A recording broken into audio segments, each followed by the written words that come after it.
Hey guys, welcome back. Get ready because today we are jumping back into the world of Mushoku Tensei. In this video, we're covering Volume 03, including chapters 1 to 14. Sit back, relax, and let's get into it. Volume 3, Chapter 1, Part 1. I dreamed. In the dream, I am carrying Eris and flying. Even though my consciousness is hazy, why do I get the feeling that I'm flying? The scenery in front of me is changing at a frightening speed. It's like at the speed of sound or the speed of light, flying up and down irregularly. I don't understand why things turned out this way. I only believe that if I'm not careful, even if I'm really careful, I'll lose speed and fall. I concentrate in this endlessly changing scene and find a safer place to land on. Even if you ask why, I don't know either. I only feel that I will die if I don't do this. But I am moving too quickly. The scenery in front of me changes faster than my eyes can keep up with, almost like the spinning blades of a fan. I concentrate and pour mana into my body. And then, just for an instant, I slow down. This is bad. I'm falling. Just when I think of that, I see the ground. It is a land that is flat. Falling into the sea is bad. Falling on a mountain is bad also. So is the forest. But if it's on a level land, as my hopes rise, I descend. In any case, I manage to successfully break and land on the reddish-brown earth. My consciousness gets interrupted. Part 2. The moment my eyes open, I find myself in a completely white world. There's nothing in this world. I immediately realize this is a dream, a lucid dream or something. My body is really heavy. Why? I look down at my body and get a fright. That's the 34-year-old body that I got used to looking at it. And at the same time, I remember my past. Regret, discord, crude, and my naive thinking. Once I think that those 10 years were like a dream, the despondency in my heart grows. I've returned. I intuitively realize that. And I actually accepted that fact so easily. It was indeed a dream. Even though it has been such a long dream, I am happy. Born in a warm and loving family, being together with adorable girls for 10 years. Still, I want to enjoy it more. I see. Everything has ended. I can feel my memory of Rudeus getting dimmer. This dream or whatever, it's something disappointing when I wake up. What am I hoping for, really? It's unthinkable for a happy and favorable life to be given to me. Part 3.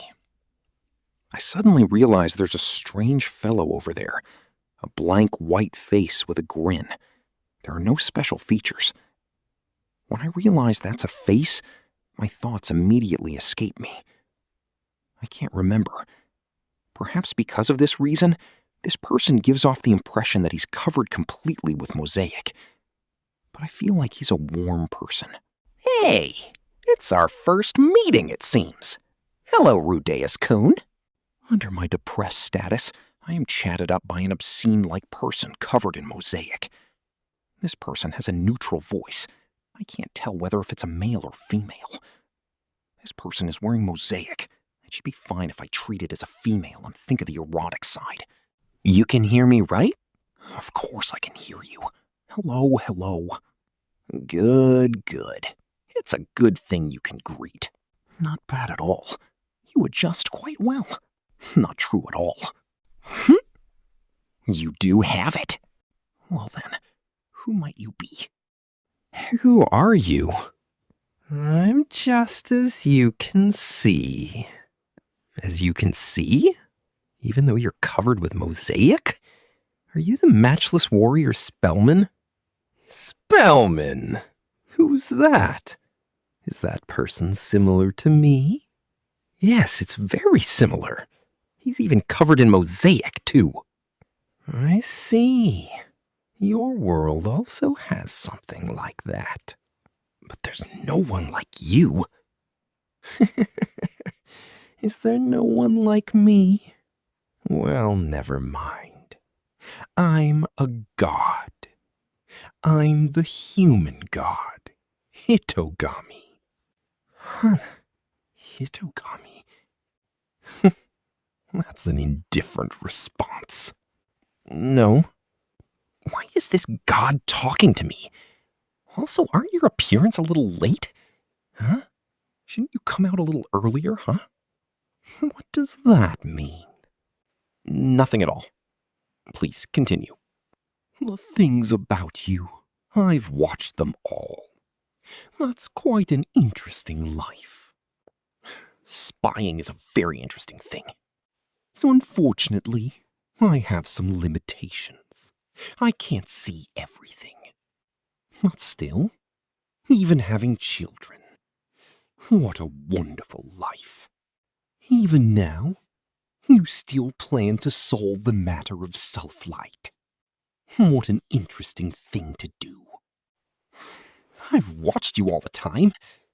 According to you, I'm your constant friend?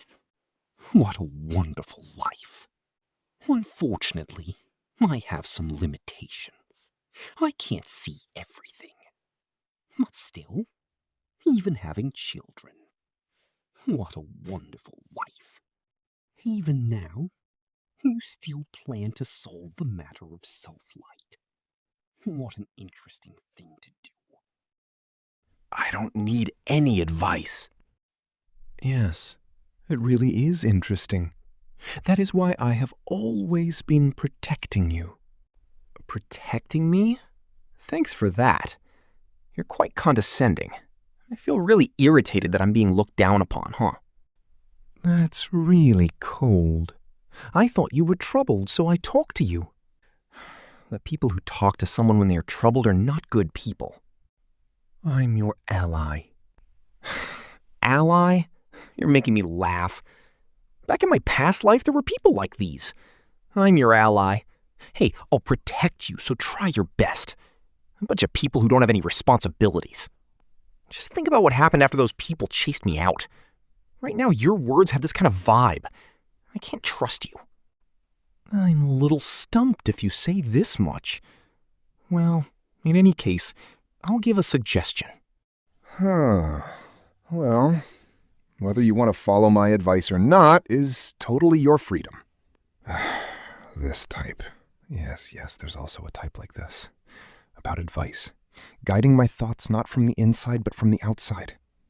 Really, I don't know the advice's true essence. Even if I try earnestly to move, then there's no meaning to it. The era, if you have the heart to do something, you will be able to solve things, is already over. Anything positive that you achieved will only be added on in despair and thrown back at you, just like this! What kind of dream are you showing me? What kind of damned parallel universe is this? Doing something like reincarnating me and making me feel good about life. Is this your way of doing things to bring me back to my past life when I'm living my life to the fullest? No, please don't be mistaken. The things I want to tell you aren't about your past life. They're things related to your current life. Then my body now is? That's your spiritual body. It's not the physical body. Spiritual body. Of course, your physical body is also fine. Then this is just a dream? When I wake up, I won't go back to that shitty body again, right? Yes, this is a dream. When you wake up, your body will go back to how it looks like. Are you relieved now? I am relieved. I see. So this is just a dream. But this isn't just a mere dream. I'm talking directly to your spiritual body. I'm surprised. You have such a difference between your spiritual body and physical body. You're really direct. Well, what do you want me to do? Because I'm a foreign thing in this world, so you want me to go back to where I am? What? How can that be possible? Even if it's me, outside the 6 surface worlds, I cannot send you back. Don't you even know such an obvious thing? Huh. What's obvious and what's not obvious? How should I know that? You are quite right. Wait, if you can't send me back, then you aren't the one who transferred me to this world. Well, in the first place, I won't do something like reincarnation. This sort of thing is what the evil dragon god would do. The evil dragon god. So, do you want to hear it? The advice? I don't want to hear it. Hey, why not? Even though the situation right now isn't anything good, you are too suspicious. I should not even bother to listen to anything at all from someone like you. Suspicious? Huh? Yeah, suspicious. You have the smell of a liar. You're like a liar that I've seen in a net game. If one listens to a liar, one will be manipulated. It's not a scam, really. If it's really a scam, I wouldn't say something like if you want to listen to my advice or stuff like that. Isn't that just a strategy? Just believe me. Even though you're a god, you're crying in such a shameful voice. In the first place, the god I believe in is not you.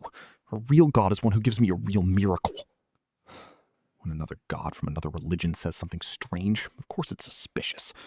Also, people who keep bringing up things about trust are definitely liars. A book that I like to read had that written in it, so it's definitely not wrong. I won't say something like that. Really. Just listen to what I have to say once. What do you mean just listen once? I know you're trying to deceive me. In the first place, I've prayed many times to the gods during my past life. You didn't come to help me even with my death. Now you're giving advice? No. Your god and I are two different beings. I did say I will help you from now on, right? That's why I said I cannot trust you. It's not enough with just lip service. If you want me to believe you, show me a miracle and let me see it. I'm already doing it. I'm talking to you in a dream, right? No one else can do it except me. You're just talking. Even if you don't use a dream to connect, you can use a letter or something. You're right. You already say you cannot trust me, but you will die if I leave things like that. Die? Why? The magic continent is a terrible place. There's almost nothing to eat, and in comparison, there are many strong monsters there. Though you're capable of communicating, common knowledge is very different. Are you really able to continue from here? Do you have that confidence? Huh? Magic continent? Wait a moment. What do you mean? You got sucked in by that huge area of effect mana calamity, and you were teleported. Mana calamity. That light? Yes, it's that light. Teleportation. So that's a teleportation. It's not only me who got involved in this. I wonder if Philip is all right. Buna should be fine since it's quite far from there. Sylphie must be worried. What has happened there? You're asking me? Does that mean you're willing to trust me? You refused to believe me just then. You're right. I got deceived so easily.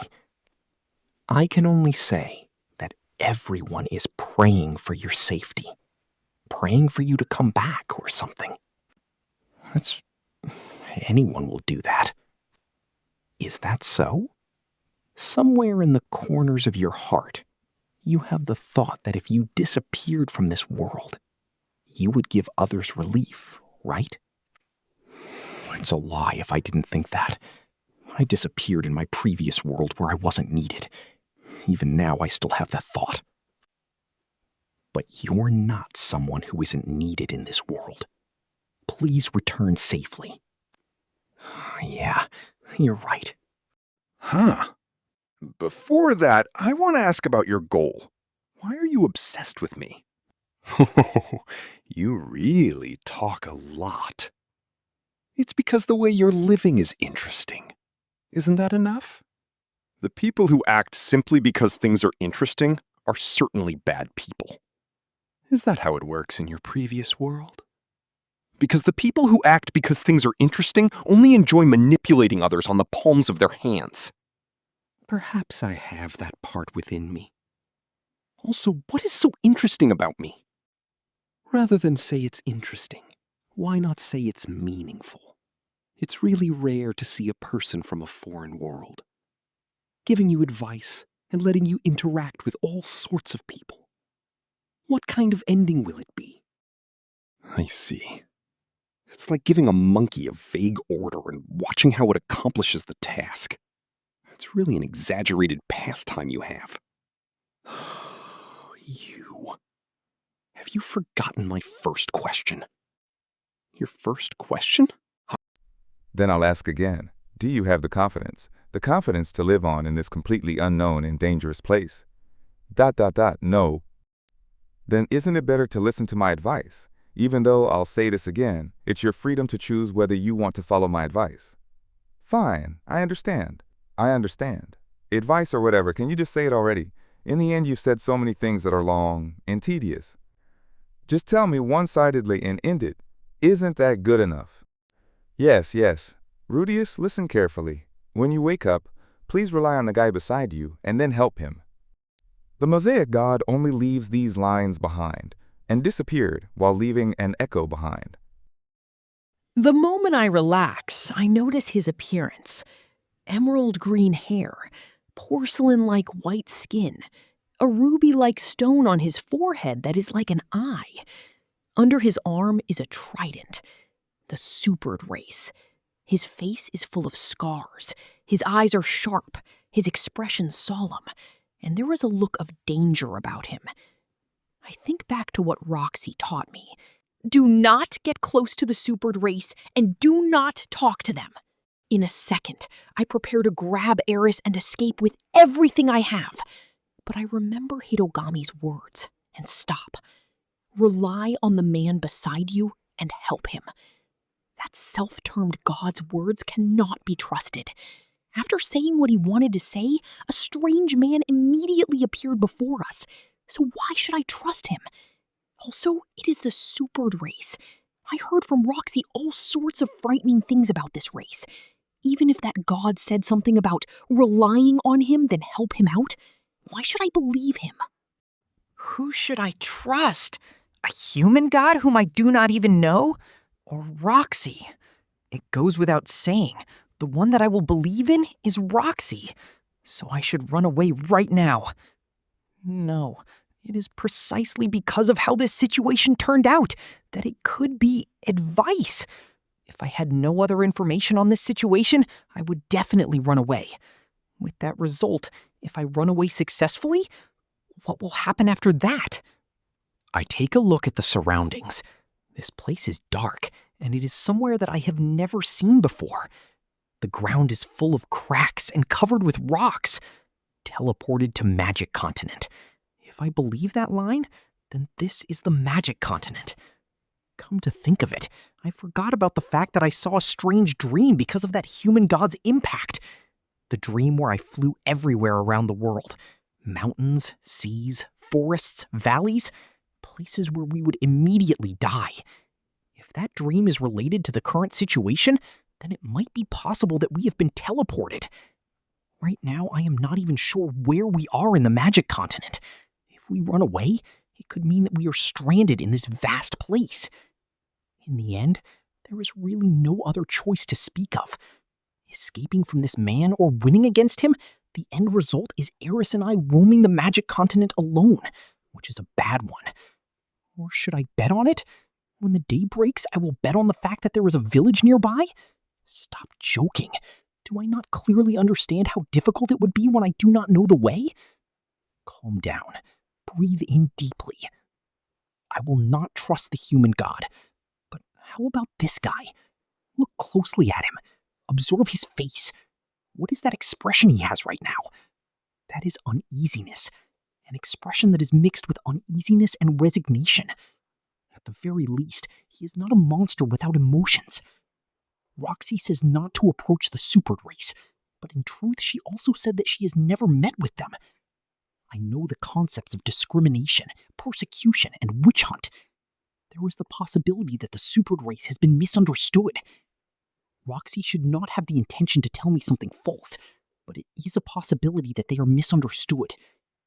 From my intuition, he is not dangerous. At least I do not feel any questionable vibes like that human god from him. Even though based on his appearance, one will still feel guarded towards him. Then I will talk to him. I make my decision. Hello. Oh, are you the messenger of God-sama? That man tilts his head after hearing the question. Even though I do not understand the intention of what you asked, you fell from the sky. The children from the human race are very weak, so I made a bonfire to warm your bodies. We are saved by you.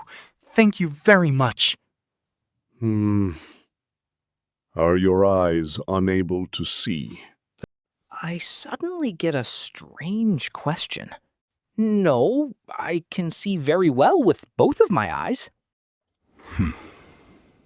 Then you grew up without hearing stuff about the Supereds race from your parents? Leaving my parents aside, my Shisho told me to be alert against the Supereds race. Something like, do not approach them. Is it fine for you not to observe your Shisho's guidance? He slowly asks, as if to ascertain something. You, even when you see me, are not afraid. I am not afraid. I do not feel fear. But I am suspicious. However, I do not need to say that out loud. It would be very rude if I were to be afraid of the person who saved me. You are a really strange child. Strange. Well, it is probably normal to avoid the supered race. I read about the history on Laplace.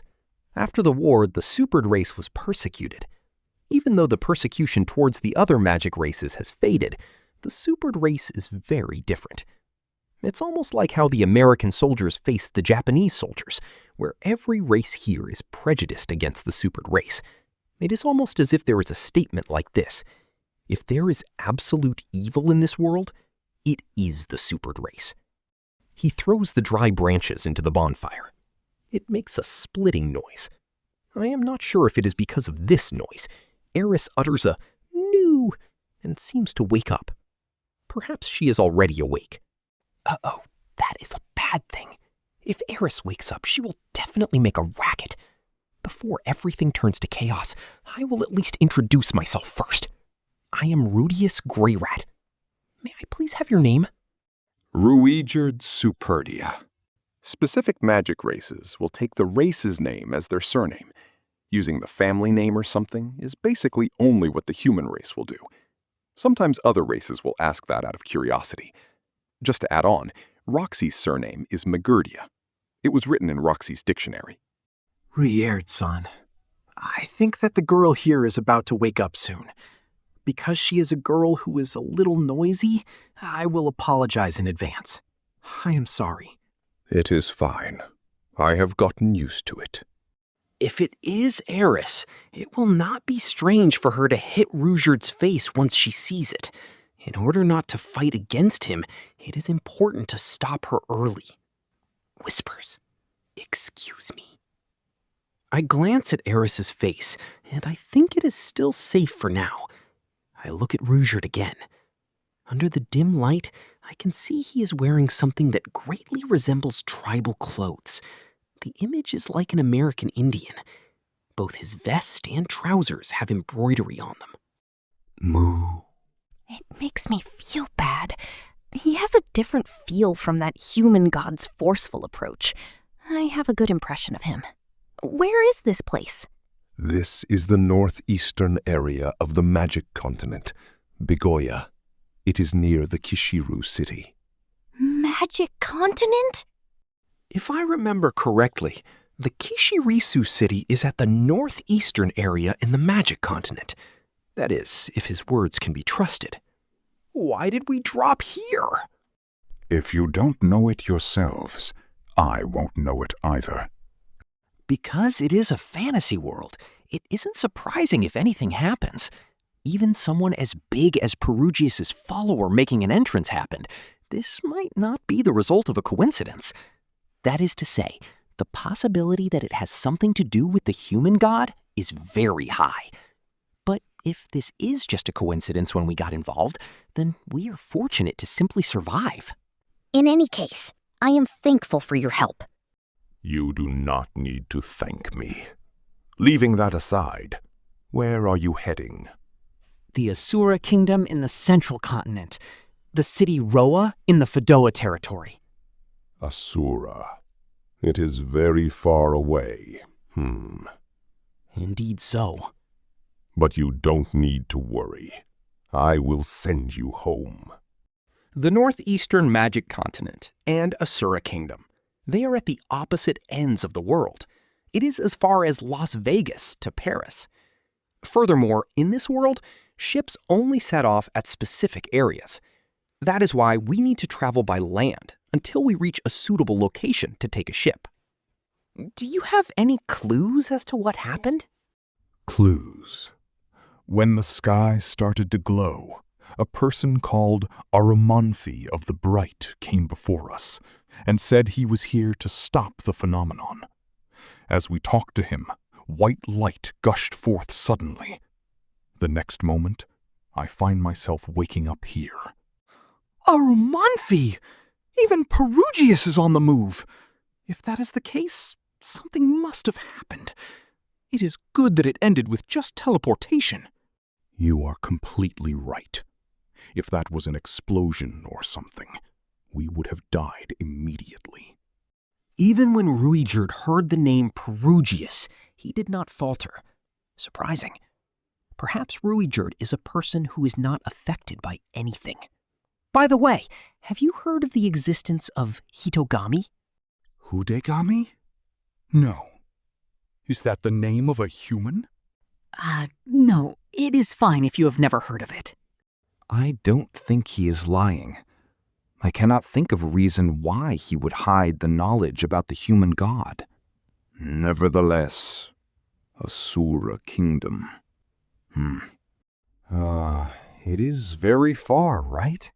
It's okay. You can just send us to a nearby village. No. A supered warrior will not change any decisions that he makes. His words are stubborn but steady. Even without the human god's advice, on just this point alone, I might trust Ruijerd. But I am still suspicious. A child shouldn't worry too much. He timidly places his hand and strokes my head. He relaxes when he sees that I didn't refuse him. I wonder if he likes kids. But it is not like the trip is 10 minutes. Even though he said that he will send us back, it is difficult to believe him. Are you able to speak the language? Do you have money? Do you know where to go? I can speak the magic god's language. I know magic, so I can earn money. If you bring me to a place with people, I can find my own way. I try to steer the conversation into rejecting him. Even though this man can be trusted, I feel that things would advance how the human god expects them to be, and I think it is better to avoid that. But after thinking through my words laden with suspicion, Ruijerd's steady reply comes back. Is that so? Then let me be your guard. It will hurt the pride of the supered race if I leave children to fend for themselves. You really are a proud race. It is a pride that has been scarred.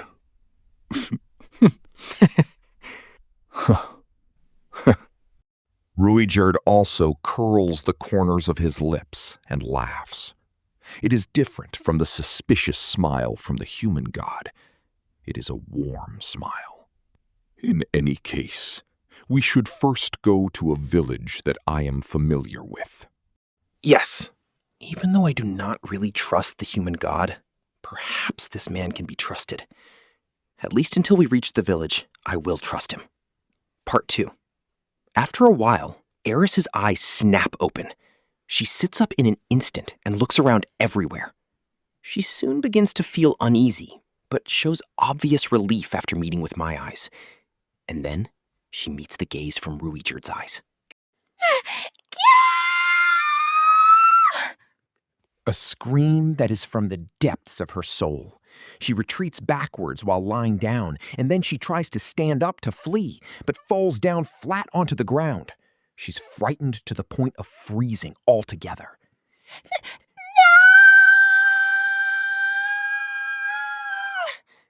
Eris falls into panic, but even if she doesn't struggle about, she is unable to crawl away. She crouches there, trembling and shivering, and raises her voice to scream. No! Scary! So scary! Help me, Ghislaine! You! Why aren't you coming? No, I don't want to die! Sorry! I'm so sorry, Rudeus! Kicking you or something, I'm so sorry! Because I'm such a coward, I'm so sorry! I can't keep my promise, so sorry! Wah! Finally, she curls up like a turtle hiding in its shell and cries. I shudder after witnessing that scene. That Eris is so frightened. Eris is a strong-willed girl. Her motto is most likely, "I'm the queen of the entire world." She's really violent and selfish, and in any case, she will hit you before thinking it through. She's pretty much that sort of child. Is it possible that I made a seriously huge mistake? Is it possible that the supered race is someone who absolutely cannot be approached? I look at Ruijerd. He's still calm. That's the normal reaction. How's that possible? Is it because I'm abnormal? You're abnormal. But you're not bad. Ruijerd's face, seen from the side, looks terribly lonely. I reflect on that for a moment while I stand up and walk towards Eris. Hearing the footsteps, Eris quivers in fright. I slowly stroke her back. Thinking back, every time I cried whenever I was afraid of something, Grandmother would stroke me on the back, just like this. All right. Don't be afraid. Eek! What do you mean, don't be afraid? That's a supered! I don't know why she's so frightened. Because it's that Eris. She's the Eris that will bare her fangs when she faces Ghislaine. There should be nothing that will make her afraid. Is it so frightening? Because the super race will eat children. They will eat children, right? He won't eat you.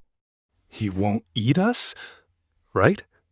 I look at Ruijerd, and he shakes his head. I don't eat children. Rudeus, here now. He says he won't eat children. Because he's a supered. He's from a magic race. Even though he's from a magic race, he knows how to speak the human race language. It's not the language problem. Eris raises her head up and growled at me. She's back to normal. As expected, this expression belongs to the real Eris. Wow, are you fine with that? If you don't curl yourself up, you will get eaten, right? Don't treat me like an idiot! Eris glares at me after I speak to her with the tone of treating her like an idiot. And then she maintains her expression and stares at Ruijerd sharply. She shakes violently. Her eyes are also wet. If she stands up like her usual self, she will shake her knees probably. Pleased to meet you. I'm Eris Boreas Greyrat. Eris half cries while introducing herself. Introducing herself while acting haughty is a little funny. Oh, no, if you put it that way, I possibly taught her something like that. When meeting someone else, just introduce yourself to launch a preemptive strike. Ruijerd Bobo Boreas Greyrat? The human race has started to use funny names that I don't know of. No! It's Eris Boreas Greyrat! I just stuttered slightly. Compared to that, introduce yourself too! After shouting, Eris goes, "Ah!" and shows an uneasy expression. She finally realizes who she is yelling at. Is that so? My apologies. I am Rujard Superdia. Eris relaxes her tense expression and shows off triumphantly a "how about that? I'm not scared of him" expression. So, I said it will be okay, right? As long as we can communicate, everyone can become friends. Yeah! It's just like what Rudeus said. Oh, Cosima lied to me. So it's Hilda who taught her? It's just a folklore to express how scary it is. Oh, wait, even if it's me, if I see a spirit without legs or some namahage, I'll be frightened too. What did Hilda say? Huh! If I don't quickly go to sleep, the supered race will come and eat me! I see. To get a child to sleep, she used superstition. Something like Shimachao Oji-san. But he won't eat children. Why not become friends with the supered race, so you can brag to everyone? I can brag even to Oji-sama and Ghislaine? Of course. I look at Ruijard, and he's showing signs of surprise. Good. Ruijard-san seems to have very few friends. I think if Eris requests to be friends with him, he will be on good terms with you. But... Did I say something too much like a child? As I think back on what I said, Eris hesitates. Contemplating further, Eris doesn't have any friends, and I'm a little different. Perhaps she's a little scared of the vocabulary word friend. Looks like she still needs a push. Hey, Ryujard-san too! Eris, please treat me favorably. Well, it can't be helped. I'll become your friend. Seeing Ruijard lower his head, something in Eris crumbles apart. That's great, but seeing this, Eris is really simple. I feel stupid for thinking about this and that. But if I don't mind the naive part about Eris, In any case, let's rest for a little while today. What? You're sleeping already? Yes, Eris. I'm very tired right now. I really feel sleepy. Is that so? Then it can't be helped. Good night. I lie down, and Eris stays beside me, laying a mantle-like thing over my body. I'm really exhausted.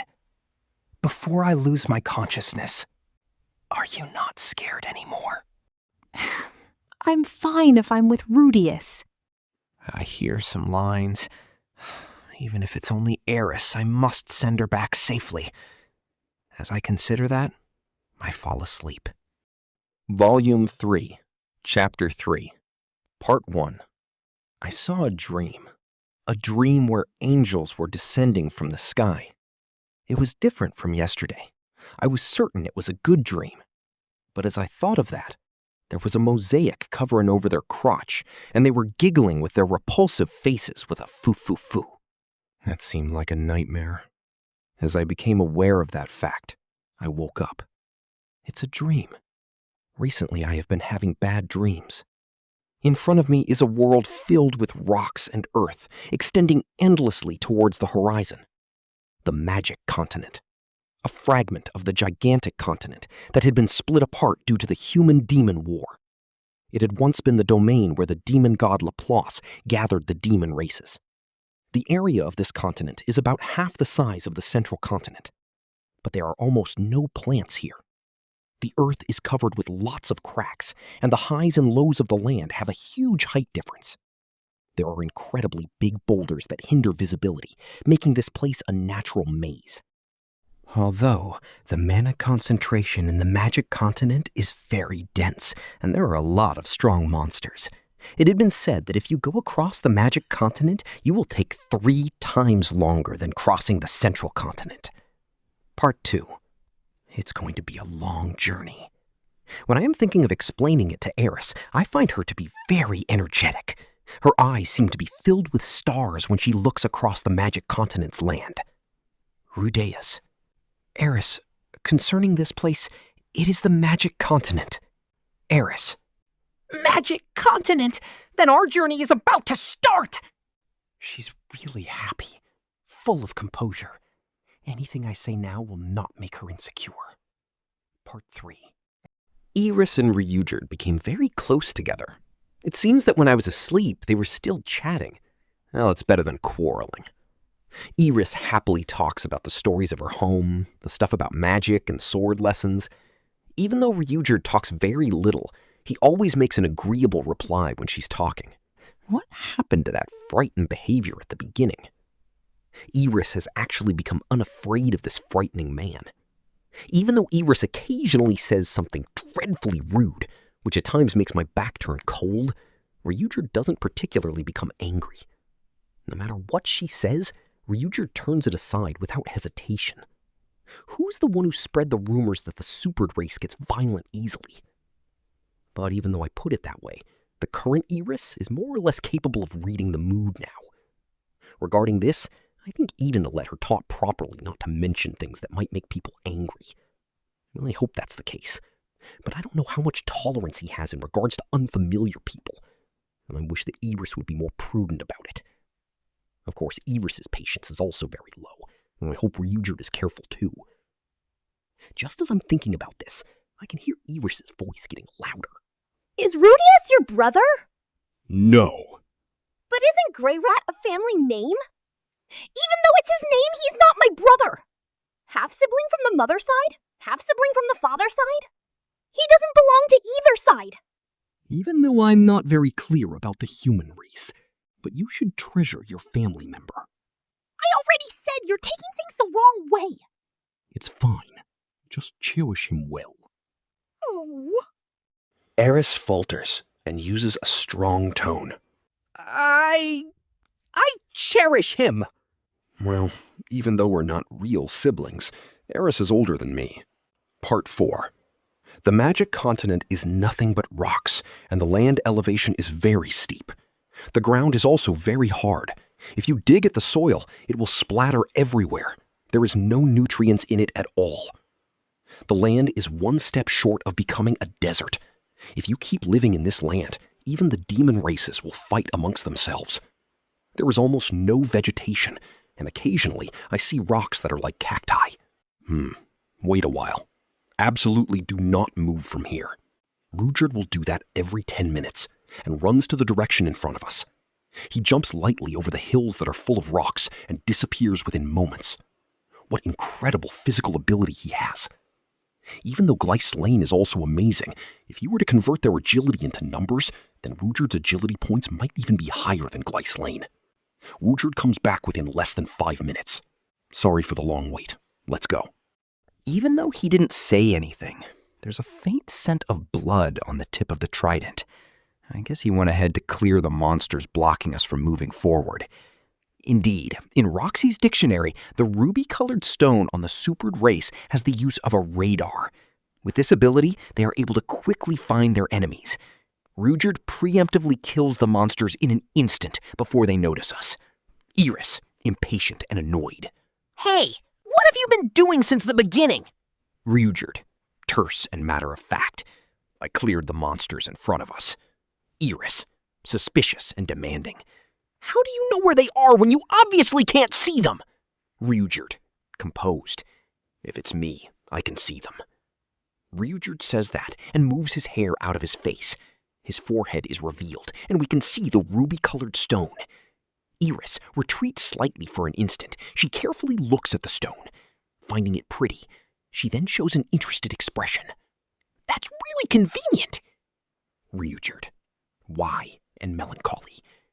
It might be convenient, but I have thought of countless times where it's better that I don't have this. Eris, eager and helpful. Then I'll help you wear it. Here, take it out. Ryujerd, amused resignation. That's impossible. Ryujerd laughs wildly. Ever since Eris started to learn how to joke, it's a joke, right? They seem to be having a lot of fun. I'll participate too. On that subject, I have heard that the monsters here are very powerful. Rifujin informs. There aren't many powerful ones here. The numbers of the creatures here might be on the high side, because it's far away from town. Indeed, there are a lot of them. From the start, Rifujin would clear the monsters every 10 minutes. If it's in the Ashura Kingdom, you won't even meet a single monster, even if you ride in a horse carriage for hours. For the Ashura Kingdom, the knights and adventurers will clear the monsters at fixed intervals. But even if it's here, the number of encounters for the magic continent is just too high. From the beginning, you have been fighting by yourself. Are you really all right? Rifujin dismisses. It's fine.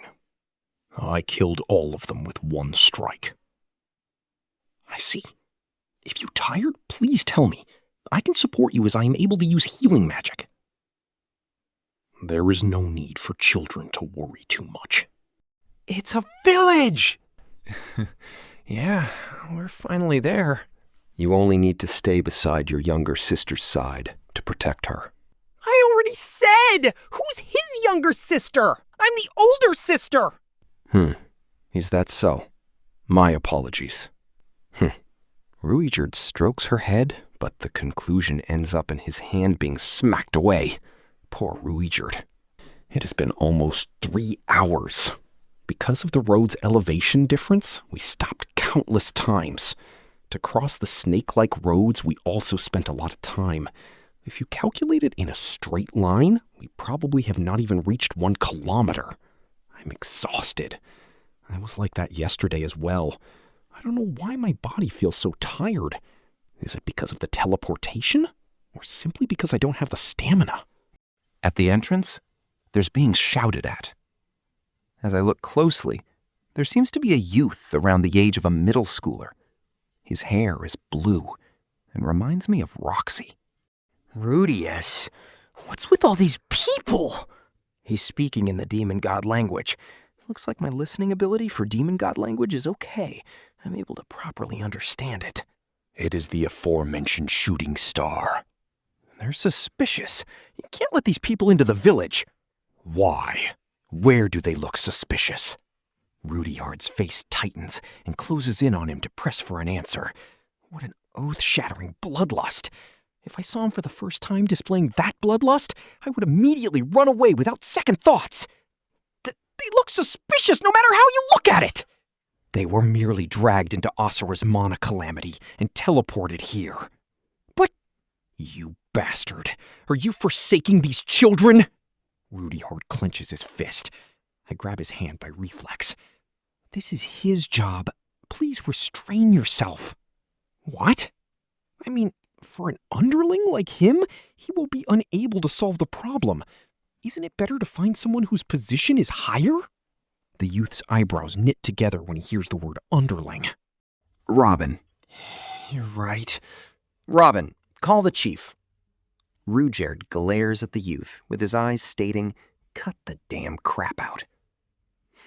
Muttering something to himself. The youth called Robin closes his eyes and keeps this appearance for over 10 seconds.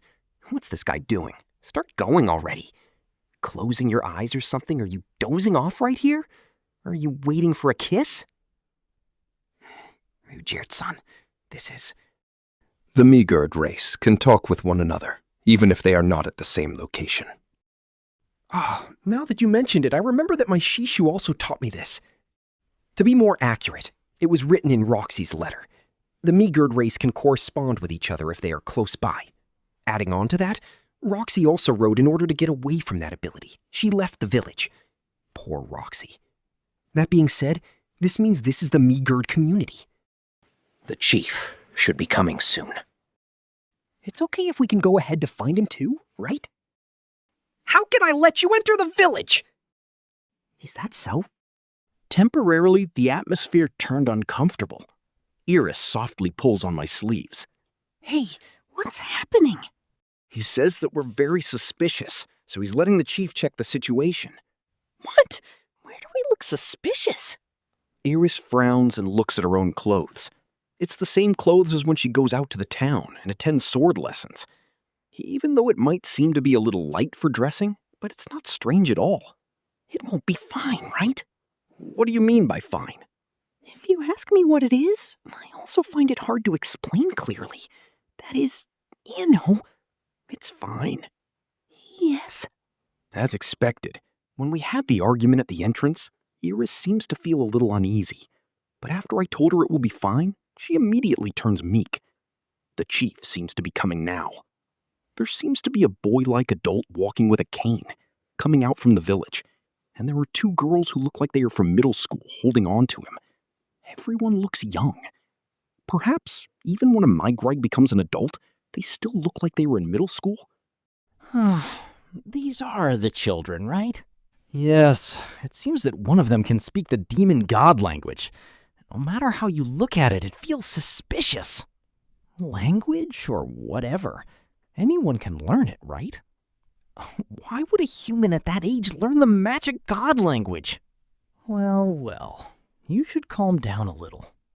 The chief walks slowly to my side. In any case, I lower my head. Not the nobility's etiquette, it's the Japanese ojigi. It is my pleasure to meet you for the first time. My name is Rudeus Greyrat. Oh, you're very polite. I'm the chief of this community, Rox. I make an eye signal at Eris. She crosses her arms and then places it down, and she looks like she's unable to calm down. Eris, go ahead and make your greeting. But I don't know the demon god language. Just do the same thing that you're taught in etiquette class. I'll translate for you.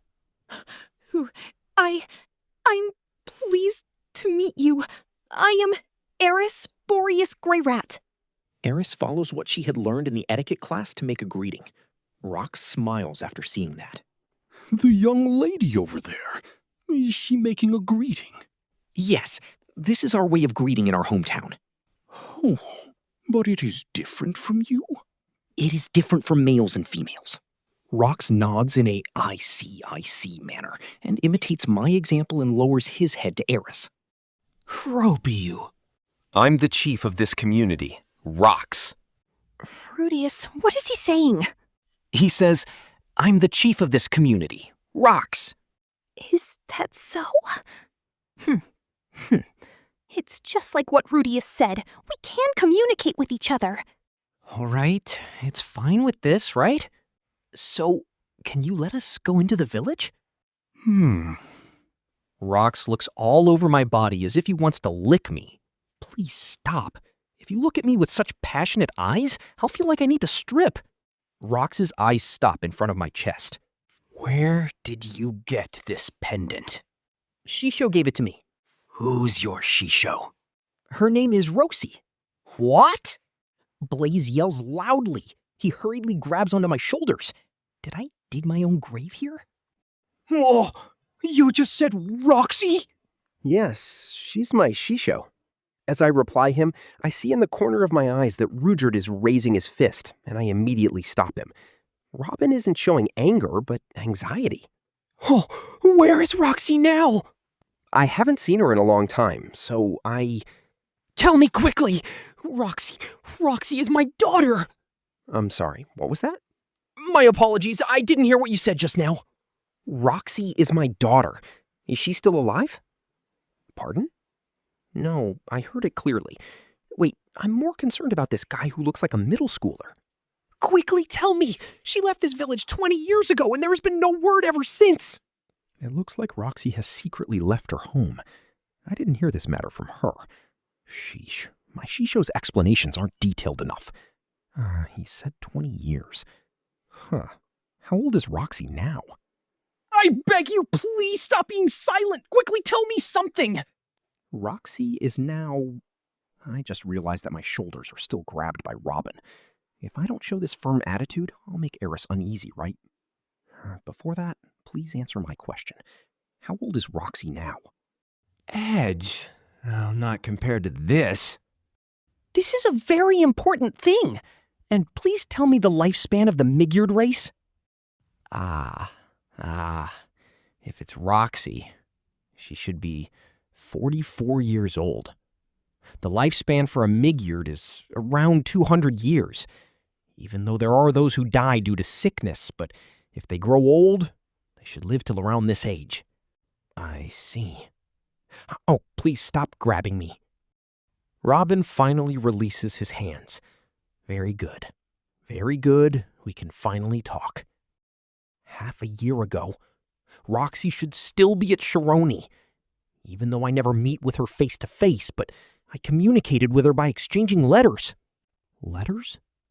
That child knows how to write the human race language? At least from 7 years ago, she was able to perfectly write in that language. I see. Then she's all right? If she hasn't run into any accidents or gotten sick, she should still be very healthy. As I say that, Robin shakily kneels on the floor. He shows a relieved expression with tears in his eyes. Is that so? She's safe.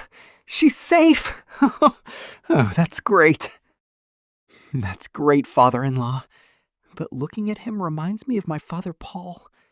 If Paul knows that I'm safe, he will probably cry out too. I feel like sending the letter out to Buna as soon as possible. Well then, will you allow us to enter the village? Of course. How can we be cold to the people who informed us of Roxy's safety? The effect of Rosie's pendant is extraordinary. If I knew this would happen, I would have shown it at the start. No, based on the dialogue's progression, there is the possibility where they suspect me of killing Rosie and stealing the pendant. I need to check myself. Do more actions befitting of a child. And with that, we enter the Midgard race's hamlet. Volume 3, Chapter 4. If you use a single term to describe the Midgard's hamlet, it will be extreme poverty. There are 10 odd houses. It is difficult to describe their appearances. It feels like the earth had been dug up and then covered up with tortoise shells. The architecture in the Ashura Kingdom is much more advanced compared to here. Still, even if you get the Ashura Kingdom's architects to come here, there would be no way to gather the lumber required to build, and they would also give up hope on this land. Even the neatly planted field outside the hamlet only contains shriveled vegetation. I wonder if it is all right for the plants to look so withered. There were no specific details in Roxy's dictionary at all in regards to agriculture. It was only written up till this part, where she stated, "The vegetables are bitter and not tasty at all." Incidentally, at the side of the field, there are flowers with teeth, which looked similar to pakun flowers, planted there. I am uncertain whether this thing is a plant or animal. The uneven teeth are making a chattering sound.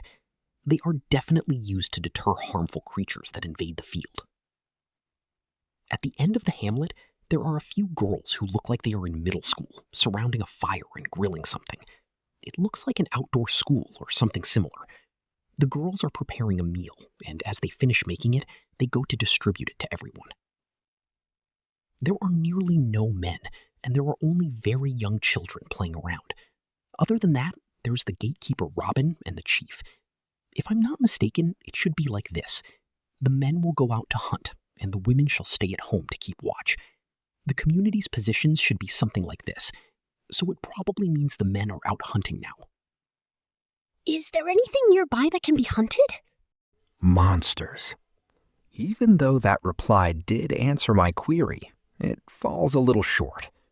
It is akin to asking a fisherman what he caught, and his reply is, "I caught seafood."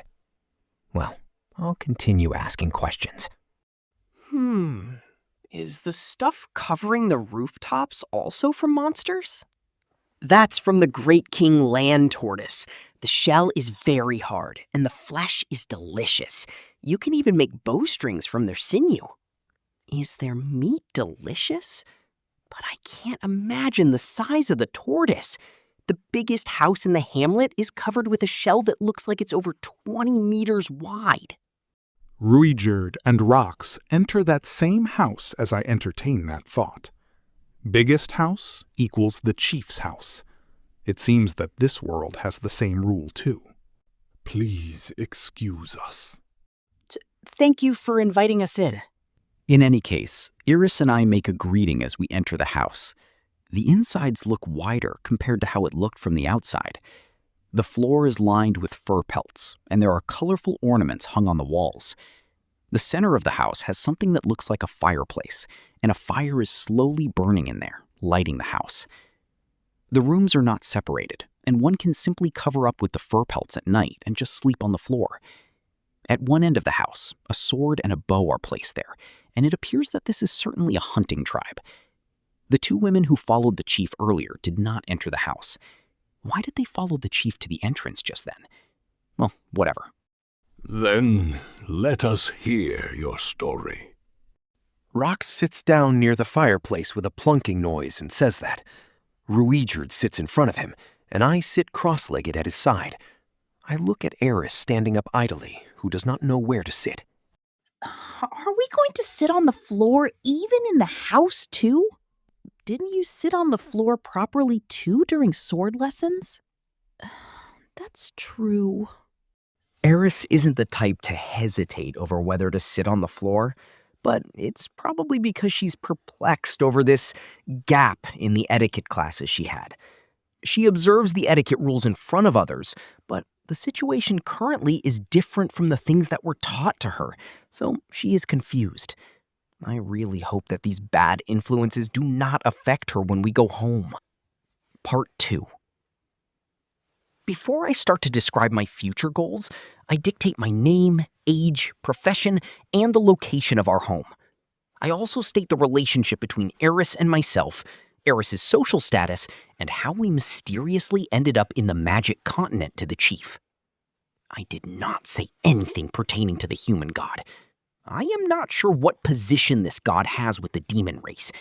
If he is treated as an evil god, then we might be suspected of something. And this is what happened to us.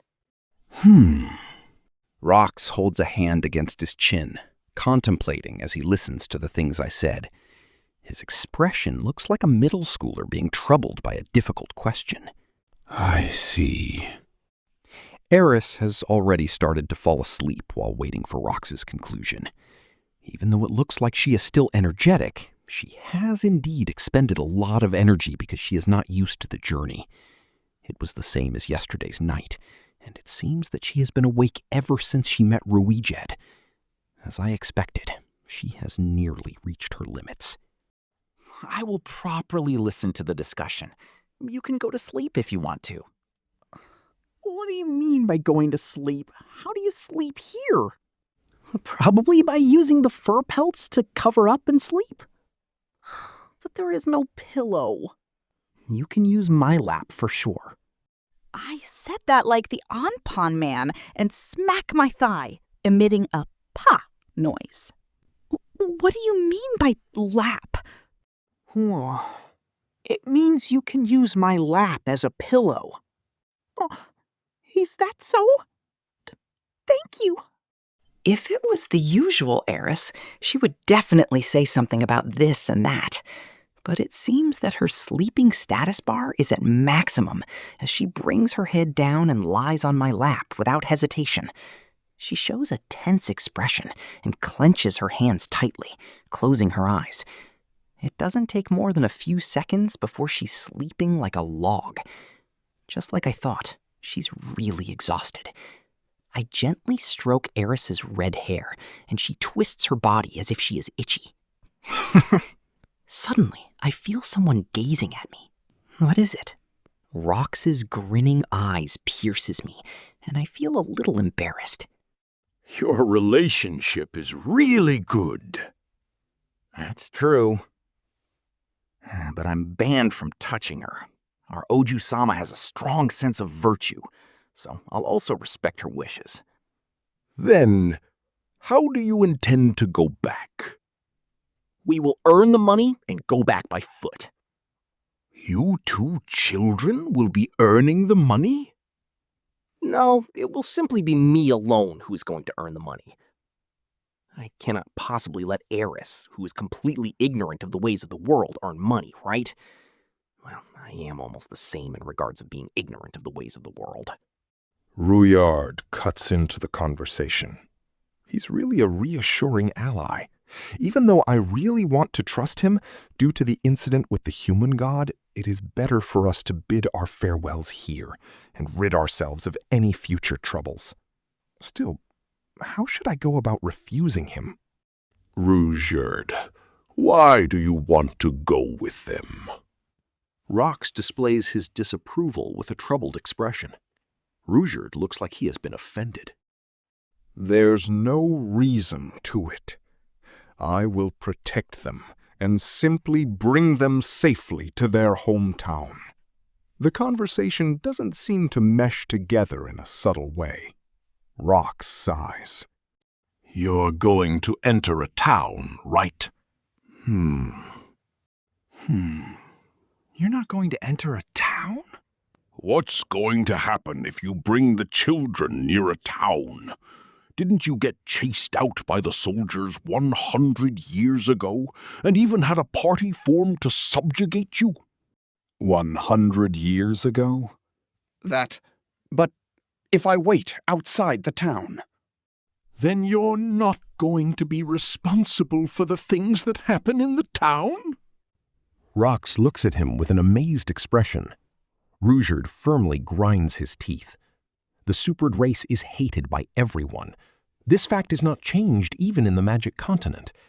But to form a party to subjugate or something is a little too much. Are they treating him like a monster? If there's something that happens in the town, what will you do if there's something that happened? Even if I have to kill everyone in the town, I will rescue the two of them. His eyes are serious, frightening. This is really too frightening. This man will do anything, and he has that resolution. You have no discrimination at all when it comes to children. Come to think of it, the beginning where you are accepted at this village was because you saved the children from the monster's attacks. Yes. It already has been 5 years. Time has really passed by quickly. The chief sighs in an exaggerated manner. Even though I am sorry for the chief becoming our ally in that manner, that is a considerably irritating action that he is making. He looks like a conceited middle schooler ridiculing an adult who committed a stupid mistake. But Rudeus, if you do something like this, can you really reach your goal? Rudeus knits his eyebrows together. Goal. This man seems to have some sort of goal on his mind. What's your goal? It is a simple goal. I want to remove the infamy that the supered race has. Simply that. I really want to say that it is impossible to achieve that goal. The problem of racial discrimination cannot be solved with the efforts of one single person. Even something small like a bullied victim in a class cannot be solved by one person. Even more so when the persecution has been deeply rooted all over the world. Eris, who met Rudeus, is similar to how Vegeta met Broly. He was already assumed to be a bad person since she was young. How can he change to become a good person? But isn't it true that your race had launched attacks on both enemies and allies during the war? No matter what sort of ill repute you have, it's the truth that the supered race is frightening. No, that's not true. That was Laplace's scheme. The supered race isn't a terrible race. What? Please stop, you're scary. My body can't stop trembling. Did he just say it's a scheme? This is a scheme? Laplace is someone from 400 years ago, right? What did you say about Laplace? That bastard betrayed our loyalty. The strength used to grab me weakens. I tap repeatedly on Rudeus' wrist, and he finally releases me. But his hands are still shaking. That bastard! That bastard! Rudeus, can you tell us that incident in detail? It's a long story. I don't mind. Rudeus begins to describe what really happened back then in history. Laplace. He was the hero who won the authority back from the human race and unified the demon races. The Superb race had been Laplace's subordinates at a very early stage. The Superb warrior group. They possessed high agility and a fiendish ability to detect unseen enemies. This group that possessed extremely high combat prowess became Laplace's elite force. Their specialties were surprise attacks and night raids. The eye on their forehead is like a radar that sees through the surroundings. They will never be ambushed by others and will definitely be able to execute surprise attacks and night attacks. They were simply the elite force. The Superb race's name in the past was treated with both fear and respect. During the middle period of Laplace's war, just when they started to invade the central continent, Laplace brought spears with him and visited the warrior group. The Devil Spears. Rudeus did not say the formal name of the spears and only called them the Devil Spears. Laplace bestowed the spears to the warrior group. The spears looked like the Superb's tridents, but the body was painted with an ominous black, and one glance at it revealed that it was a magical spear. Of course, there were many who objected to accepting the spears, as the spear was the representation of the Superb's soul. They were unable to throw away their own spears. But these were the things that Laplace prepared as the Lord. In the end, Rudeus as the leader forced everyone in the warrior group to use the spear as a sign of loyalty to Laplace. Leader? Yes. I was the leader of the Superb race's warrior group back then. How old are you right now? I stopped counting after I was 500 years old. Is that so? Did Roxy write about the Superb race's longevity? Whatever. The Superb warrior group threw their spears aside and continued to battle with the Devil's Spears. The Devil's Spears possessed incredible power, strengthening the user's body several times, and were able to render the human race's magic useless and even make their senses keener. They brought about an overwhelming sense of omnipotence. Soon, the user's appearances gradually turned into evil devils. The more blood the user's Devil Spears absorbed, the darker their souls would be. No one suspected any problems because everyone's soul was eaten away at the same rate. And finally, tragedy happened. The warrior group started to attack everyone indiscriminately, regardless of friend or foe. It didn't matter whether they were men or women of any age, or even if they were children. There was no mercy shown. Without distinction, every one of them was attacked. Rudeus recalls that he can still remember these memories vividly.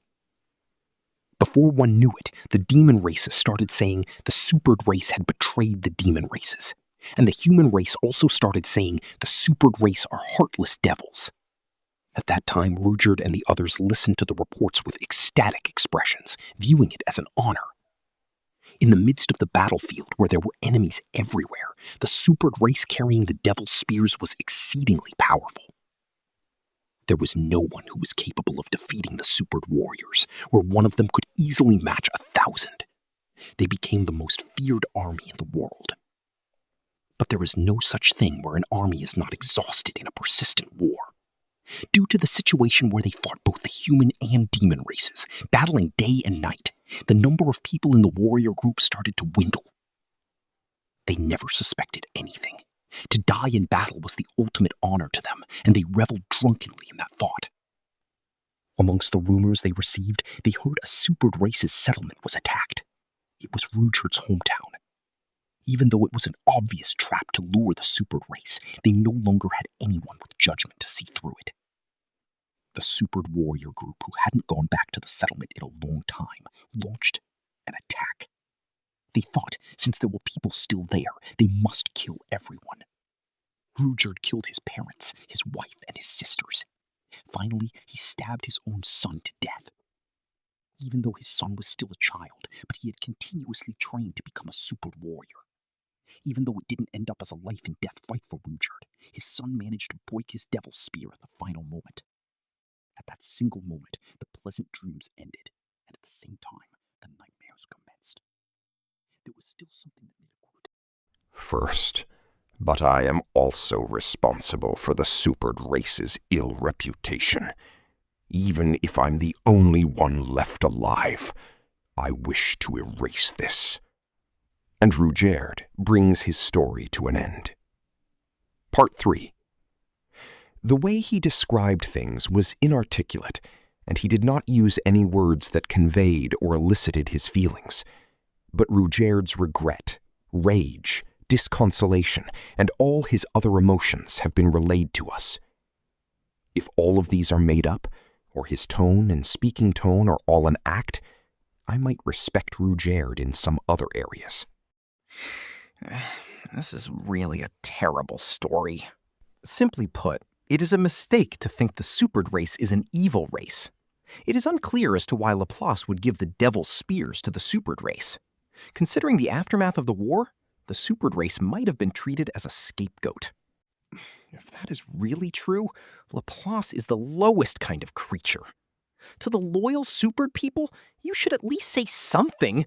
Even if you treat them as a sacrificial pawn, you did not need to use a method like that to drag them down and abandon them. I understand. I'll help you as much as I can.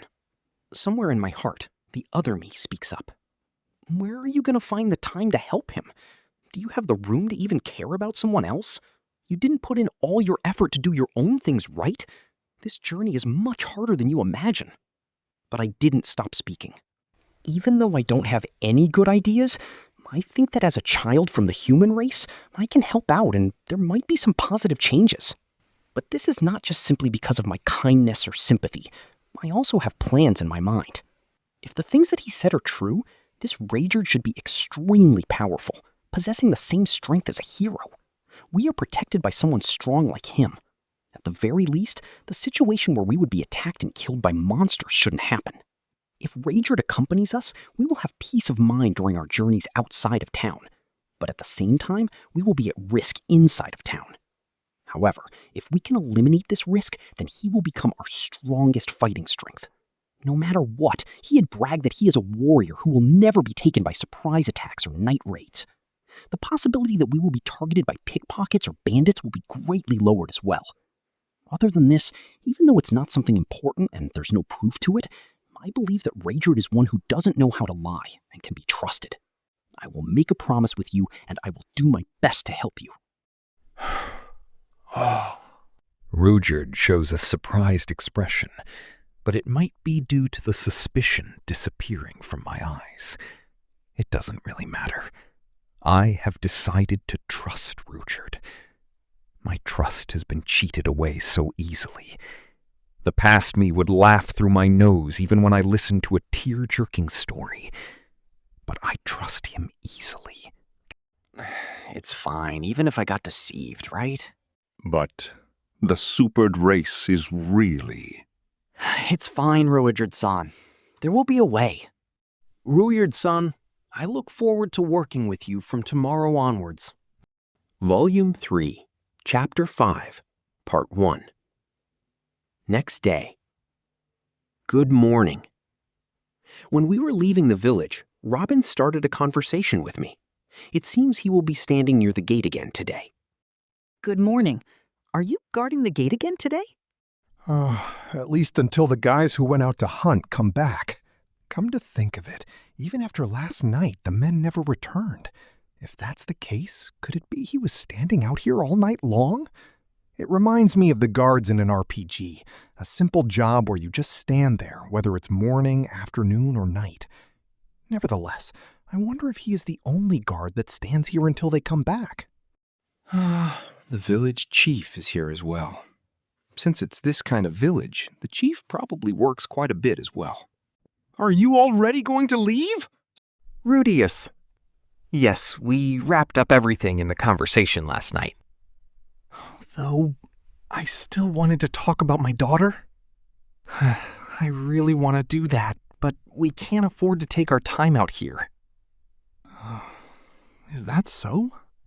Unfortunately, that is the case. I especially wanted to hear more about Roxy's childhood. After I'm back, I'll try getting into contact again. Reluctantly, I'll leave it to you. After lowering my head, I wrote it in the memo of my heart to not forget the next time I meet Roxy. Oh, that's right. Wait here just a moment. It seemed like Robin just remembered something and ran back into the village. After going into a certain house, most likely Roxy's house, several minutes later, he returned with a girl who looks a lot like Roxy. If you just wanted to call someone out, you could have just used telepathy, is what I was thinking. But he seemed to be holding a sword. I wonder if he's going to give it to me. This is my wife. I'm Rokari. She seems to be Roxy's mother. I'm Rudeus Greyrat. You are quite young. If it weren't for these people, I would never have been able to leave my house. When I think that, my head seems to naturally lower into a bow before them. That can't be. Young?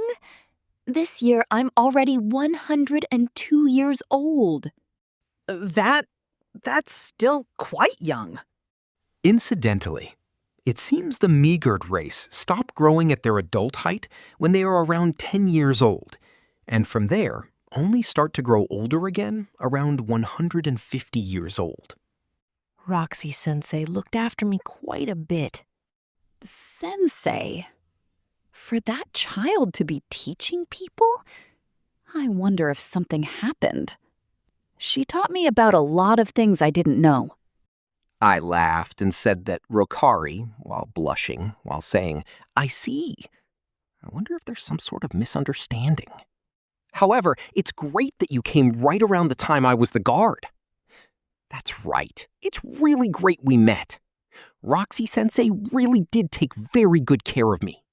Since that is the case, would it be all right if I were to call you father-in-law? What? Please stop that. He rejected me with a serious look. It was a bit of a shock. However, his serious face look is a bit like Roxy and is quite nostalgic. Putting aside the jokes, please take this. After saying that, Robin handed me the sword he was holding. Even if Ruyajird is with you, if you're unarmed, then it must make you feel uneasy. I'm not really unarmed, though. While saying that, I had already accepted it and drawn the sword from the scabbard. A wide, single-sided blade. The edge was 60 centimeters or so, on the small side. It seemed to have a bit of a curved blade. A machete? No, it's closer to a cutlass. I can tell there are scratches all over showing its long years in use, but the blade isn't damaged at all. It appears to be well taken care of. The blade is beautiful, but I feel something like killing intent seeping out from it. The entire thing appears to be dark gray, but when it reflects light, it has a bit of an emerald green glow shining out. In the past, I received it from a blacksmith who stopped by in the village for a while. It's so sturdy that it hasn't rusted a bit, even after many years of use. If it's all right with you, please use it. I will gratefully accept it. No need to hold myself back here. This isn't a situation I can hold back in. It's better to take whatever I am offered. Putting myself aside, it's pitiful if Iris is unarmed. She uses the sword god style as well. If she has at least one sword, then it should help her feel a bit at ease. Then take this money as well. It's nothing great, but it should get you 2 or 3 days' stay at an inn. Yay! An allowance! After opening the bag, I found a coin that was roughly carved out of stone, and another coin made out of dark gray metal in it. If I recall right, the currency used in the Magic Continent are small green coins, iron coins, scrap iron coins, and stone coins, these 4 types. In terms of value, they are the world's lowest. Even the most valuable small green coins are only about the same value as one of Asura Kingdom's large copper coins. Iron coins are the same value as the common copper coins of Asura. Thank you very much. I really would have liked to take the time to have a good long talk about Roxy. Rocky and Robin both said roughly the same thing. After all, they're probably quite worried about their daughter. She may be 44 years old, but if you convert her age to human values, she's only about 20 years old. If you call it worry, it's definitely concerning. If you want, we could probably stay for at least another day. It's fine, now that I know she's safe. Right? Yes, that child really couldn't handle living very well in this village. She couldn't handle living very well here. I guess that would be because of that one telepathy problem. In the village, you basically can't hear any conversation. Everyone is silent. I guess they are all talking with telepathy. Roxy said she was unable to use or hear this telepathy. If you can't talk to others and can't hear the conversations of those around you, that would certainly make you want to run away from home. I understand. Then let us meet again someday. But please, excuse me from being your father-in-law? Of course. He completely hammered the matter down. I don't know if I'll ever see Roxy again, but eventually I'll return to pay back this money at the very least. Part 2. It will supposedly take at least 3 days of walking to reach the nearest town. On the first day, I immediately realized how much of a necessity Rudeus was. I'm glad he became our ally.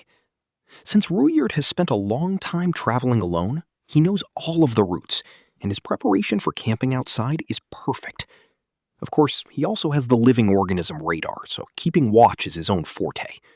This person is way too useful. If possible, could you please teach us a bit? What will you do after learning? We will make ourselves useful.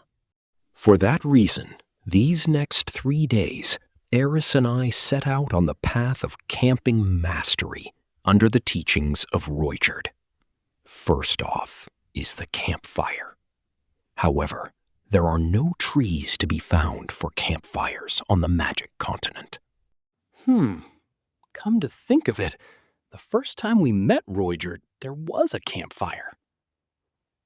Then what do we do about it? Und monsters. On the magic continent, anything and everything leads up to hunting monsters to get by in the end. There's one nearby, just in time. Hold on just a minute. Whoa, wait just a moment. I grabbed onto Rudeus' shoulder and stopped him. What is it? Do you plan to fight alone? Hunting is the job of a warrior. Children wait here.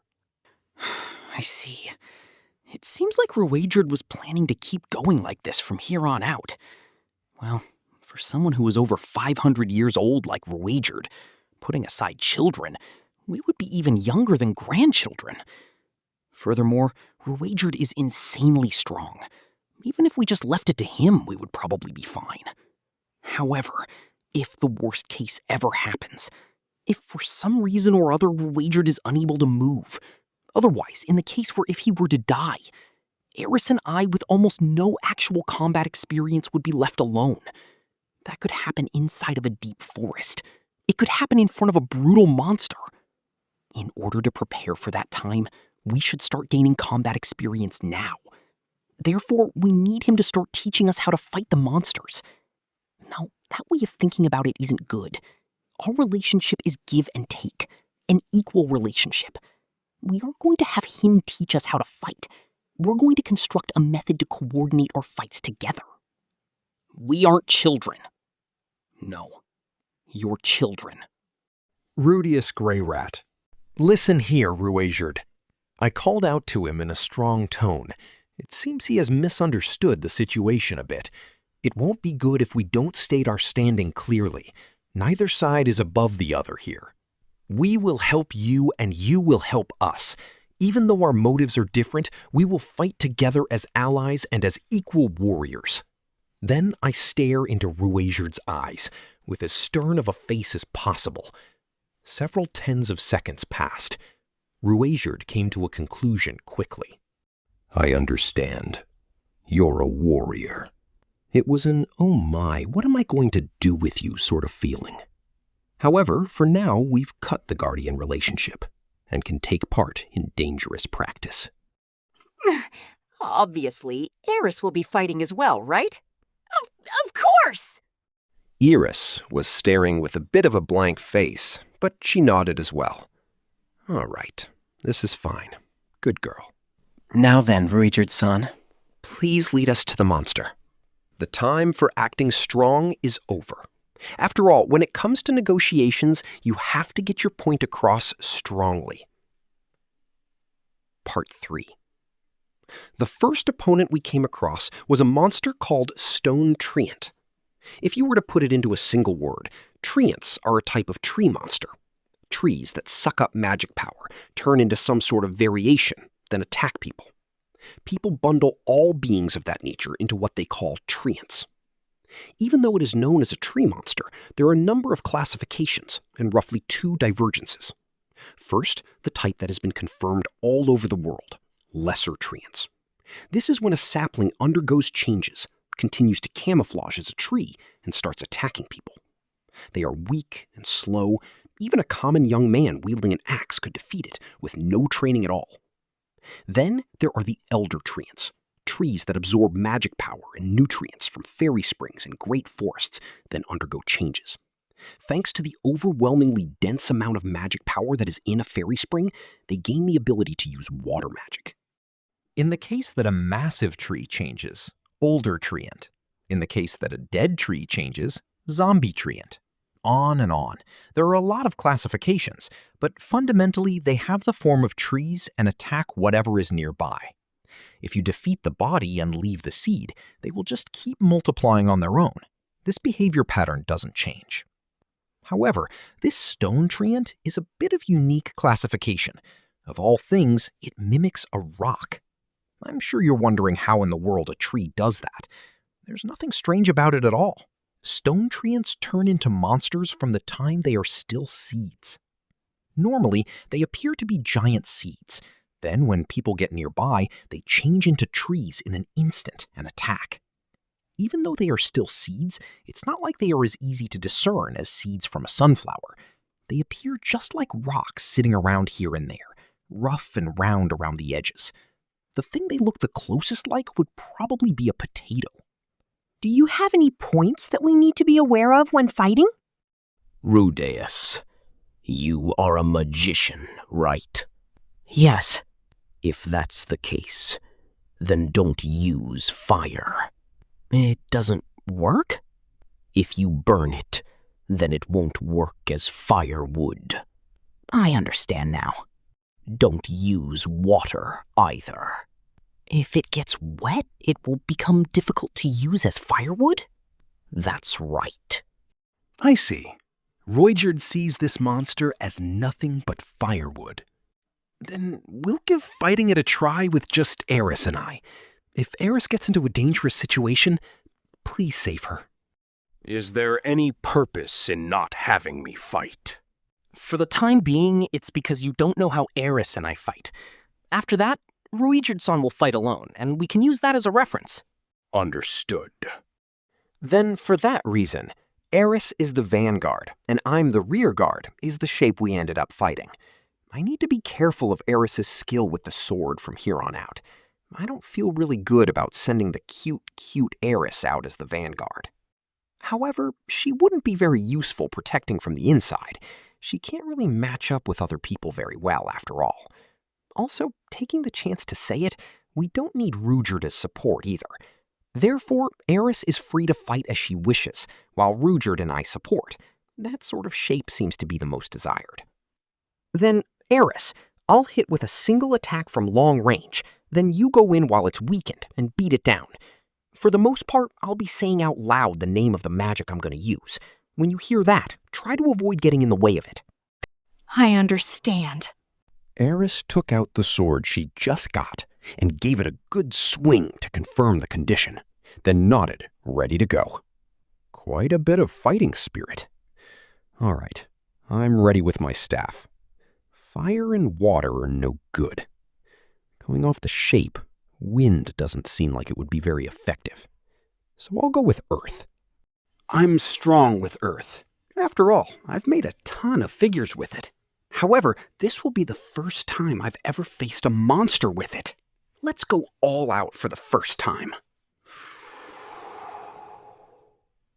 One deep breath, gathering the magic power in my hands, an operation that I've done many tens of thousands of times. In my current condition, even if my legs were to be cut off, I could still use magic. Right. Creation. Rock bullet model. Hardness. As hard as possible. Transformation. The tip of the shell will be flat with a small indentation in the center, and the sides will have some notches. Variation. High-speed rotation. Size. A little bit larger than a fist. Speed. As fast as possible. Rock bullet stone cannon! There was a loud noise from the tip of the staff, and the rock bullet went flying. The rock bullet flew almost level with the ground at an amazing speed and impacted with the stone treant still in its camouflaged form. Bang! A noise loud enough to make you cover your ears rang out, and the treant was blown into pieces. Eris started running at the same time the bullet was fired off, but she stopped her feet at the same time it hit. Then she started glaring at me. What was that about weakening? Do you want me to cut a corpse? Sorry, this is the first time, so I don't know how to hold back. Jeez. After having water thrown on our very first battle together, Eris was raging mad. However, I couldn't imagine that it would die in a single hit. Normally, I would arrange rock bullets with a hollow point. As expected of something I took from the example of my previous world, the idea was quite dirty. Then I felt Rudeus staring in my direction. Is that staff a magic item? He was staring at my staff. No, it's just a normal staff. Though the materials it's made of are rather expensive, it seems. Even though you didn't use any magic circles or incantations? If I don't use it without incantations, then I can't make variations to the bullet's shape. I see. Rudeus went silent. Even though he has lived for 500 years, it seems voiceless incantations are rare even here. Then, is that your greatest magic? No. I can make the bullet explode on impact as well. It seems like it would be better not to use your magic when your allies are nearby. That seems to be the case. That was the first time I had ever hit something with it, but the destructive power exceeded my expectations. Even if it just grazed, it would probably be instant death. It would be good if there was some kind of magic that I could use for support, but probably because I've always fought alone, I can't think of anything. I wonder, how do the magicians in this world fight? Rudeus-san, what kind of movements would be best to support when fighting with magic? I don't know. I've never fought together with a magician. Well, Rugard is a supered race with a long history. He probably has no need to try and copy other parties. I'll just think about how to coordinate our movements from here on out. For now, let's just think about gaining some actual combat experience. I'm sorry for the trouble, but could you once more search for an enemy? But before that, we have something to do. Something to do? Is he going to pray for the killed opponent or something? Gathering firewood. It's scattered around quite a bit after all. I used wind magic to gather up all the firewood. Part 4. After that, until the sun went down, we got into 4 more battles while moving. Stone treant, great tortoise, acid wolf, pack coyotes. Rifujin finished off the great land king, great tortoise, in a single attack. It was a single attack directly onto the crown of its head. A very smart and simple fighting style. This is the skill of a man who has always fought monsters solo for 500 years. I started to feel a bit embarrassed for feeling good about destroying a stone treant in a single hit. Acid Wolf is a wolf that has acid coming out of its mouth. There was only one, so Eris defeated it. She sent its head flying in a single cut while stepping in to attack at sharp speed. If you were to compare it to Rudeus, it would be rough, but it's still a single hit. Eris was covered directly in the blood that came out and made a bitter face.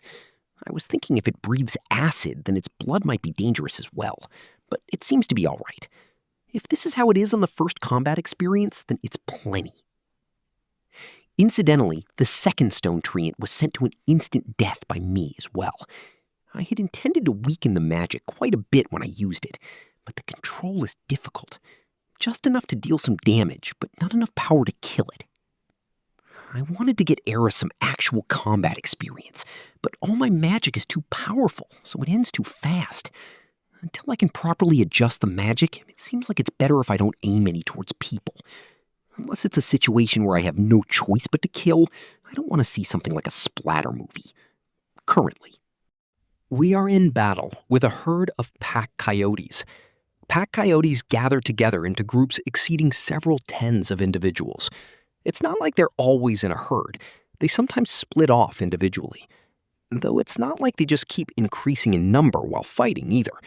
They separate once every couple of months, increase individually, then one of them creates a pack and becomes the leader. Just like that, they keep increasing in number.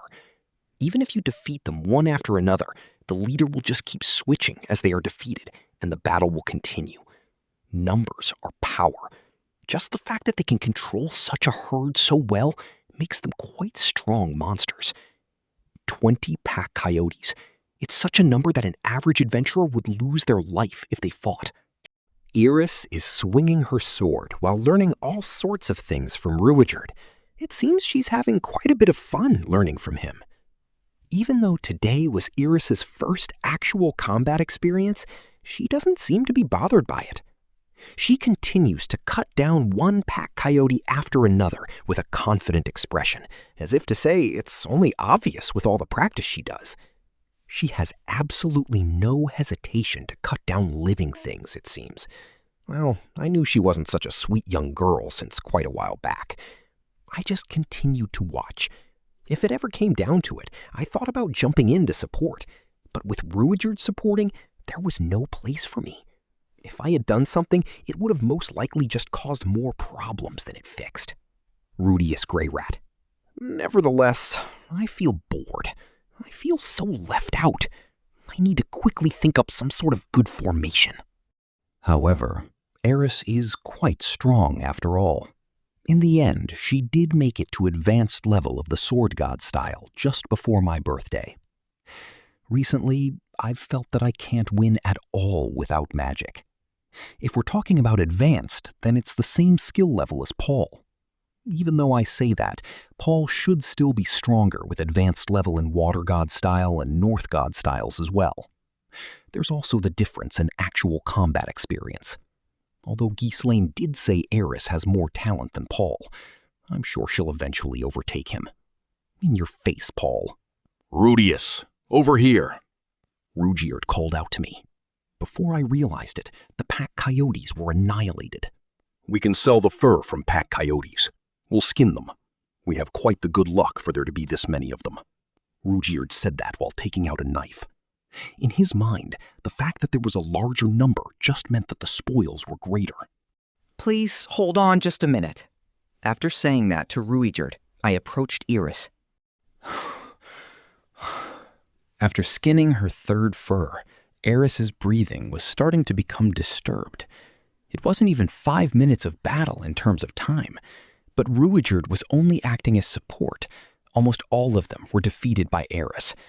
Obviously, it would tire you out. Rudeus Greyrat. O merciful Mother of Gods, please heal this one's wounds and let her recover with a healthy body. Healing. For the time being, I healed her wounds. Thank you. Are you all right? Too easy. While laughing proudly, her face was covered in spilled blood, so she wiped it off on her sleeve.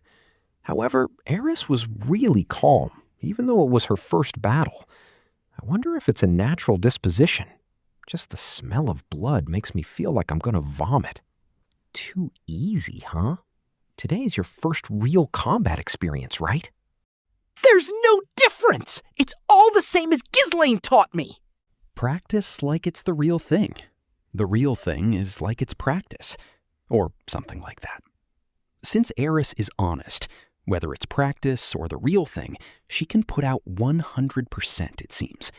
Even if you do as you practiced and blood comes spraying out, there's no real difference. Really now? I returned to where Rudeus was while wearing a bitter smile. He had just been watching our exchange. What do you intend to do by making Eris fight? It's not like she's always going to be protected by me. When the time comes, she needs to be able to protect herself. I see. Speaking of which, Rudeus-san, how was Eris's skill? I asked that while skinning the fur in the way I was taught. Rifujin nodded. If she trains with diligence, she will become a first-class warrior. Really? Yay! Eris was jumping up and down, so ecstatic. I guess it would make you feel pretty happy if you were praised by a historic hero. That wasn't too bad for me as well. If Rifujin recognizes her talent, from here on out it will be easy to come up with formations we can do. Rudeus-san, from here on out, what do you think about Eris taking the vanguard, and I will be the rear guard? That sort of formation? What would it be good for me to do? Cover the middle ground. Please, freely move around as you see fit, and cover our blind spots. Then, if anything dangerous happens, give out orders. Understood. Just like this, the formation was decided. In several days of time, Eris and I gradually built up our combat experience. Part 5. As well as camping. Dinner was meat from the great Land King turtles. There was too much to eat, so more than half was turned into dried meat under Rudeus's instruction. Great Land King turtle meat. Putting it quite frankly, it's not good at all. It's quite raw tasting and hard. Supposedly it's something that you cook for a long period. However, Rudeus grilled it in the fastest possible way. Grilled by the campfire. Speaking of campfire, when the stone treants die, they gradually dry up. For that reason, they can be quite useful for drying clothes as well as making the campfire. I think I understand now why Rudeus doesn't see that monster as anything but firewood. In any case, this meat is terrible. Who was it that said the meat from these turtles was good? Rudeus, it was you. This kind of meat is hard to eat unless you use spices or something to take away the smell. I want to eat beef. I want to eat rice and beef. There were these lines in a manga I read in my previous life. Fried meat is great. Great because it's good. The reality of those words reveal how there's nothing great at all about fried meat that doesn't taste good. Remembering back to it, the meals in Asura Kingdom were good. The meals were usually centered around bread, but meat, fish, vegetables, and dessert were all like a 3-star restaurant. If someone like me, born in the middle of nowhere, is like this, Eris is probably feeling it pretty hard with her upbringing. While I was thinking that, she was eating them right and left with no problems at all. This works surprisingly well! Lies? No, this is that, isn't it? A child who has only ever eaten the best of food one day finally gets to eat junk food and feels it's delicious. What is it? No, nothing. Is it good? Yeah! I always wanted to try something like this. It seems like after hearing stories from Ghislaine, she always longed to grill meat by a campfire and eat it. She's admiring some really strange points. It can still be eaten if it's raw. After hearing Rudeus's words, Eris's eyes were sparkling. Please stop. I desperately tried to stop Eris, who had put some into her mouth, ready to try it out. What are you going to do if there's a parasite in it, really? Part 6. Just before we were going to sleep, Rudeus taught Eris how to manage repairs on the sword. For the most part, I was listening to it as well. Although the spear that Rudeus uses isn't even made of metal, and the sword Eris is using is made of a special kind of metal that won't rust either way. However, repairs are a necessity, it seems. If you just leave the blood on it as it is, not only does it attract monsters, but the cutting ability goes down a bit. Even more so, if you're a warrior, you need to be able to take care of your weapon yourself, or so Rudeus was telling us. Come to think of it, what is that spear made out of? Since I just thought of it, I asked that question. The supered race's three-pronged spears. It's a pure white spear.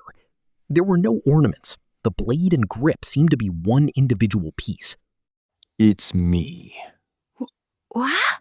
Supered make their spear from their soul. Pause. I see. I understand now. That's the case, I guess. Life is, in other words, your soul. The spear is your soul. Life. Heart, in other words, love. I guess it means that spear is filled with Rudeus's love. Supered race have a spear from the time they are born. While I was in the midst of confusion, Rudeus started to teach me about it. It seems from the time the supered race are born, they have a three-pronged tail. Then, as they grow taller, it grows with them. Around the age they start to walk, it hardens, and then separates from their body. Even after it separates from their body, they can use it as if it were a part of their whole. The more they use it, the sharper it becomes. Never breaking, able to crush anything, the ability to pierce through any number of things. The strongest spear. Or, supposedly, that is how it is supposed to go, depending on the individual in question. Therefore, until we die, we don't let go of our spears. That was the face of a man remembering his mistake from 400 years ago. Most likely, his spear was far harder and sharper than any other of the supered race.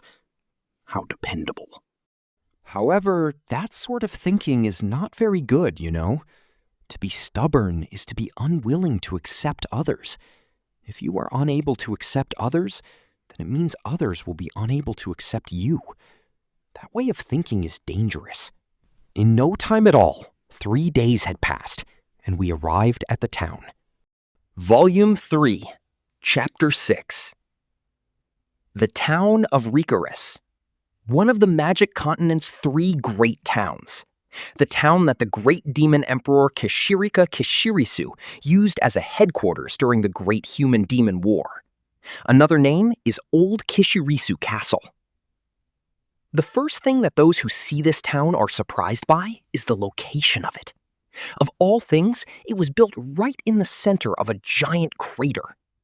The crater acts as a natural wall. No matter how many times enemies attack, it will never fall. Even now, this naturally occurring barrier is still preventing monsters from invading. In the center of the town is the partially destroyed Kishirisu Castle. This castle was destroyed during the Laplace campaign era. It still proudly shows traces of the battle between the Kishirika faction demon king of that era and the demon god Laplace. Truly reliable outer walls, and a black gold castle with the shadow of its glorious past. Those 2 icons tell tales of the past great demon emperor's authority, and of the struggles of the demon race's people. The town of Reincarnated is an honest town, filled with history. And finally, travelers should wait until night to behold the true beauty of this town. Excerpt from the book Walking the World by adventurer Bloody Count. Part 2. That is my knowledge of the place known as the town of Rikarisu. There are 3 entrances to the town. A tear straight down the crater is one of them. The crater is very high. Unless you can fly through the sky, it seems all other entrances are difficult to get in through. Then, the second entrance has 2 guards. In other words, this town's security is strict. I look at Rudeus. What do we do? I remember the conversation from the Meteored Race's village. Rudeus-san, this town, they will let us in, right? I have never entered it. They always chase me away. Leaving the human race aside, the supered race is hated quite a bit.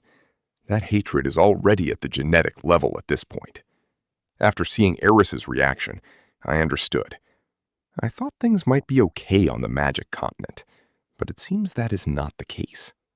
Incidentally, with what kind of feeling do they usually chase you away? First, when I approach the town, the guards start yelling. A little while after, a large number of adventurers come running out. The flow of events was playing out in my head following his words, starting with the guards yelling out "stop," and then a large number of muscular men running out in succession to attack. Then it seems like using a disguise would be a good idea. After saying that, Rujard showed a sullen face and was glaring at me. A disguise, you say? It seems there's something about that idea he does not like. Please, calm down. First, we need to enter the town. No. What is a disguise? Eh? It seems he did not know what a disguise was. A difference in culture, I wonder? No, in the first place, if he had known, they would have let him into the town. A disguise is where you change your outer appearance in order to hide your identity. Oh, how do you go about doing that? Let's see. For now, let's hide your face. For now, I sat down, placed my hand on the ground, and started gathering magic power. Part 3. Stop! There were soldiers positioned at the entrance of the town. A shameless-looking man with the face of a pig, and a stern-looking man with the head of a snake. Who are you? What did you come here for? The snake man was asking us our identity while holding the ken at his waist. The pig man was looking at Eris with an indecent expression. This pig is a lolicon bastard? Seems like we would get along. We are travelers. Just as planned, I was standing in the front. No, that's not the case. We're just travelers. I almost immediately responded with a yes, but we have nothing to prove it. It wouldn't be strange to say we wish to join the Adventurers Guild with Eris and my age. That man over there is? He appears suspicious. Ruijerd was hiding his face with the full coverage helmet I just made from rock. We wrapped his spear with cloth, so it looks quite similar to a staff. Suspicious. However, it's still better than the appearance of a Supard race. He's my older brother. He tried putting on the helmet of a strange adventurer, and he was unable to remove it again. I think in the town there would be people who try to remove it for him, but... That's the story of an idiot. If that's the case, then it can't be helped. Try asking the old lady from the tool shop, and I'm sure she'll lend you something to get it off. The snake-headed man took a step backwards while laughing. They're not really all that cautious. In Japan, if a man wearing a full-face helmet appeared, they would be pretty suspicious. I wonder if it's because he's leading children. Or else, the guy with a helmet on his head would be suspicious in his mind. By the way, is there a place to work in this town? A place to work? What are you going to do after hearing about something like that? It would be horrible if we couldn't get the helmet off my older brother, and they demand money in return. We would have to work to pay for it. The snake man then whispered to himself, I see. That old lady might actually do that. The tool shop must be quite the profitable business. Well, not that it matters to us. Then try the Adventurers Guild. If it's that place, even with no funds, outsiders can earn daily wages. I understand. The Adventurers Guild is straight ahead in this town. It's a large building, so you'll quickly notice it. Thank you very much. If you register for the Adventurers Guild, the in cost will be a little bit cheaper. It would be a good idea just to register either way. I made a suitable nod and passed through the gate. Then I come to a stop. Come to think of it, is this town always that strict with guarding? No. Recently, it seems Dead End has been spotted nearby. We've got to be cautious. What was that? That sounds frightening? Yeah, that's right. I'm praying it'll quickly go off somewhere. If you meet it, you will certainly die. Dead End. It's a scary name.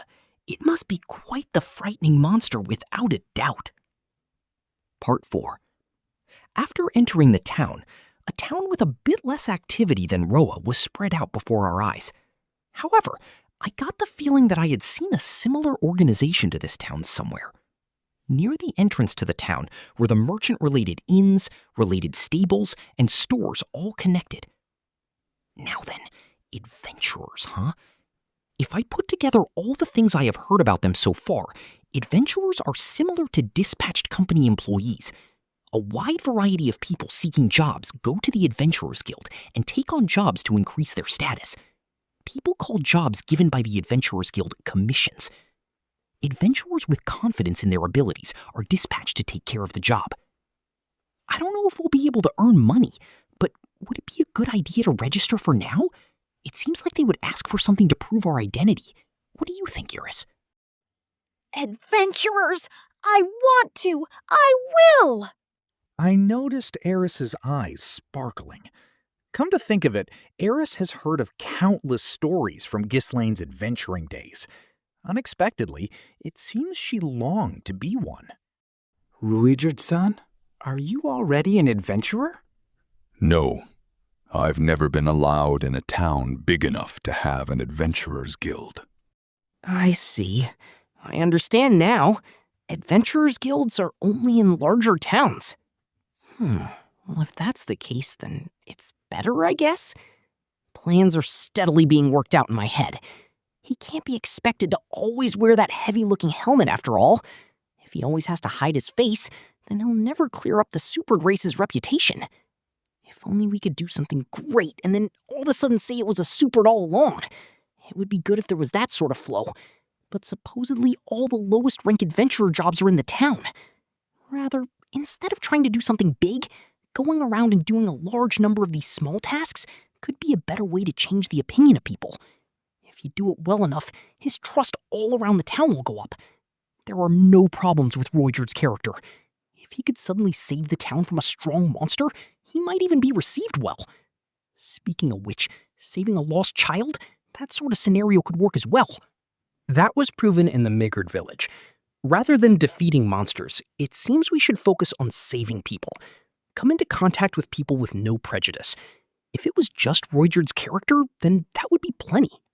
However, for saving people, this helmet is not very good. Being unable to see his expressions is a minus. Even I wouldn't be able to trust a guy whose face I can't see. Should we go with a helmet that only hides the hair? No, that would still be suspicious.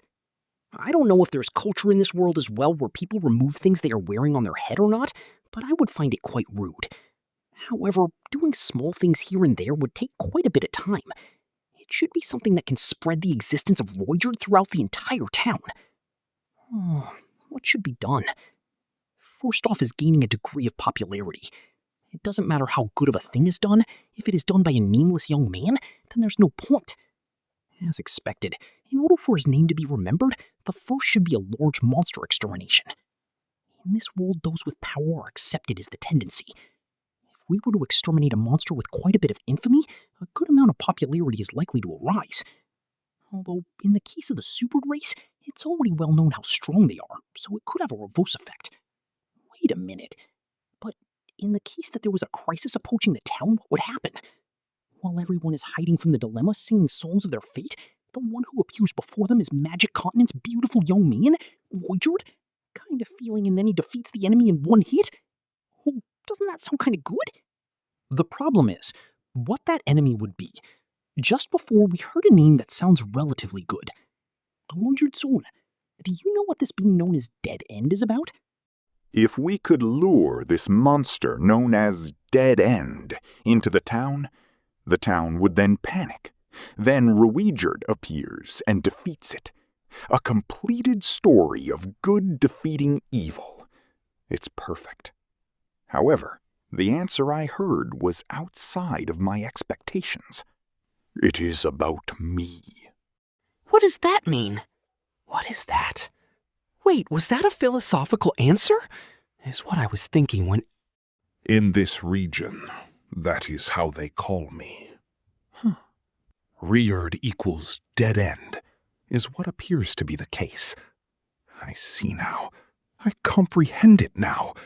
If you saw a supered race walking around near the town, then you would definitely be quite cautious. Huh? Nevertheless, to be feared to the extent that he would have such a dangerous-sounding second name? Exactly how afraid of him are people?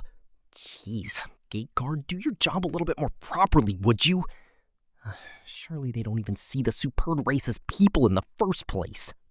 They're a demon race that are out waging about, so there's no way they would possess enough intelligence to disguise themselves, is what they must think.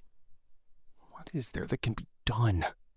However, this second name, it seems to be quite well known. We could be able to make use of it. There's not some sort of reward out for your head, is there, right?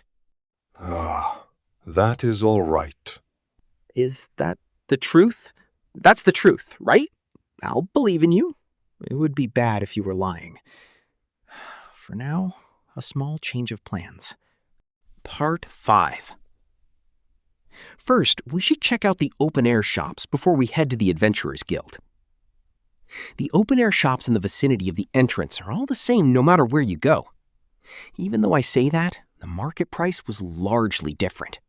Furthermore, the things that were being sold were largely different. For example, a place that would be like a stable selling horses and roa is selling creatures similar to lizards. I'm sure with all the rocks and hills in the Magic Continent, these sorts of creatures are more useful than horses.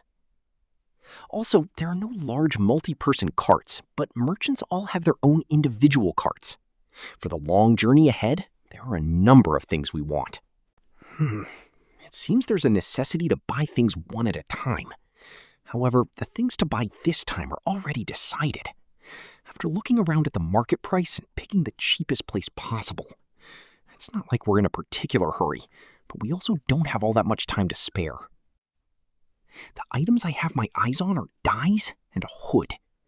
Also, if possible, something like a lemon would be good. Old man, aren't these dyes a bit expensive? This isn't a showcase? Don't say stupid things. It's a reasonable price. Is that the truth? Obviously. Though, they're selling the same thing for half price over there? What? The quality seems to be a bit lower over there, though. This hood is good. If I buy this and that lemon-looking thing over there together, will you give me a discount? Boy, you're quite skilled in this business. I understand. Take it. That's right. Buy this from us. It's fur from pack coyotes and fangs from acid wolves. There's quite a few there. Hold on a second. 2, 3, 4... How does 3 scrap iron coins sound for the lot? That can't be the case. Shouldn't it at least be 6 coins? There's no way that's the case. Then 4 coins. Okay, let's go with that. After going through some browsing and negotiations, we can buy and sell all at the same time. Since I don't know what the market price is, I have no idea how much money this really is. Honestly speaking, just going by looks of things during negotiations, I got the feeling we just barely got a reasonable price. Our remaining funds are 1 iron coin, 4 scrap iron coins, and 10 stone coins. It's the money we received from Roxy's parents. I need to make sure we use it carefully. We entered an unpopular back alley. It would be good if we didn't get involved with any weird guys. No, if we get involved with them, they could be willing to give Ruijerd all their money. It could be a chance to increase our money. Ruijerd-san, if anyone tries to mess with us, let's go with half killing them. Half killing? All but dead, but not quite killed, is what you're saying? No, you can just normally dust them off. However, unfortunately, no one came to mess with us. No, honestly, it was unfortunate. Although there were some pretty rough-looking guys. They most likely had no money, though, either way. Ruijerd-san, first, let's dye your hair. Oh, dye my hair? Yes, with this dye. I understand. You're going to change the color of my hair. You sure think up some interesting things. I was admired. It seems in this world there are no customs of dyeing hair a different color. No, it could just be that Rudeus doesn't know? It doesn't seem like he's gone near very many human villages, after all. However, wouldn't it have been better to go for a much different color than that? The color I selected was a blue color. I chose the one as close as possible to the color of the Magurd race as I could. Rudeus, what is that? No, there's a Magurd race village a 3-day walk from here. There should be quite a few people who know that. Since that's the case, from today forward, Rudeus-san is a Magurdo race. Then you guys are... We are henchmen numbers 1 and 2 that you picked up somewhere around here. Henchmen? Not equal warriors?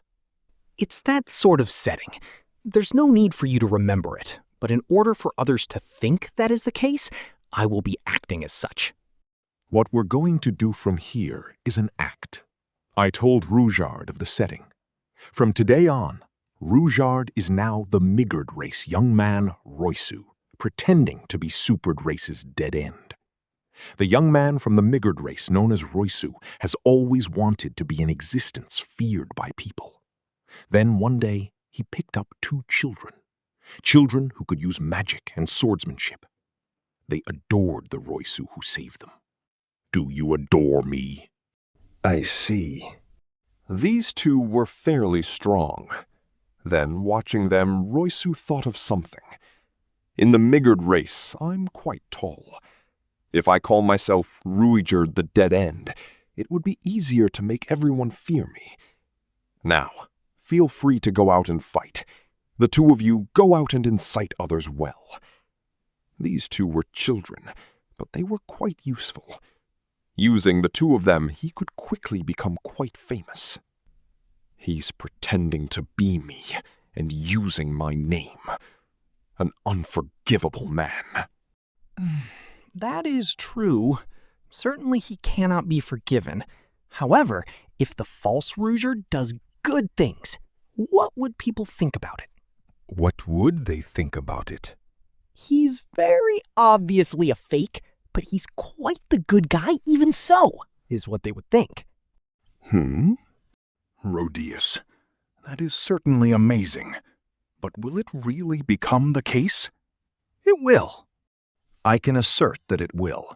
At the very least, the current Rudeus here can't lower his current reputation any lower. The current point is the lowest possible reputation, after all. I see. Is it all right if it's something as simple as that? It's not simple at all. I'm not sure if we can make it succeed or not. Plans are things that are always certain to fall apart at some point. The more detailed and thorough you are, the easier it is to come up with further plans in the following half. However, if all goes well, rumors will become rumors, gathering up, and Rudeus' true nature will become clear to everyone. However, what if the lie gets out? How could you say that? Ryojin-san, there's no lies at all about it. What do you mean? A supered race calling himself as such while pretending to be a Magurd race. If everything goes as planned, doing things that everyone likes is a good thing. Even the name isn't false. Hoisu doesn't want it known that he's a real supered race, so he calls himself Rudeus in front of others. Rudeus of the supered race. The people looking at it from the outside will at their own convenience be mistaken that it's the Hoisu of the Magurd race pretending to be Rudeus. That's why there's no lies about it. The only one lying is me. However, Rudeus seems like he'll resist standing behind lies, so I'll stay quiet about that part. I see. I'm pretending to be myself while Roisu is the fake? My head is getting all mixed up. What do I need to do? Just continue as you do normally. Rudeus made a complicated face. This guy certainly couldn't make it as an actor with his acting skill.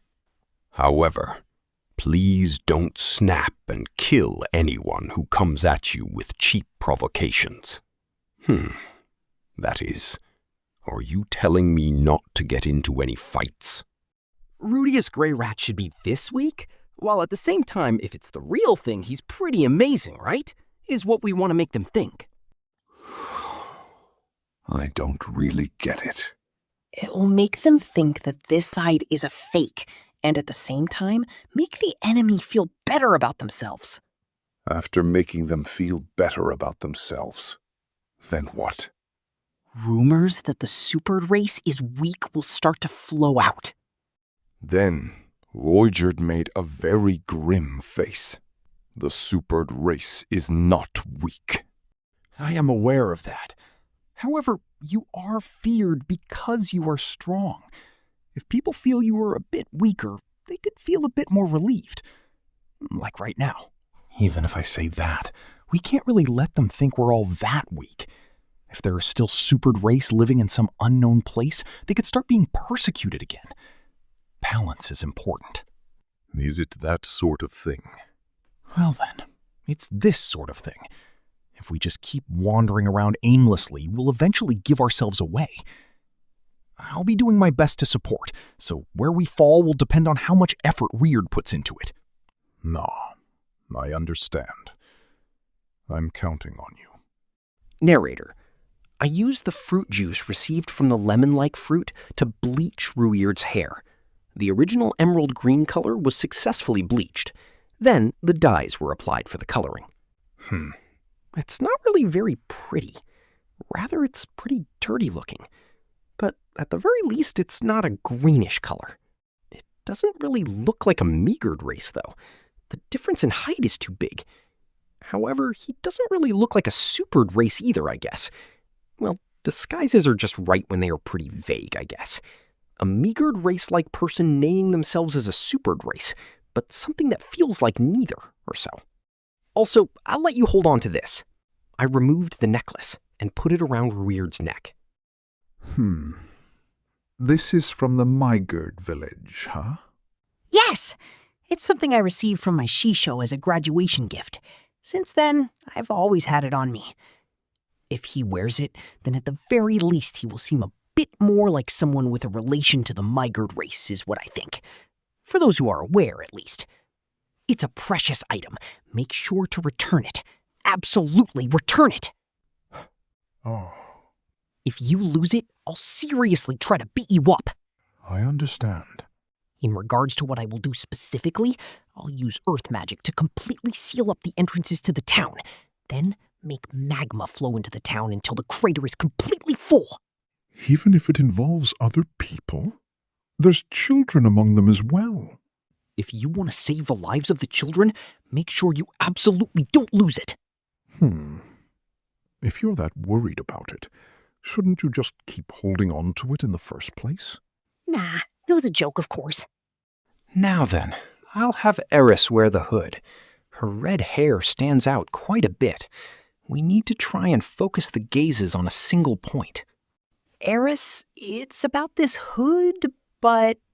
After saying that and spreading the hood out, I noticed there were holes for ears. How could this be? It's like the kind of hood monks in Final Fantasy III would be wearing. The color is not quite white, but it has a mantle-like part flowing out the back. It seems to be something for the beast race. This could have been a mistake to buy. Eris isn't normally bothered by clothes very much. However, if you see that Boreas-style greeting, you would understand. She probably doesn't want to wear anything that associates her with the beast race. Eris, it's about this, but... What are you gonna do about it? It's for Eris. Could you somehow wear it? Really? Is what I thought, but it seems she was really happy about it. That pose doesn't seem to be one of dislike. I'll treat it carefully. After quickly putting on the hood, Eris had on a full-face smile. Well, it's that, right? I don't really get it. But anyways, all right. Now then, first off is the Adventurers Guild. What is necessary is comedy. We can't go forgetting that. I'll be praying it goes well. Volume 3, Chapter 7, Part 1. The Adventurers Guild. A place where men of great strength and valor gather. those with confidence in their strength, those with confidence in their magic, those with swords, those with axes, those with staves, and those with fists. Those who boast they are stronger than others, and those who laugh in the face of death. Swordsmen clad in armor, lightly equipped magicians as well. A man like a pig, a woman with the lower half of a snake, a woman with legs like a horse. A place where a great number of races gather and congregate. That is the Adventurers Guild of Magic Continent. The Adventurers Guild in the town of Rikarisu. Its large door violently swung open, making a loud bang. The guild's gazes gathered towards the entrance, wondering what was going on. There are very few who would open the Adventurers Guild door so violently. Did a party from somewhere return? Are the guards here to request for backup for monsters attacking the town? Otherwise, is it just a trick of the wind? Come to think of it, it was said that Dead End was seen nearby. But it can't be? What? Oh, hey! Stop staring, you bastards! What do you think you're feasting your eyes on here?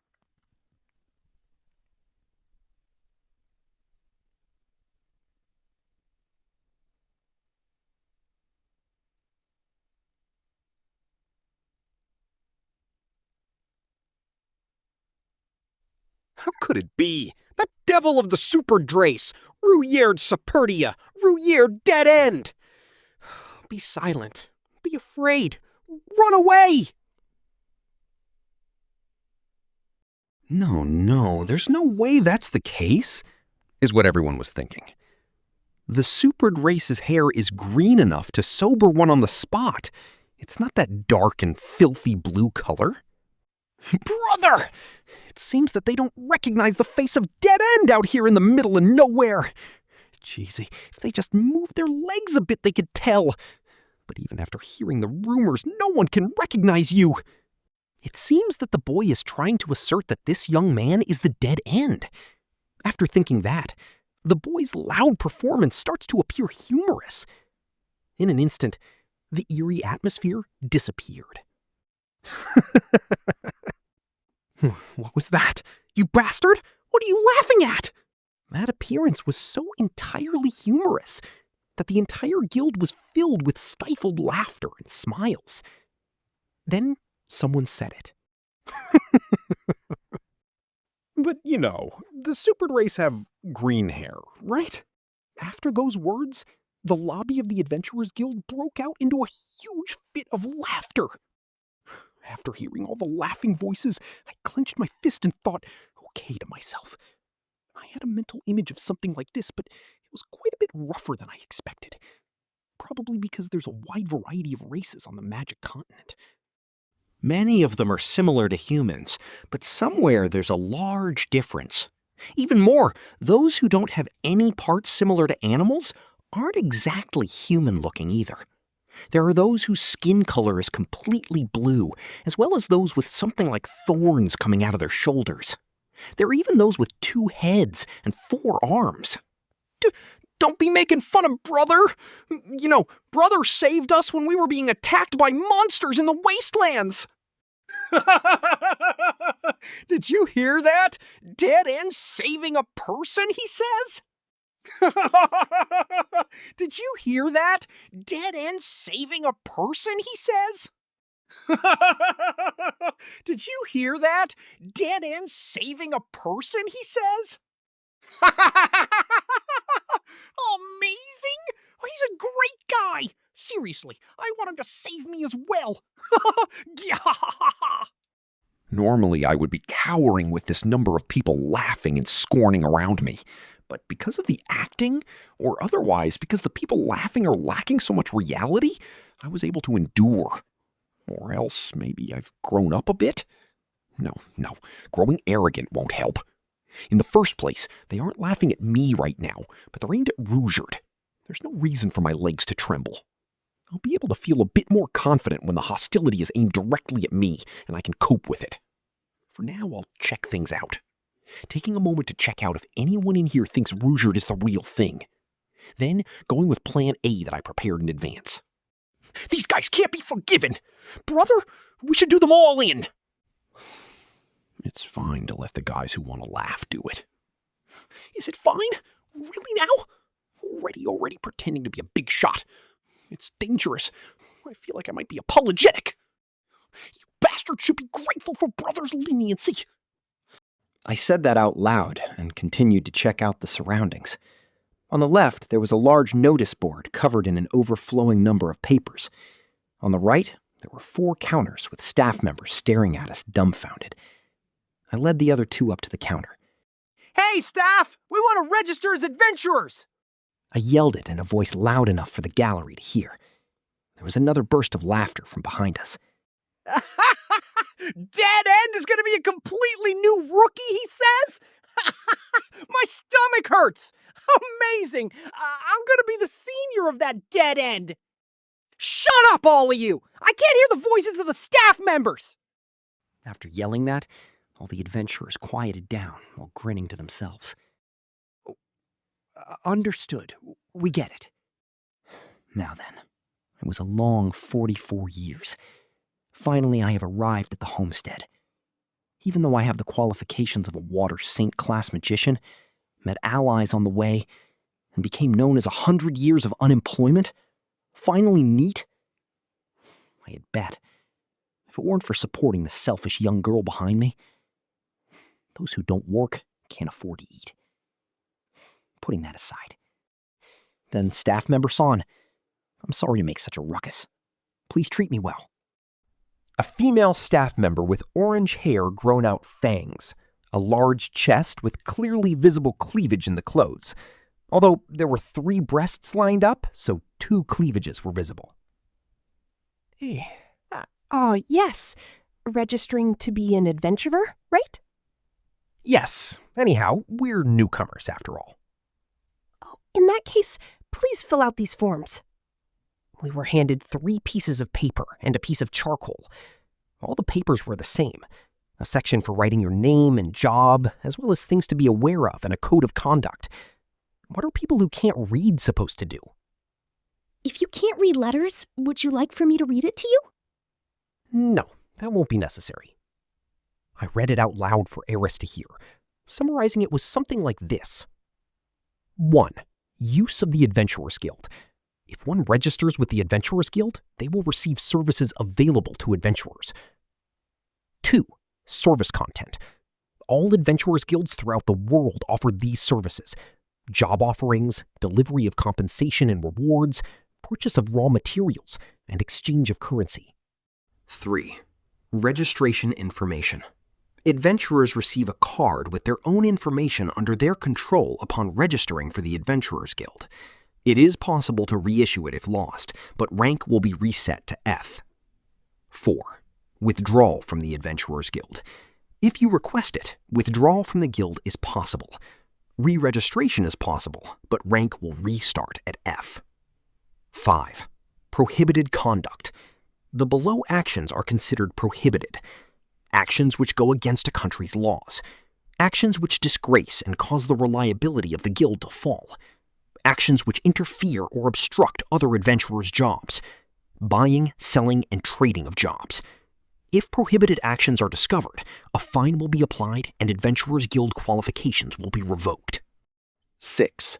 Breach of contract compensation. If you fail a job you have accepted, you must pay compensation for the breach of contract, 2 times the amount of job reward compensation. Repayment period is half a year. 7. Rank. There are 7 ranks from F to S based on adventurers' proven skills. 8. Rank promotions and demotions. 9. Obligation. In the case that a country is under attack by monsters and a request for assistance is made from the guild, you have an obligation to obey. Midway through, Eris started to show a fed-up face. She's not really all that good with stiff rules like these. I'm not really all that good with them myself. However, these sorts of things you need to properly read after all. Staff member Son, I have a question. These words, do you have them prepared for any place? Prepared for any place? For example? Human language. If that's the case, then it's all right.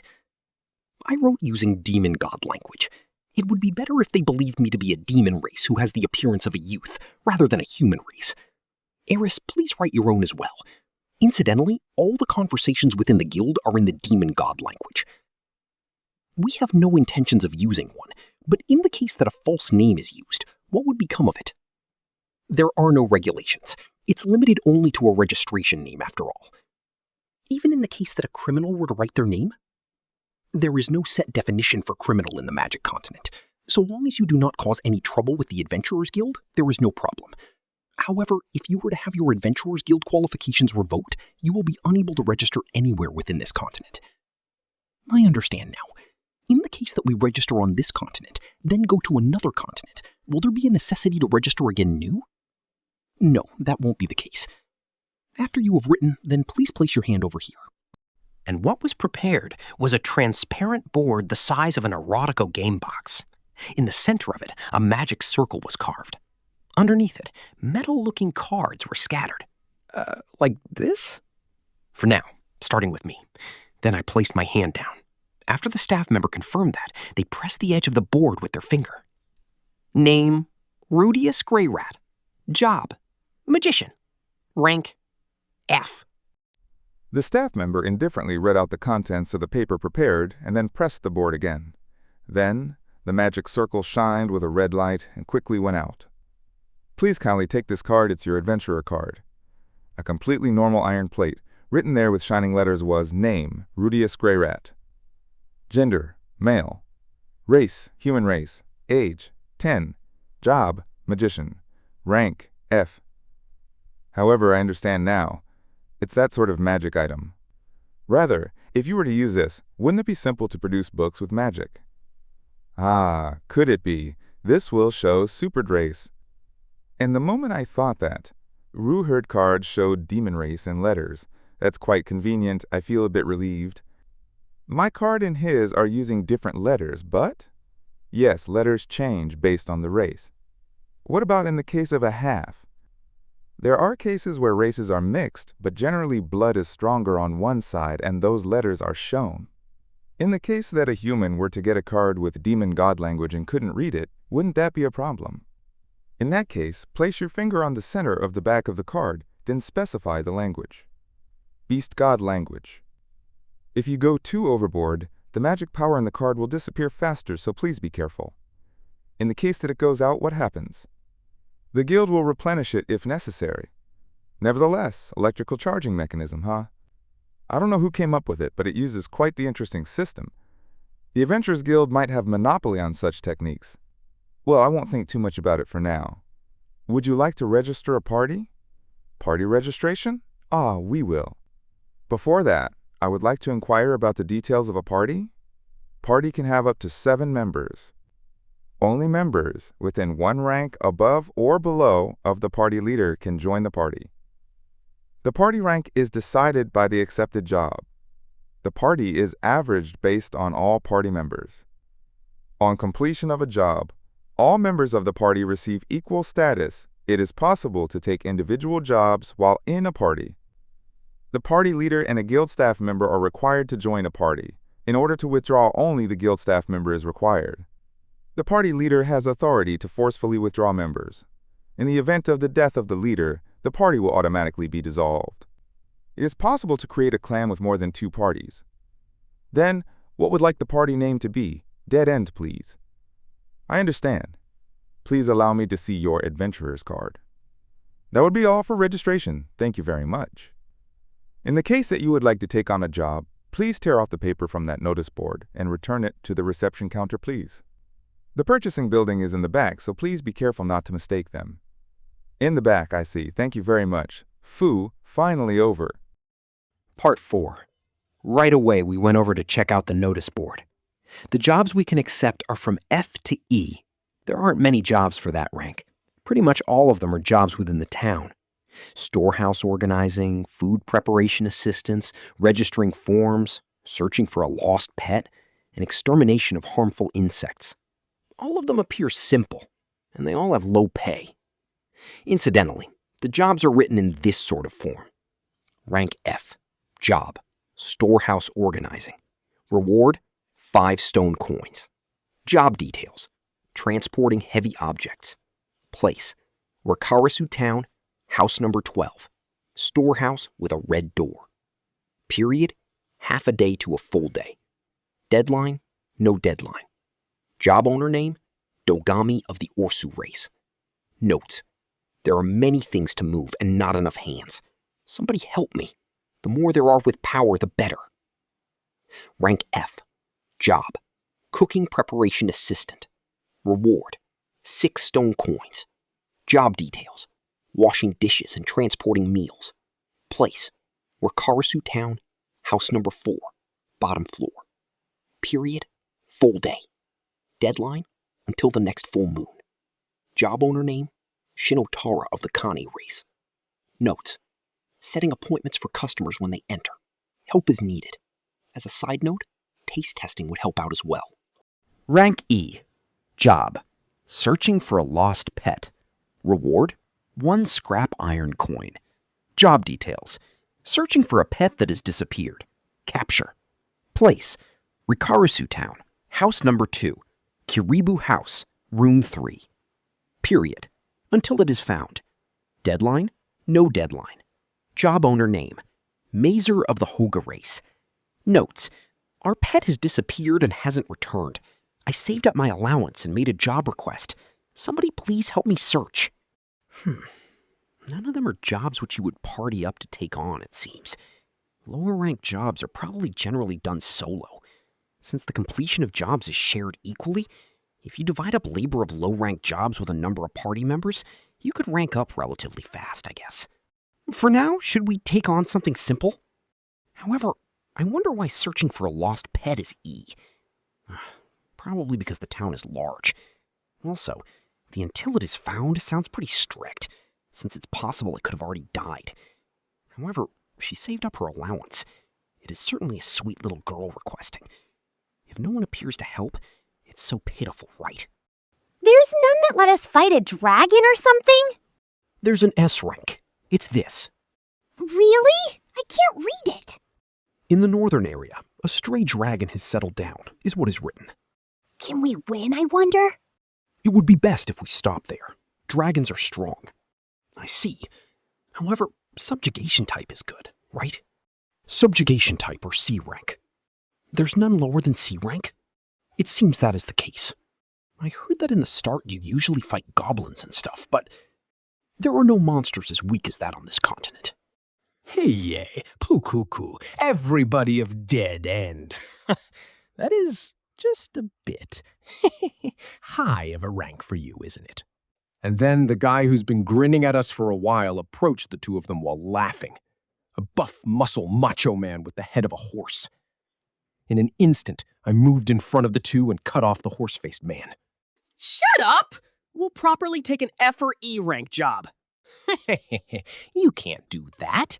Aren't I giving you advice here? What? Here, this job. The lost pet search. Rip. What was torn off was the job I was just looking at. This is a higher rank because the town is a huge area to cover. Hey. Your brother is that supered race Dead End, right? So what if that's the case?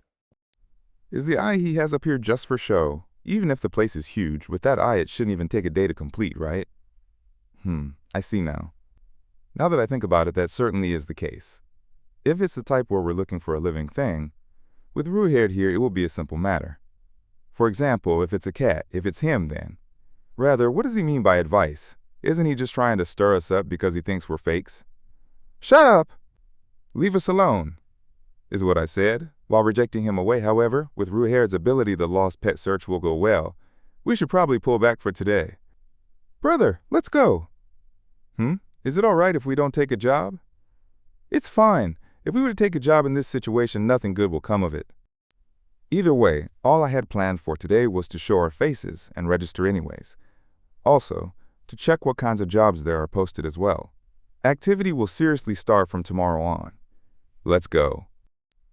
After we left the Adventurers Guild, a huge roar of laughter started up. Hey, you're just gonna leave without taking a job? As expected, Eren-san takes it easy. Yeah, ha. Rudeus was showing a bewildered expression, wondering if this was really okay. This is okay. For now, we have succeeded. Even after hearing the name Dead End, rather than feeling alert or nervous, they break out into laughter. It might not be the ideal situation. However, without a doubt, we've taken one step forward. At the very least, I am confident in that. Thus, we became adventurers.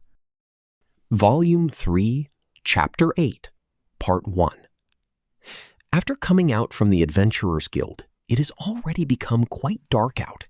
Even though the sky is still a bit light, only the city is strangely dark.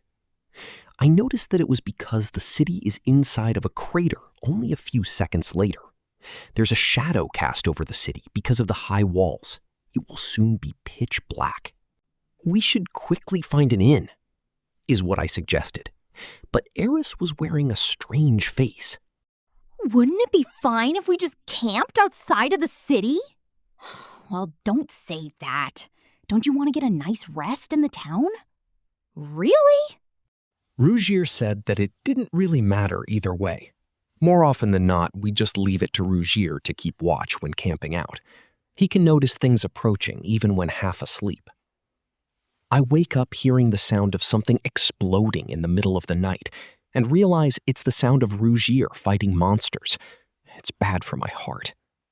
Well, the choice would be an inn. I'm hungry as well. I would like to buy something, but there's still some dried meat left over from the other day. In order to keep food expenses low, I guess we should restrain ourselves here. Even though I say that, if our stomachs feel this unsatisfied, it makes me want to just eat until I'm full. Hey, Rudeus! Look! Eris said something sounding really excited. What is it? Where should I be looking?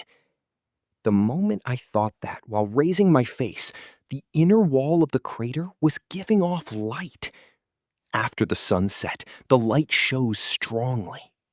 Amazing! This is amazing! This is the first time I've seen something like this. When the sun completely sets, the inner walls of the crater light up the entire city, almost like an amusement park when it lights up at night. This is certainly quite amazing. Since I've always experienced living in places that are never completely dark out, I wasn't particularly moved by the sight. However, I have to admit, it was a rather luminous view, though I wonder how it's shining. That is magic lightstone. You know about Raiden? Raiden? Who is that? I think some generation of sword god had a name similar to that or something. Obviously, the joke didn't get across. Knowing that in this world there's no one who would get those sorts of jokes is a bit lonely. Excuse me, among my acquaintances, there's a person with a name similar to that. He's a fairly knowledgeable person. I made a bit of a mistake. I see. My head was stroked gently. It's an expression almost like trying to appease a young child remembering his dead father. It's not like Raiden is my father's name. My father's name is Paul. He's not bad as a father, but he's pretty bad as a person. So, magic lightstone is? It's a variety of magic stone. What kind of effect does it have? During the day, it gathers energy from the sun, and when it becomes dark, it shines like that. However, it doesn't shine even half as long as the daytime. I see. Solar charging. I didn't see anything like this in Asura Kingdom. It seems useful, so they should use it more often. Since it shines so well during the night, shouldn't it be more commonly spread around places? No, it is a relatively rare stone. Then what is over there? There appears to be more than enough to light up the entire town here, but during the great demon emperor's rule, it was gathered here, supposedly. Look. Looking where Rougeard was pointing, I noticed a partially destroyed castle. It was gathered just to make that castle look beautiful. I thought of something amazing, huh? The image of the great demon emperor San floated into my mind. Eris dressed in bondage fashion, yelling out, "Light is a necessity in order to make me appear more beautiful!" No one tries to steal it? Generally, it's considered a taboo. I don't know the specifics. Well, supposedly, it's the first time Rudeus has been able to enter the town after all. It's shining at a relatively high point. Unless you can fly, it probably wouldn't be very easy to take. It was supposedly quite the selfish request at the time it happened. Now, as you can see, it's proven quite useful. Surprisingly, it might have been gathered for the sake of the people in the end. Impossible. The great demon emperor is famous for being quite lazy and selfish. I see. Lazy and selfish. If they are still alive, I'd love to meet them. It's surely a succubus-like bitch older sister type, I'm sure. I guess this would be the case of reality is stranger than fiction. Is that a saying from the human race? Yes, it is. For example, the supered race are really a kind race after all, right? My head was stroked. Having my head stroked at this age feels a bit odd, is what I was thinking, but after giving it more thought, a mentally middle-aged man in his 40s having his head stroked by a man whose real age is 560? That sort of situation? I don't really know. Then, taking out a 0, the situation would be a child with the age of 4 having their head stroked by a man with the age of 56. Wouldn't that be a situation one could gently smile at? Hey! I want to see the castle! Eris pointed her finger at the partially destroyed demon castle of darkness. However, I reject that option. We can't today. Let's go find an inn. Why not? Isn't it all right? Just a bit. Eris was swelling up her cheeks. Seeing that, I felt it might be fine for just a bit. However, Rudeus said it wouldn't be light for as long as the day. It wouldn't be funny if, by the time we arrived at the castle, it stopped shining. So, recently, I've been feeling really tired. Let's go to an inn. Huh? Are you all right? Feeling tired. That's right. Traveling around to all these places I'm unfamiliar with is tiring, but my body also feels quite heavy lately. It's not a problem to move around while fighting monsters, but it feels like I get tired faster than normal recently. I wonder if it's anxiety? I'm all right, just for a little bit. Oh, I see.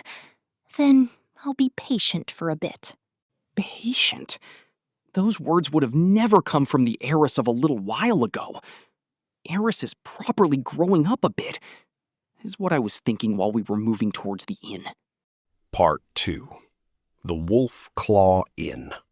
1 room, 1 night. 5 stone coins.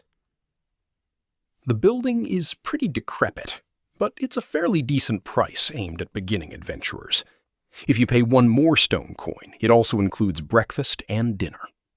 Also, if a party of more than 2 adventurers is staying in a single room, meals are free.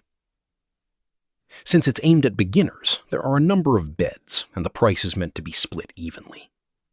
The entrance is a lobby combined with a bar. There aren't a large number, but there's both counter seats and table seats. Just as expected from an inn aimed at beginners, there was a table with 3 young adventurers seated. Even though they are young, they should still be older than me, and about the same age as Eris. All are young men. They were staring at us rudely. What should we do? Rudeus was waiting for my response. It was a look asking if we should keep up with the act even here. Rudeus Greyrat. Let's not do it here. I thought about it for a bit, then stopped. I don't want to have to worry about it at the place where I'm going to sleep. I don't know how many nights we're going to have to stay the night here. However, they are still children. If the place we stay is the same, then they should realize Rudeus is a good person from seeing his actions. Our party has 3 people. For now, we'll go 3 nights' worth. All right. What are you going to do for meals? We'll count on you for meals. For now, we paid the cost of 3 nights at the inn. It's good that the price of food is nothing. Left over was 1 iron coin, 3 scrap iron coins, and 2 stone coins. Rudeus Greyrat. Converting it to stone coins, it would be 132 stone coins. Are you guys beginners as well? While I was listening to the rules from the innkeeper, the newbies nearby called out to Iris. The guy in the back, his hair was white. Well, you couldn't really call him bad-looking. Rudeus Greyrat. I'll give him an above average. The other two were, well, Bishonen types, I guess? One was a rather strong-built, four-armed boy who looked like he was raised quite proudly. Another was a boy with a beak and feathers on his head. Well, yeah, I guess you couldn't really call them Bishonen. The type was quite different. If the first guy was normal, the remaining two would be rough type and light type, I guess. We are as well! How about we have a meal together? Really? Flirting? These kids are getting in over their heads. However, his voice is trembling a bit. I can't say it's not humorous. We could discuss tricks when taking on jobs and such? Impressed, Eris sighed while looking away. As expected of Eris-san, completely ignoring someone trying to flirt with you. Well, I guess it would be because you can't understand the words as well. Hey, just a little bit is good. That little brother over there, you can join as well. Huh? I was about to go in to help her when Eris started to move away from them. I know that technique. It's something Idana-san taught her in manners class. Methods to avoid nobles you don't want to interact with. Basics chapter. What are you going to do, boy? A gentleman would fall back here. Don't ignore me! The boy was not a gentleman. Getting irritated, he grabbed onto Iris' hood and pulled it strongly. Iris was getting pulled backwards, but she didn't move very far. Her legs had been trained pretty well, after all. The boy didn't stop pulling as he was getting annoyed. Since he's an adventurer, he must be pretty proud of his strength. Rip! The cheap hood made a bad sound and ripped. Eh? After hearing that sound, Iris looked at the ripped hood. Crack! I certainly heard that sound. The sound of Iris snapping. What are you doing?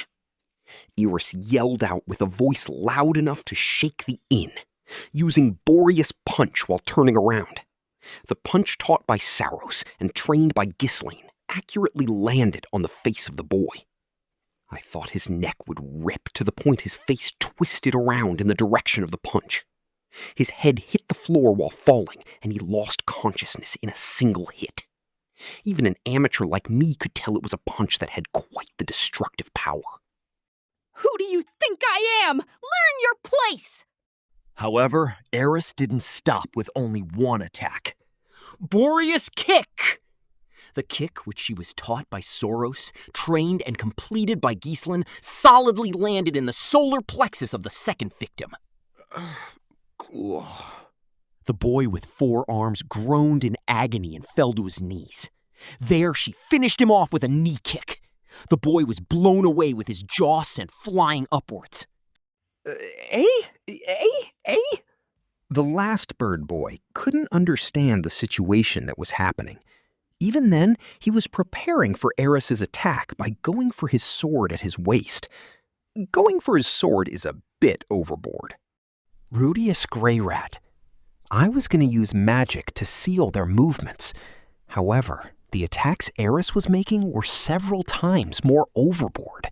Faster than the bird boy could draw his sword, she solidly landed a hit on his jaw. Even though the bird boy shouldn't even have had whites in his eyes, he showed them. In an instant, all 3 had become powerless. Then Eris walked to the first boy and started kicking his head like it was a soccer ball.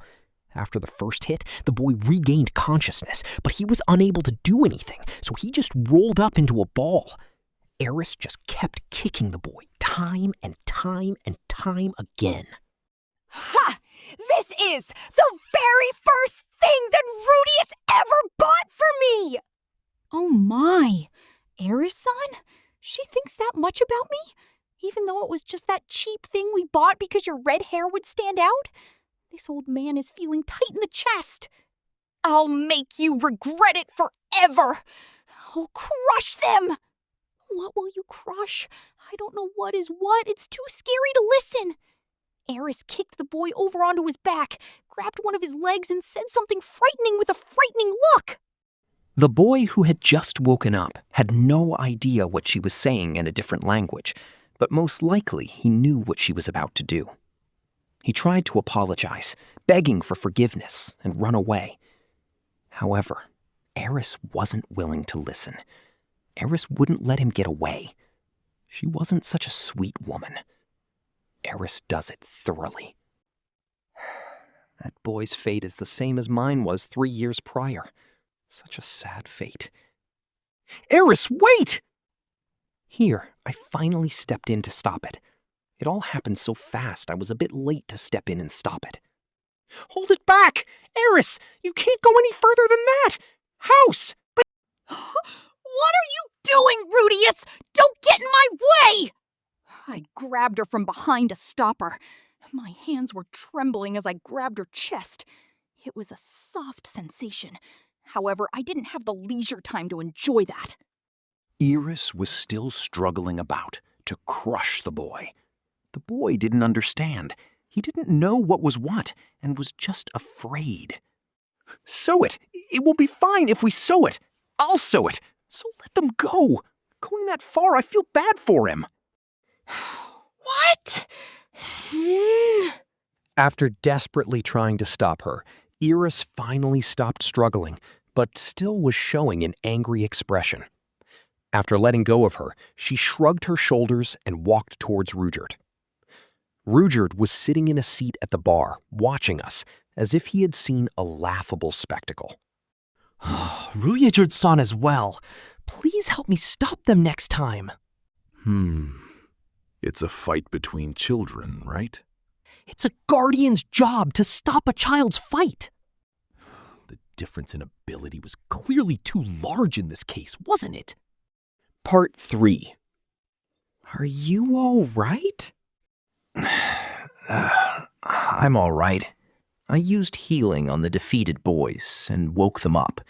Somehow there was a feeling of camaraderie. I'm sorry about that. She can't speak in demon god language. Oh, that was scary.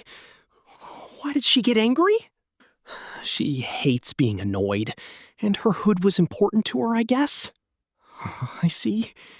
Can you tell her I'm sorry about that? I looked at Eris, and she was staring at her hood, glaring and grinding her teeth. She was making a face that said she will never forgive them. It's been a while since I had seen that face. Putting it into words, it's a face I hadn't seen since the first time I met her. A face like she's on the verge of snapping at any moment. That sort of face. If I talk to her right now, I'll probably be beaten as well. I see. She's cute but scary. Recently, I had been thinking she was more graceful, but I guess she was just putting on that sort of face as a front. Even though I thought she had grown a bit, it's a bit of a shock. That's the case. She's cute, so you shouldn't call out to her so leisurely. Yeah, that's right. Also, if you ever think you want to get revenge for this time, you should reconsider it. This time was an unavoidable accident, so I stopped it. But next time, you might lose your life. I completely nailed in the matter of fact. Shortly after, the boy woke himself up, checked the back of his head for a bump, and calmly told me his name.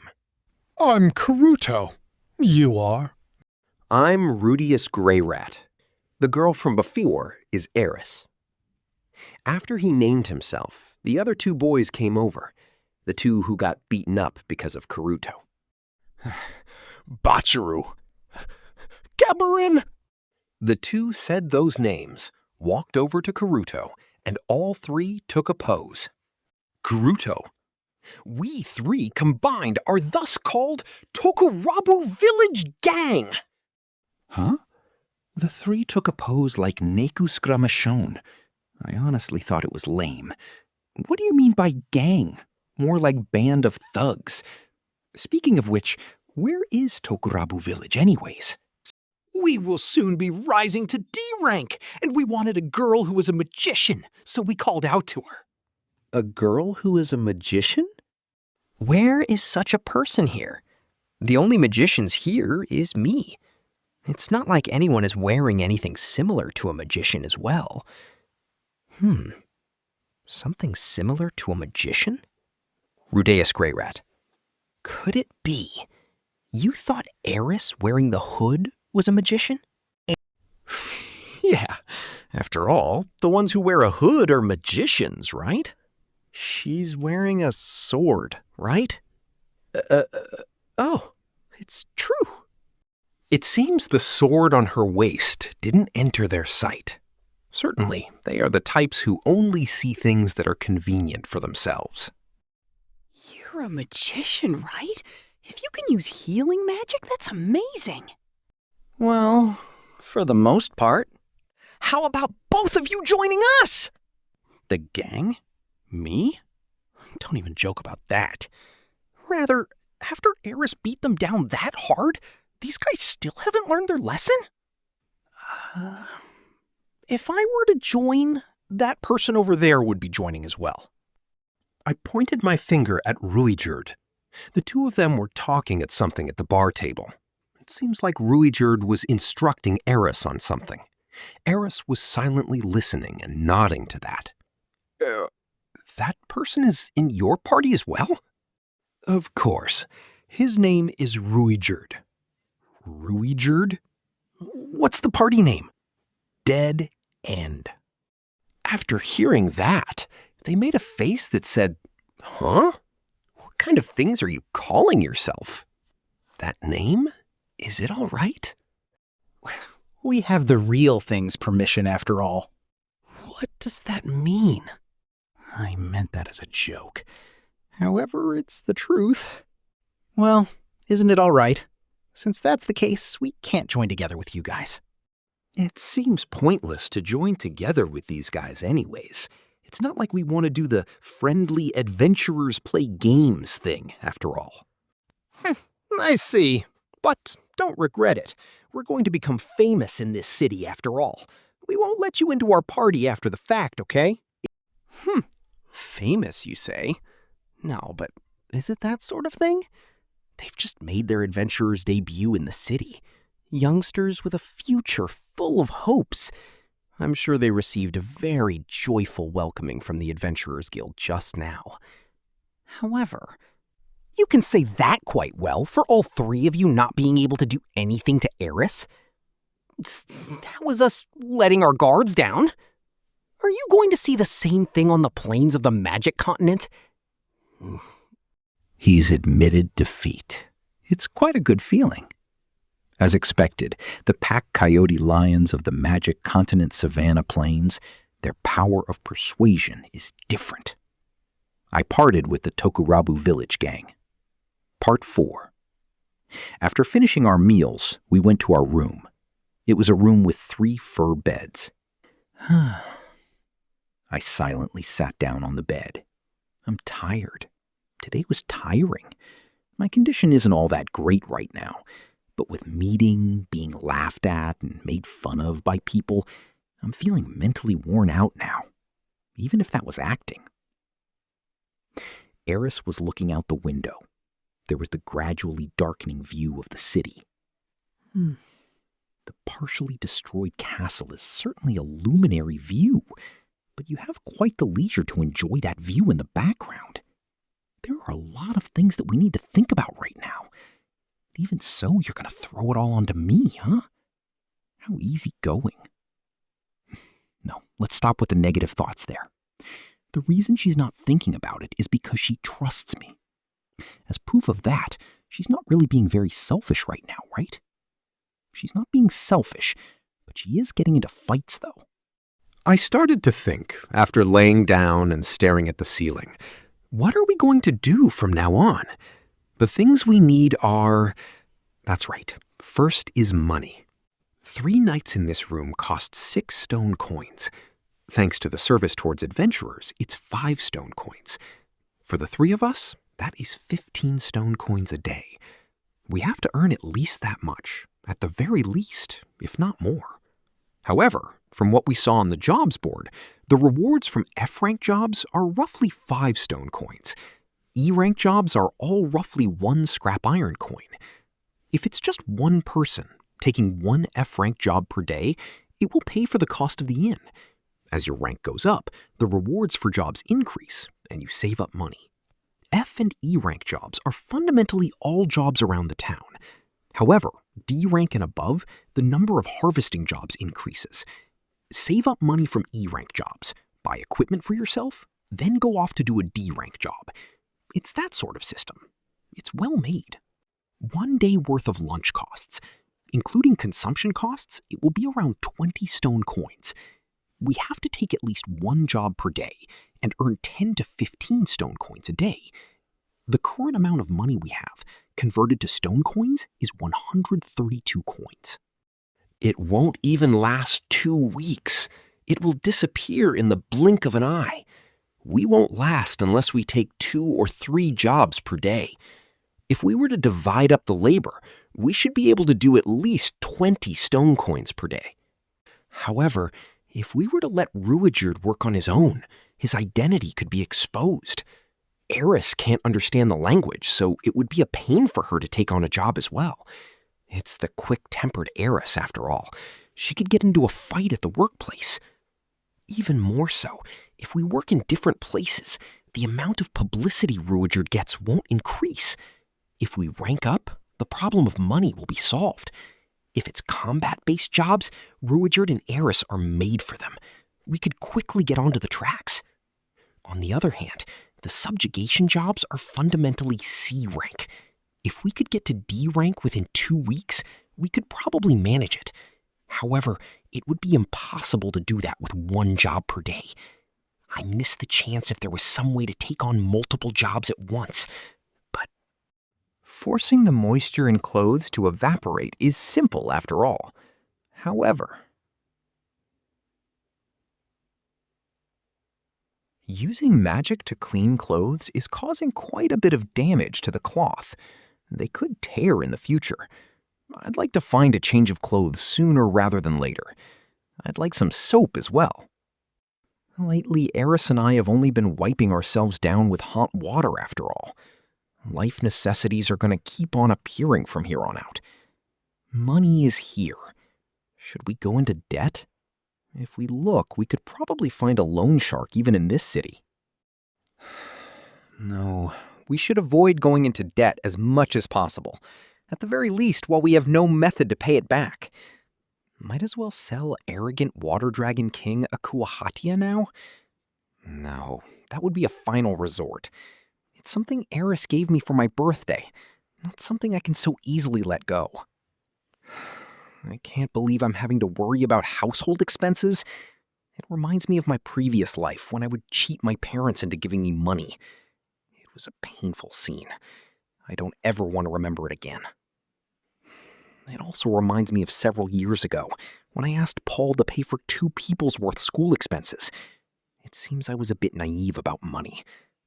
Rather than reflecting back on that, go out and earn money. What can we do to efficiently earn money? Take jobs every day?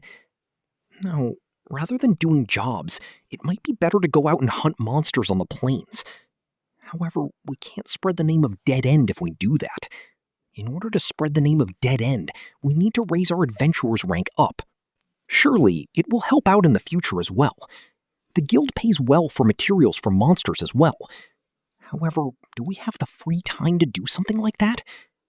Putting aside the matter with Rudeus, first we need to save up money and build a foundation for our survival, right? My thoughts are going around in circles. Save up money, raise Rudeus' fame. The hard part is that we need to do both of them at the same time. It would be good if there was some sort of method to do it. Unable to think of anything, I quietly fell asleep. Part 5. Dreaming. A white place. A place with nothing. And an obscene guy is standing there. Redignant feelings start to rise up within me again. I sigh. What is it this time? I ask the mosaic bastard while feeling irritated. I would prefer if you make this as short as possible. Hitogami.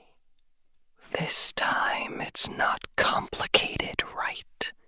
Since you were relying on Ruijerd, you made it to the town, right? Certainly. However, consider Ruijerd's personality. Even if we had run away on the spot, he would have followed after and protected us. It seems you trust him quite a bit. Yet why don't you trust me? You do not know why, even though you call yourself God? Well now, rather than that, it's the next advice. Yes, I understand. Let's end this as quickly as we can. I do not like this sensation, and I do not like hearing the mosaic bastard's voice. During Druius's dreams, it had become thinner. This sensation of being a shitty NEET. That was his previous life, that is. If I am going to be forced to listen to it in the end, I would prefer if you just tell me it from the start. That's mean. Either way, I will just end up dancing in the palm of your hand anyways, right? That's not the case. How you move depends on you. No need for pointless talk. Quickly tell me and get this over with. Yes. Rudeus, take the job to search for a missing pet. If you do that, your worries will be resolved. Part 6. Middle of the night. I wake up. I saw a bad dream. Honestly, I wish I wouldn't see those visions. He comes out with such a good timing. There's no mistake he's an evil god. A skilled evil god who is good at manipulating the weakness in people's hearts. I look to the left. Ruijerd is sleeping there. Rather than on a bed, for some reason he's sleeping in a corner of the room holding his spear. I look to the right. Eris is awake. Sitting on the bed while holding her knees, looking outside of the completely dark window. I quietly get up and sit down next to her. I look out the window. There's only one moon in this world as well. Having trouble sleeping? Yeah. Eris nods while staring out the window. Hey, Rudeus. Yes? Will we be able to return? A worried face. That is, I feel embarrassed about my own uncertainty. I thought she wasn't thinking about it at all. She is thinking about this situation as an adventurer, with no worries at all, and just enjoying it, is what I thought. That's wrong. She was worried as well. However, she was acting so that I wouldn't find out about that. She's got to be feeling stressed as well. That's why she got into that fight. I didn't realize it. How can this be? We will be able to return. I gently embrace her, and she rests her head on my shoulder. Eris hasn't taken a satisfactory bath in a few days. It's a completely different scent than the one she used to give off. However, it's not a bad scent. Since it's not a bad scent, it seems like my Kikonbu is going to go wild. Patience. Until we get home, I'm the thick-headed type. The situation is different from that time with Sylphie. This time, I have a reason I have to be patient. It's a flimsy reason, but I don't want to take advantage of her while she is feeling uneasy. I don't want to do something so underhanded. Hey, Rudeus. Is it all right if I leave it to you? It's okay to feel safe. I'll make sure we can return no matter what. Lady Eris is so cute when she is meek like this. I understand Old Man Saurus's feelings. This will make you want to spoil her. Rather, what happened to the old man, I wonder? No. Right now, it's better not to think about it. Let's give it our best. Eris, you should go to sleep. It's gonna get busy starting tomorrow. I pat Eris on the head and return to my own bed. I meet eyes with Ruijerd. He overheard us, it seems. It's a bit embarrassing. However, he closed his eyes soon after. It seems he's going to pretend he didn't hear us. He's a good person. If it was Paul, he would have gone straight into teasing us. After all, it seems I can't just put off things about this person. However, Paul, huh? I wonder if everyone in Buena Village is doing well.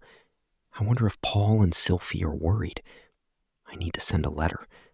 I don't know if it will make it there, though. Even so, searching for a lost pet. I have no idea what that Hidegami is plotting, but this time only I'll just obey without thinking about it. Thus, this is how our first day as adventurers peacefully ended. Volume 3, Chapter 9, Part 1. The city Ricaris, house address number 2 in Kiribu's Row. The architecture of the first floor is constructed as a long building that has 4 entrances. The people who live in there cannot be seen as rich, but they are not poor to the extent of struggling in the slums and are the average populace of the Magic Continent. In that place, there are 3 shadows moving about, 2 small shadows and a big shadow. They slowly lumbered around, arrogantly, as if there is no one around, and they stopped in front of one of the doors without incident. Hello? The people from the Adventurers Guild have come. A young boy's voice rings out loudly while he knocks on the door. It is strange. There are no adventurers in this area who will use such a courteous tone. Where adventurers are concerned, they are basically people who belong to the rough type. But the resident of this house is deceived by the gentle voice and opens the door with a clank. What emerges from the door is a young girl who's about 7 to 8 years old, with a long tail behind her like a lizard, and she has a forked tongue, carrying the traits of the Hoga race. The young boy smiles at the young girl and speaks. My sincere greetings.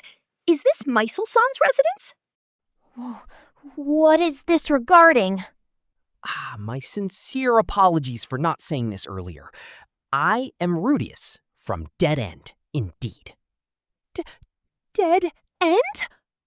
The girl also knows the name of Dead End, the evil devil from the Supered race that killed indiscriminately, accomplishing many military exploits in the Laplace War. He is the most brutal individual. If anyone meets him, they will only have a dead end. Anyone who had encountered him would say, if I didn't run away with everything I had, I would have died long ago.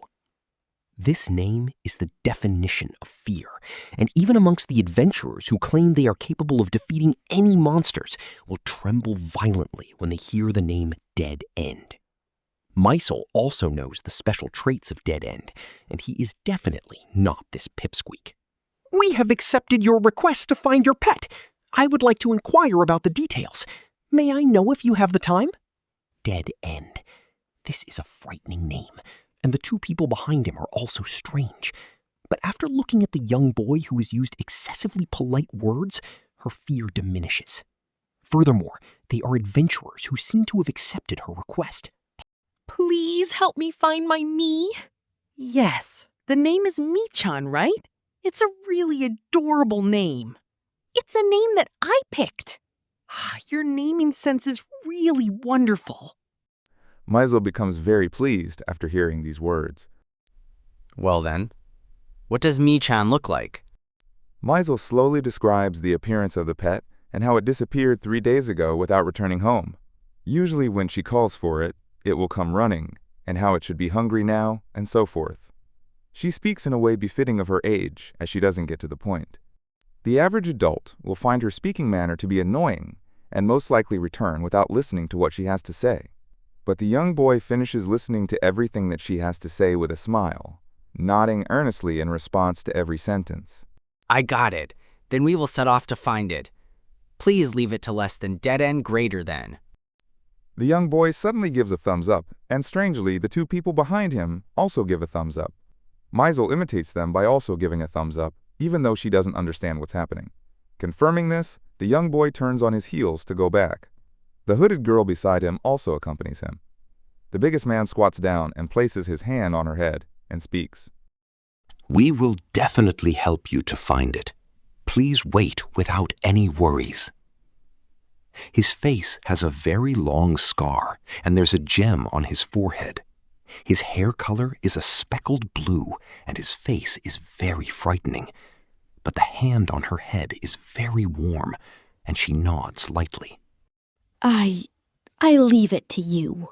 Oh, just leave it to us. To the three people who are leaving, Maisel looks at their backs and asks the biggest person. Excuse me, what is your name? Rudeus. He makes a short reply and turns his back to her. Maisel's face is dyed red, and she mutters the name Rudeus. Part 2. Rudeus's point of view. After meeting with the client, I certainly grasped the crux of the request.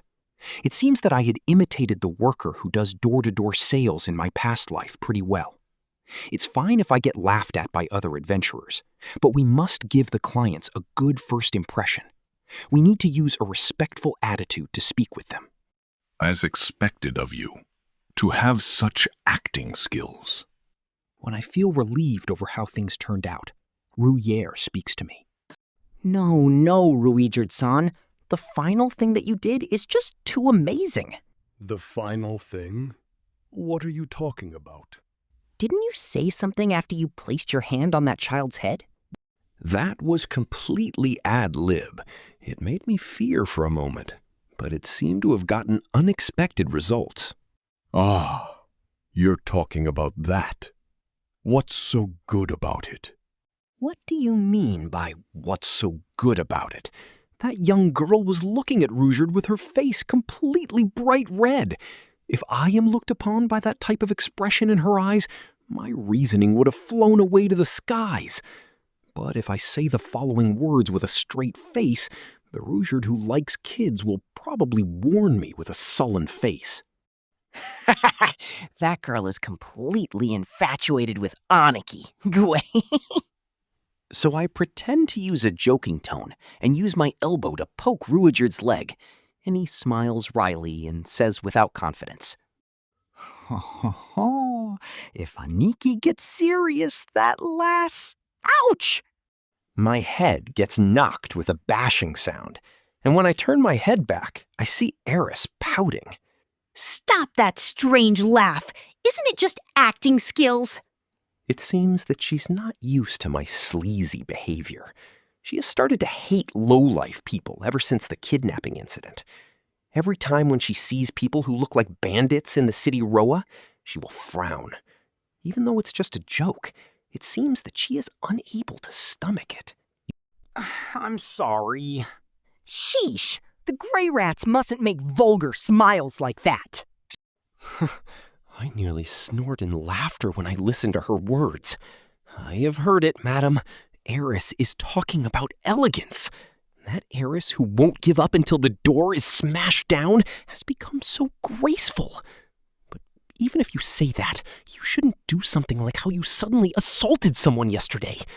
No, just look at Soros and you should understand. Is it possible that violently beating someone all of a sudden is considered graceful? Now, that can't be possible, right? I'm not sure how Asura nobles classify grace. By the way, are we capable of finding the pet? Since I'm not clear about it, I'll just change the topic. From what I gather, the pet seems to be a cat. Its color is black, and it has been with her since she was young. The size seems to be large, as the young girl gestured by spreading her arms wide apart. Judging from that, it's about the size of a Shiba Inu, which is big enough for a cat. Certainly. We already promised to find it. Ruijerd clearly asserts it.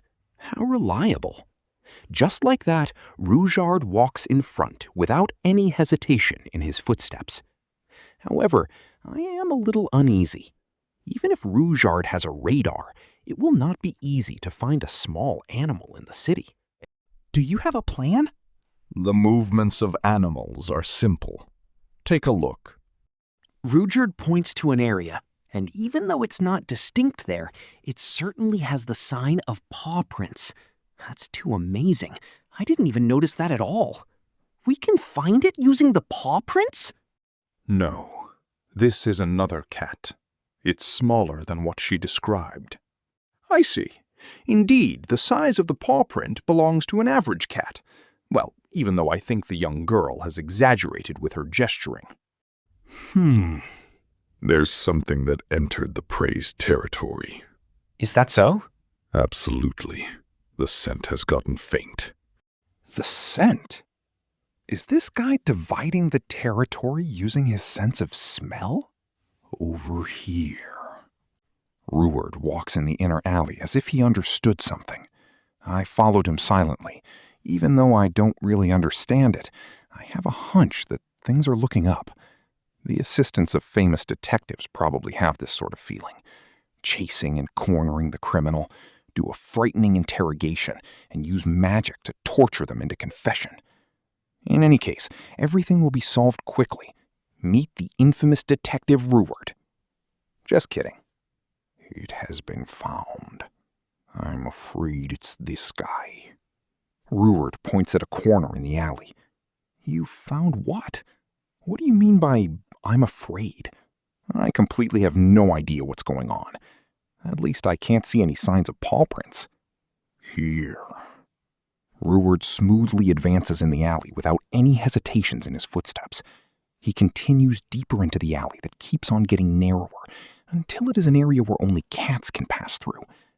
Even though I don't know how he is able to do what he's doing, perhaps he's tracking the prints successfully. Look here. There are signs of a battle. Rudeus stops at the end of an alley and calls me to look at it.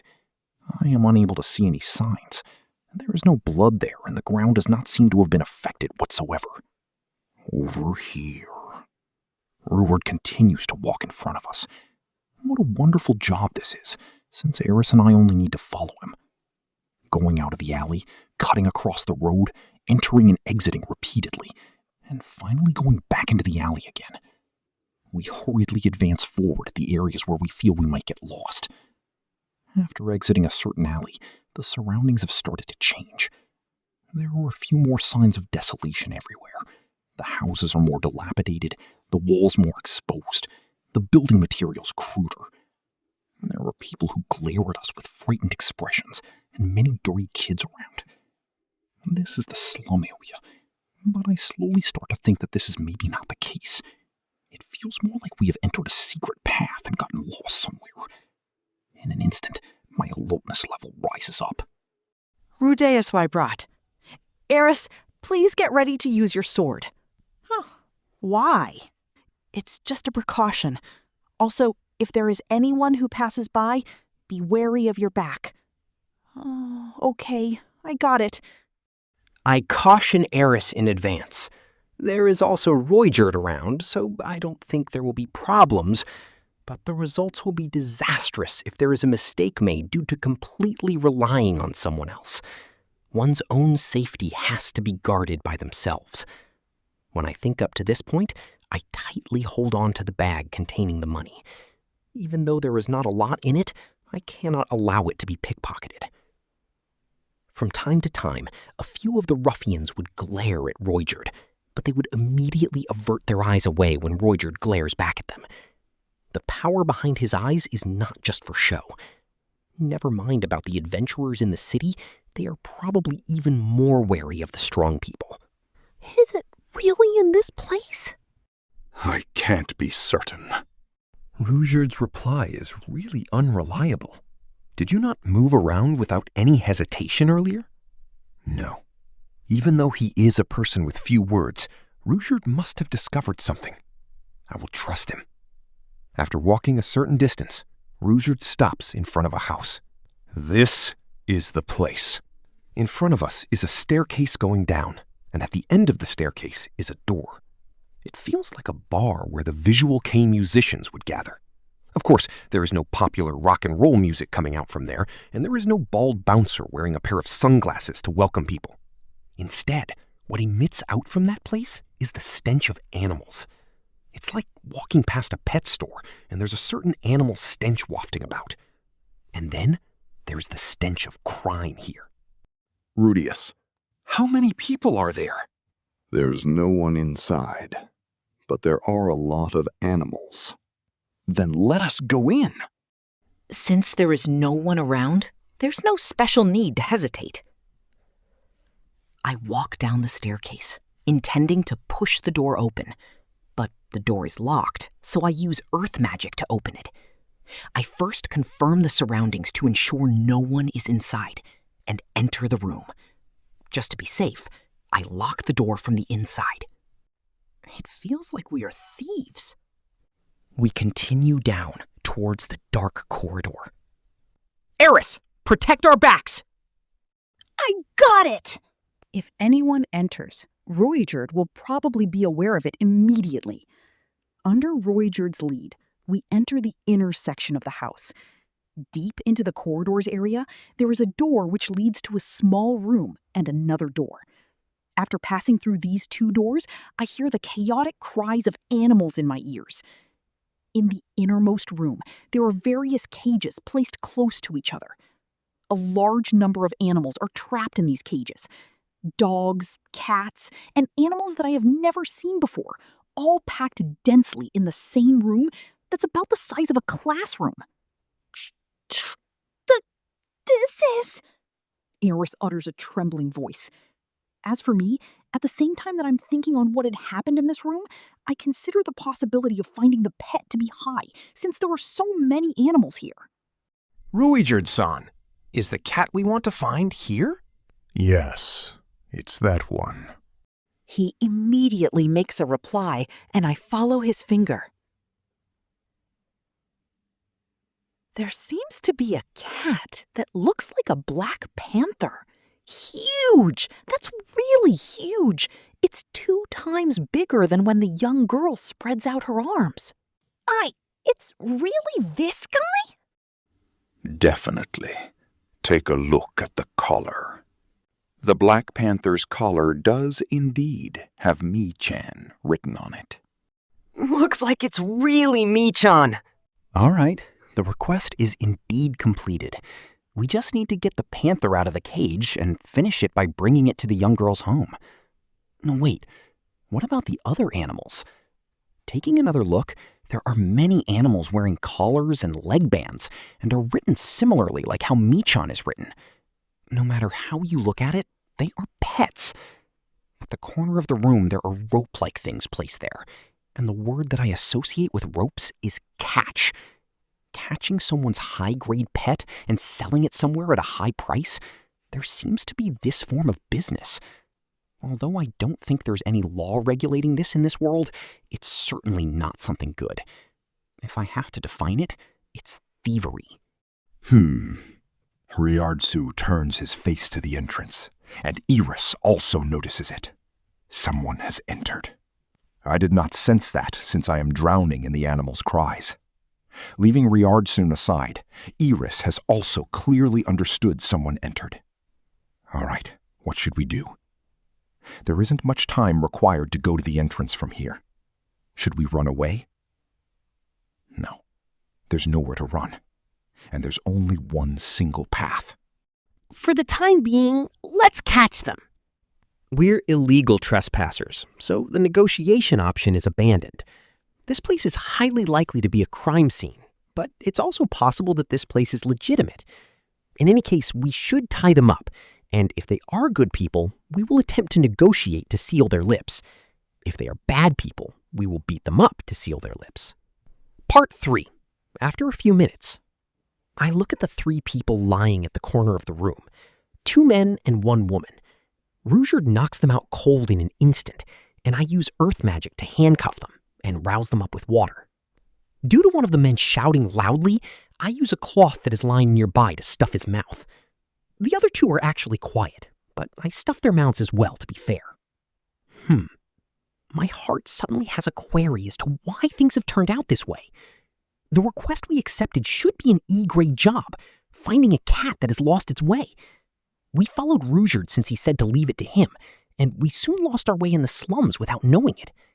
We entered a house, found many captured animals, and when we finally come to our senses, for some reason we have tied people up. Our request is obviously not to catch people. The way how things have turned out is absolutely that Hitogami's fault. He must have predicted that things will end up this way. The situation has become a little troublesome. If only we did not accept the request to find a missing pet. Part 4. I start to inspect the 3 people. Man A, demon race. There are no eye whites in his eyes, and he has compound eyes and looks a little disgusting.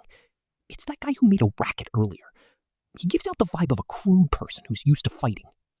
I seem to remember seeing the name of the race in Roxy's encyclopedia, but I am unable to recall it.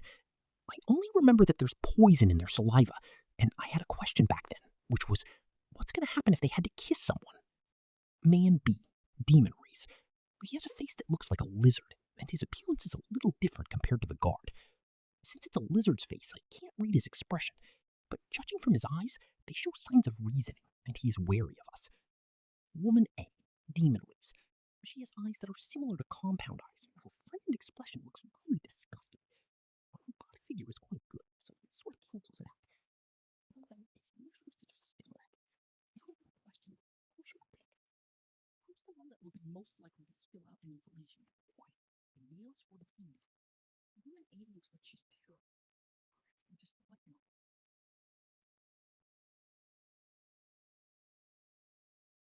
No, women are prone to lying. In order to allow herself to survive, she might weave up some lies that don't connect things together. Even though I don't think all the women in the world are like this. At least Ojo-sama is that kind of person. But if I listen to these lies and get angry, I will not be able to differentiate the truth from the lies. So, woman A is eliminated. Then, which guy should I pick? How about man A? He seems to be easily agitated and has the strongest body out of the 3, as well as a scar on his face. I feel that he's best at fighting and has a simple mind. How about man B? I don't quite understand his expression, and he is closely observing us. He does not look stupid, and if he's not an idiot, he might think up of some lies in this situation. I pick man A. Since he easily lost his cool earlier, with a little provocation and leading, I feel that he will divulge the important things to us. Well, if that does not work out, there are the other 2 people that we can interrogate. I remove the cloth from man A, but he only glares at me without saying anything. I have a few questions that I want to ask, and I want you to speak honestly, and I won't— What? I get kicked flying out easily all of a sudden, partly due to my unsteady balance because I'm kneeling. I fly towards to the back and roll on the ground, knocking my head onto the wall, and I feel like I'm seeing stars. Damn it, that really hurt. This person really is a simple fool. At this situation, he actually dares to kick the person who captured him. It seems like he probably did not consider at all what will happen if we get angry. Hey, stop! Eris starts crying out, and I immediately jump upwards. He removes his handcuffs during the moment that I started thinking in my mind. Man A is probably doing something to Eris, trying to take Eris hostage under Rudeus' watch. No. What enters my eyes is the short spear stabbed into Man A's throat. Rudeus has stabbed Man A to death, and Eris watches him in stark astonishment. The short spear is twisted horizontally before being pulled out, and the blood spatters everywhere. Man A rolls backwards, his face hitting on the ground, and his blood continuously gushing out from his throat. The blood slowly oozes out from his back and spreads out on the ground to become a red pool. The scent that gets released to the air is the smell of blood. That man's body had convulsed once in that single moment and didn't move again. He died. He didn't even utter a sound and died, killed by Rudeus. Why did you kill him? My voice starts to tremble. It's not the first time seeing a dead person. Ghislaine had killed someone in order to save me, but this is a little different. Why is my body shivering and my heart filling with dread? What's wrong? What am I scared of? Afraid of someone dying? That's impossible. People dying in this world is a daily occurrence, and I know that clearly. Because he kicked a child. So that's it. I understand now. I'm not afraid of someone dying. It's a small matter to be kicked once, but I'm afraid of the Rudeus who killed him as naturally as breathing. Didn't Roxy once say it before? The human race and demon race differ a lot when it comes to common sense, and something might detonate because of what you shouldn't say. That's right. What if Rudeus points his spear towards me? I should be able to resist. I have attempted many simulation battles against the people who are used to close combat. But what if he aims at Eris? Can I protect her at all? Impossible.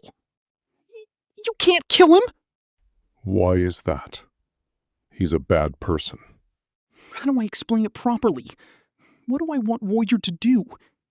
I don't have a good heart, and I'll definitely snort in derision at the people who says something like, "You can't kill people."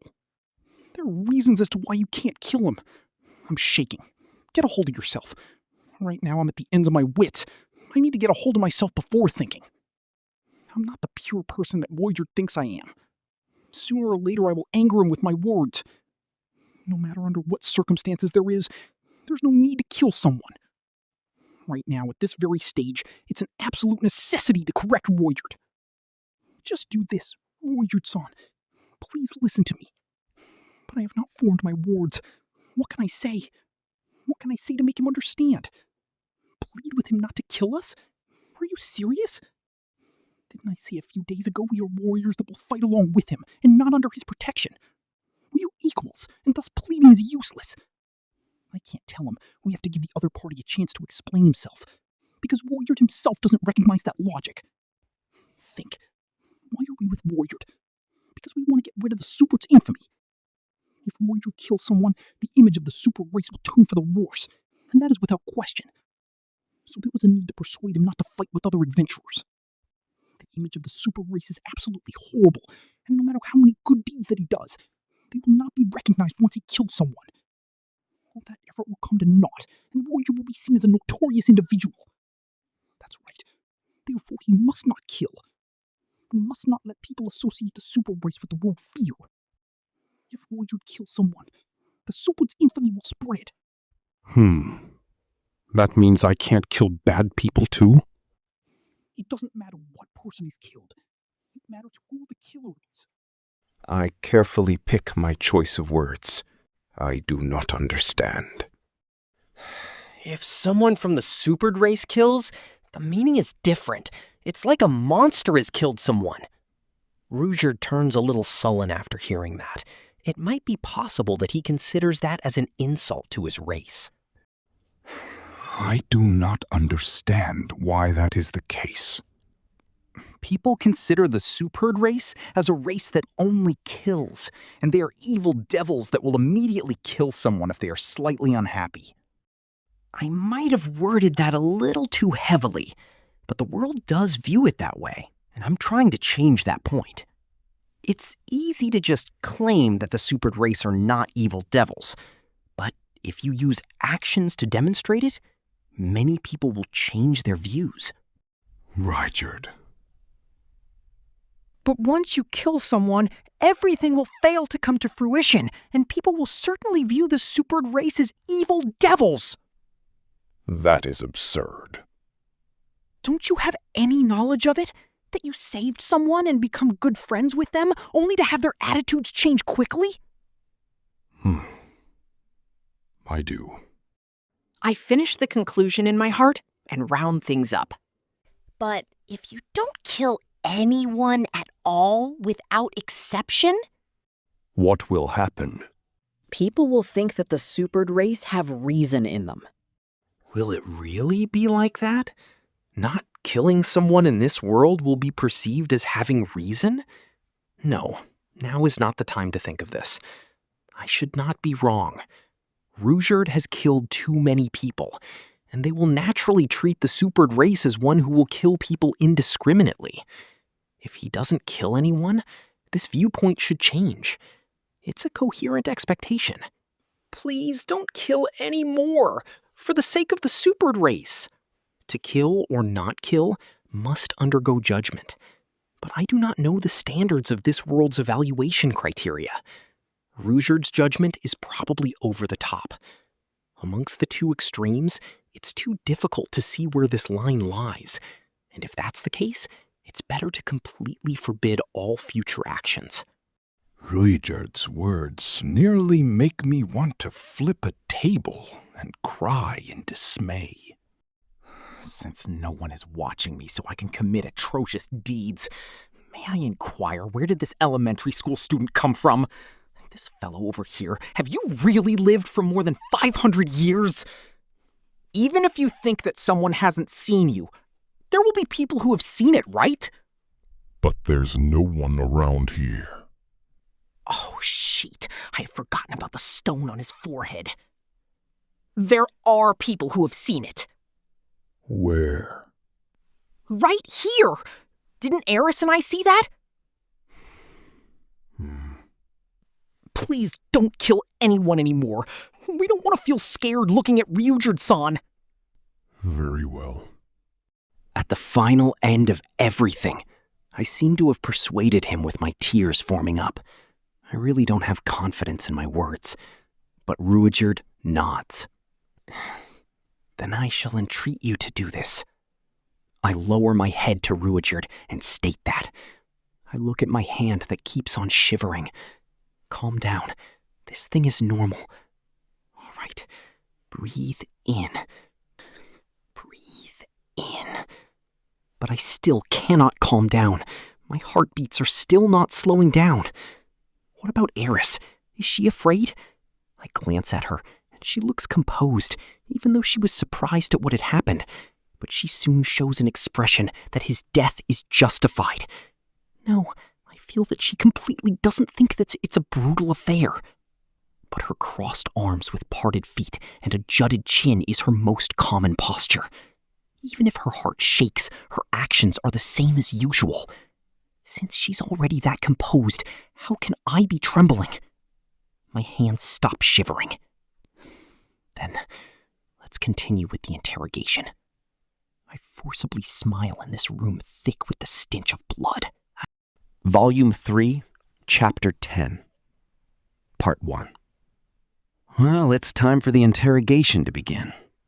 Who should I interrogate first, the man or the woman? The bug-eyed woman looks quite frightened, and she is desperately making muffled cries wanting to escape from us. Looking at that frightened expression is truly stimulating. But I will leave that aside. If I remove her gag, she will start screaming, and every word that comes out of her is going to be incoherent. If she is to be interrogated, it is best to calm her down a little before doing so.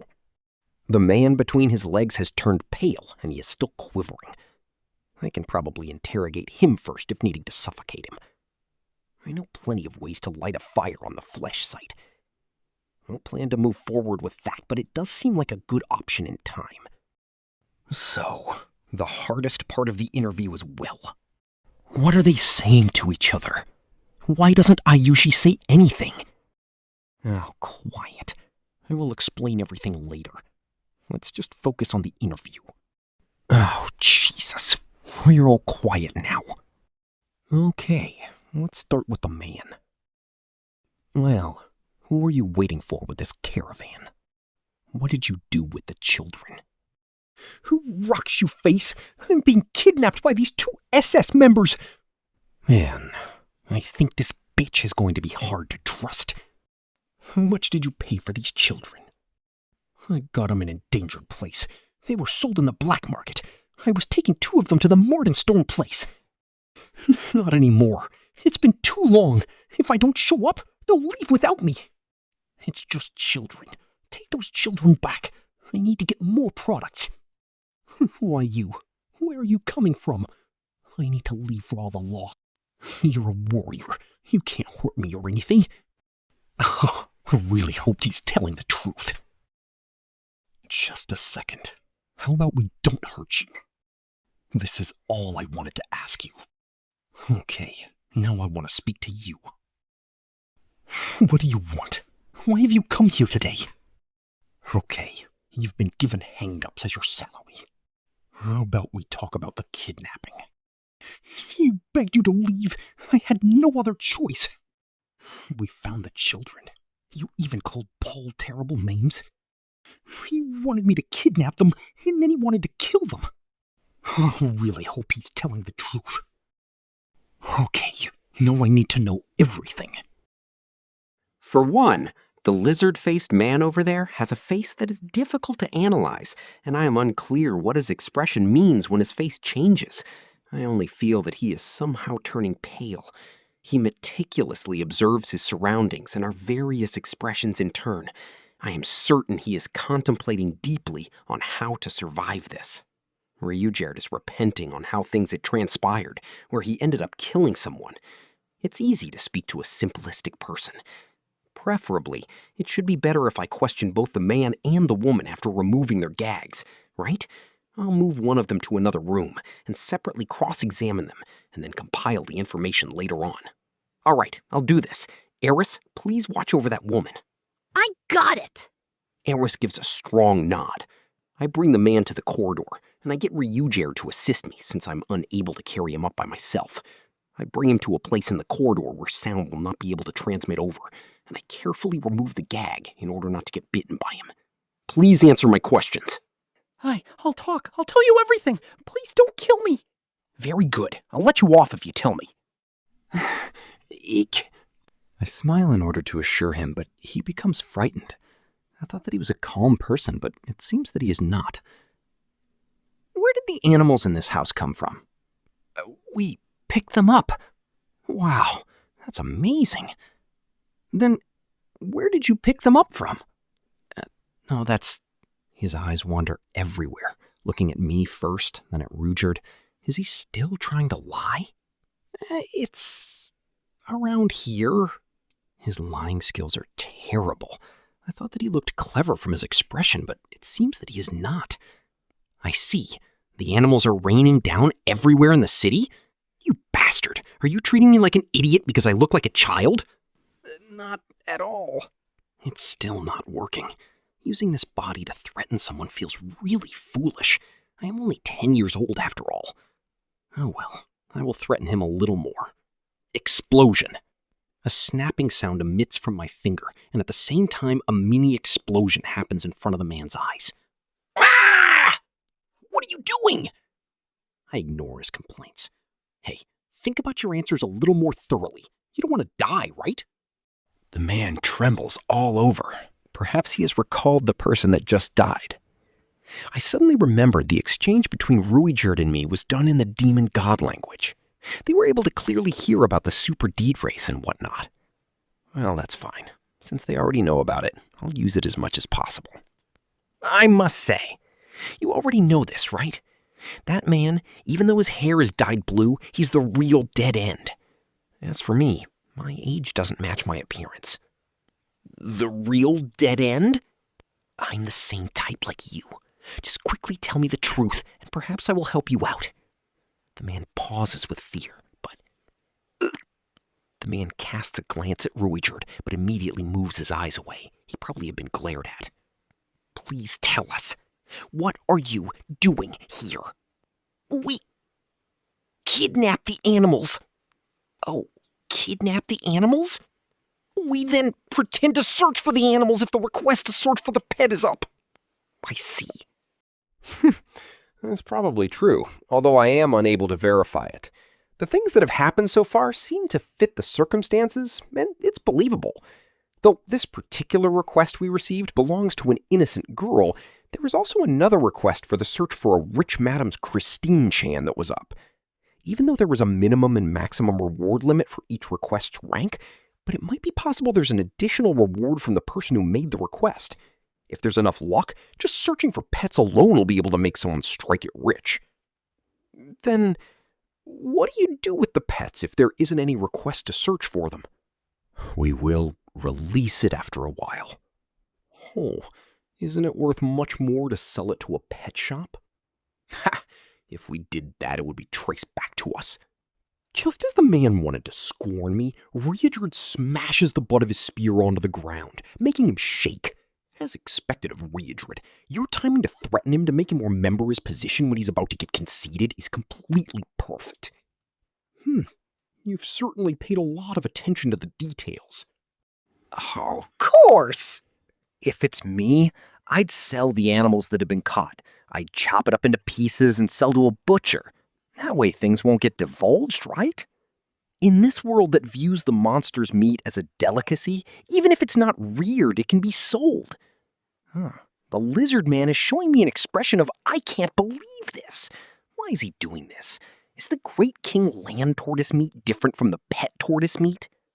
Rudeus, are you planning to sell these guys to a butcher? As I turn my head around, Rudeus states this dangerous notion out. I see. So this lizard man is also thinking in this direction. That might possibly be a great idea. I decide to threaten him, and the lizard man's face spasms. I know of this expression. How nostalgic. I have seen this expression very clear before in my past life. Rudeus. Rudeus-san, please don't glare at me back that way. Your glare is strong enough to burn a hole in me. I'm just kidding. I will not do that again. Well, we're just looking for a cat, and we're not the champions of justice, so we can pretend not to have seen anything and leave. Really? But now that you know Rudeus is a real super D, what should we do with you? We won't tell anyone. Besides, who will believe us if we say the dead end is in this city? No, they will believe it. Because as you know, bad news travel fast. Particularly the bad news that are unfavorable to us. If we maintain that mentality to avoid this, there can be no harm done. To me, killing everyone here and burying you is the most convenient method. Please, let me off. I'll do anything. Please let me off. Since I received such a plea, I can stop the threats. But what should I do? They are the culprits behind the pet kidnappings and are bad people. Even though that's the case, they are just small-time villains who will not become a big threat. If we leave them alone, there shouldn't be any trouble either. But they personally saw Rudeus killing someone, and thus may possibly become an obstacle for Rudeus to become a popular person. I really want to remove them to prevent any impediments in the future. But killing them is not acceptable, as I just told Rudeus that we can't kill them. Then how about sending them to the city guards? No matter how it is, they are simply just kidnapping pets. If we hand them off to the police, they will not receive harsh punishments. If they are just given a fine, they might remember this incident with hatred. If it's possible, I want to observe them from somewhere and threaten them from time to time, but at least they will feel that they are safe. Still, doing something like this has a certain risk to it. They might accumulate resentment to us if we continue to threaten them, and end up as a pure grudge against us. After all, we were the ones who killed a person on their side. It can be used as a material for threatening them right now, but sooner or later it will become fodder for resentment. If they cannot be killed and cannot be handed to the police, then should we win them over? Perhaps we can have them by our side to earn money and raise our levels. We can gather information in the city and assign them to miscellaneous stuff. If it's necessary, we can take over the business of pet abduction. But if I do this, Rudeus' attitude will probably tone for the worse. In his eyes, the people here are considered as evil, and it will be fine even if they are killed. He will most likely not work with them. I'll rearrange these various solutions' risks and returns. I feel that one is not a good solution to our future plans.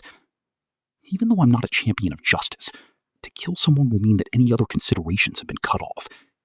I believe that sooner or later there will be retribution to this. With 2 and 3, there are low risks and low returns.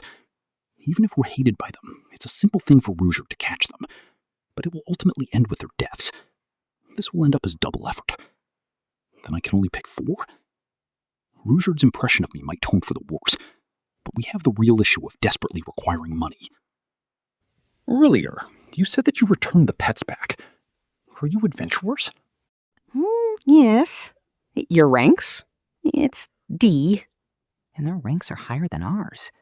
Why would a D rank receive an E rank job? Why would a D rank receive an E rank job? We can go to C rank, but we can stabilize our income if we search for pets at E rank. If they reach C rank, they will not be able to receive E rank jobs, and so they keep staying at D. There are people like this who would do E rank jobs without worries. Their actions are the definition of fraud. If it's us, we will quickly raise our ranks to do C and B rank jobs. But there are adventurers out there who are not good at fighting, right? Perhaps we can just get them to receive C jobs, and we'll help finish it and share the rewards equally. Wait. Suddenly a flash of lightning streaks across my mind. Oh, I thought of a good idea. Hey, are you still able to do this job without that guy? No, we won't do something like this anymore. We will do legitimate jobs. Just tell us the truth. We can do it! That guy has been overseeing our work, threatening us to get his share. Are you serious? That's pretty good luck. That means we can get the 1 out of 3 share. That is Hitagami's intention. All right, let's party up. Party up? What are you talking about? Rudyard-san, can you be silent just for a little while? What? I won't do anything bad. Looking back at him, Rudyard's expression is indeed a terrible one. Even though I think this is a good idea. Should I stop this plan? But this plan is perfect. We can earn money, raise our ranks, and Rudyard's reputation will improve. A plan that completely covers everything. Supposedly. I turn back to the lizard man. You just said earlier that you will do anything, right? If you spare my life, I'll give you money. I don't want it. In replacement, get a higher rank. Huh? Listen, we're all fighters. And even though we're not bad at finding pets, our efficiency will go up if we do jobs to suppress monsters. I see. But why do you want to do this job? Because of certain events we became adventurers. Oh. Well, leaving this aside, the topic seems to be digressing. I should move it back to the original intention. We can accept job requests for fighting, but our levels are too low and we can't receive it. In reverse, you can receive fighting requests, but you won't accept them. Do you understand what I'm talking about so far? Yes.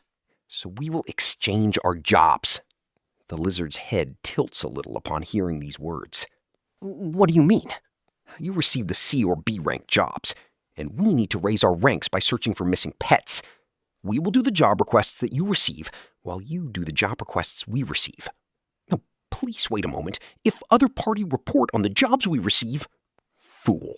When we report, we'll switch and report on our own jobs. Ah. We will receive E-rank jobs, do B-rank jobs, then report E-rank jobs to receive the rewards. They will receive B-rank jobs and do E-rank jobs, then report B-rank jobs to receive the rewards. With this process, we will exchange our rewards at the end. This might present a problem in the rules, but I heard that higher ranks can help complete a lower rank request. We only reversed this rule a little, and we did not do anything illegal. We want the money and the rank, while you want a stable life. This is a win-win situation. How about this? We can take a portion out of the reward from B rank and give it to you. A portion from the B rank? The lizard man swallows. The reward from B rank is very high. The carrot and the stick. If only the stick is used, we'll get betrayed, so it's necessary to give them the carrot. We must get them to join us on their own volition. But there is a condition. A condition? Yes. Spread the name of Dead End. Spread? But everyone knows the name already, right? Indeed. Spread the name Dead End to be good. Spread the good deeds that we do, even if you have to lie. Why do you need to do that? Why? If I tell him Rudyard's long history, will they believe it? No, that's impossible. This person had just watched his party member killed by Rudyard, even if they are not on good terms, but it is likely the fact of the super deer being a terrifying race has taken root in his heart. It's good to not know certain things. You understand that, right? I got it. It's enough to spread your name? Yeah, but don't spread any bad stuff about us, all right? We have someone here that will pursue things until the end. The man looks at Rudyard once and nods. Then help us raise our ranks as much as possible. Let's have a nice partnership. Uh-huh. We'll meet at the Adventurers Guild tomorrow morning. Don't be absent, okay? I pat his back. Part 4. When we return to the Adventurers Guild, the sky has already turned dark. We spent quite a bit of time, and we'll go broke very soon if this happens every time. Whoa! They have returned. Oi, oi! Did they find the missing pet? Once we entered the guild, the fellow with a horse head starts stirring things up. He's like a minotaur, but his head is a horse. I can remember him because his features are distinct. Come to think of it, does this person stay in the guild all the time? Oh, you're the person with the horse face from this morning. You don't need to work today? I find this type hard to handle. He's similar to the people that bullied me in the past. How should I say this? If I bully him now, everyone will say no. What's with you? You're suddenly so courteous, it feels kind of strange. Oops. Damn it, I forgot about my acting skills. I'll manipulate him instead.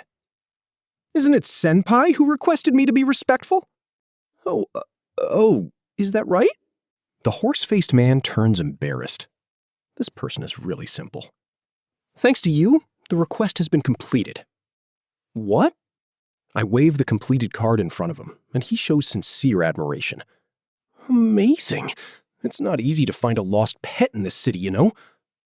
Isn't that right? The reason for missing pets is due to people. Well, to Rudeus' dead end, it isn't a problem. Are you serious? The fake is actually pretty amazing. I already said it's the real deal.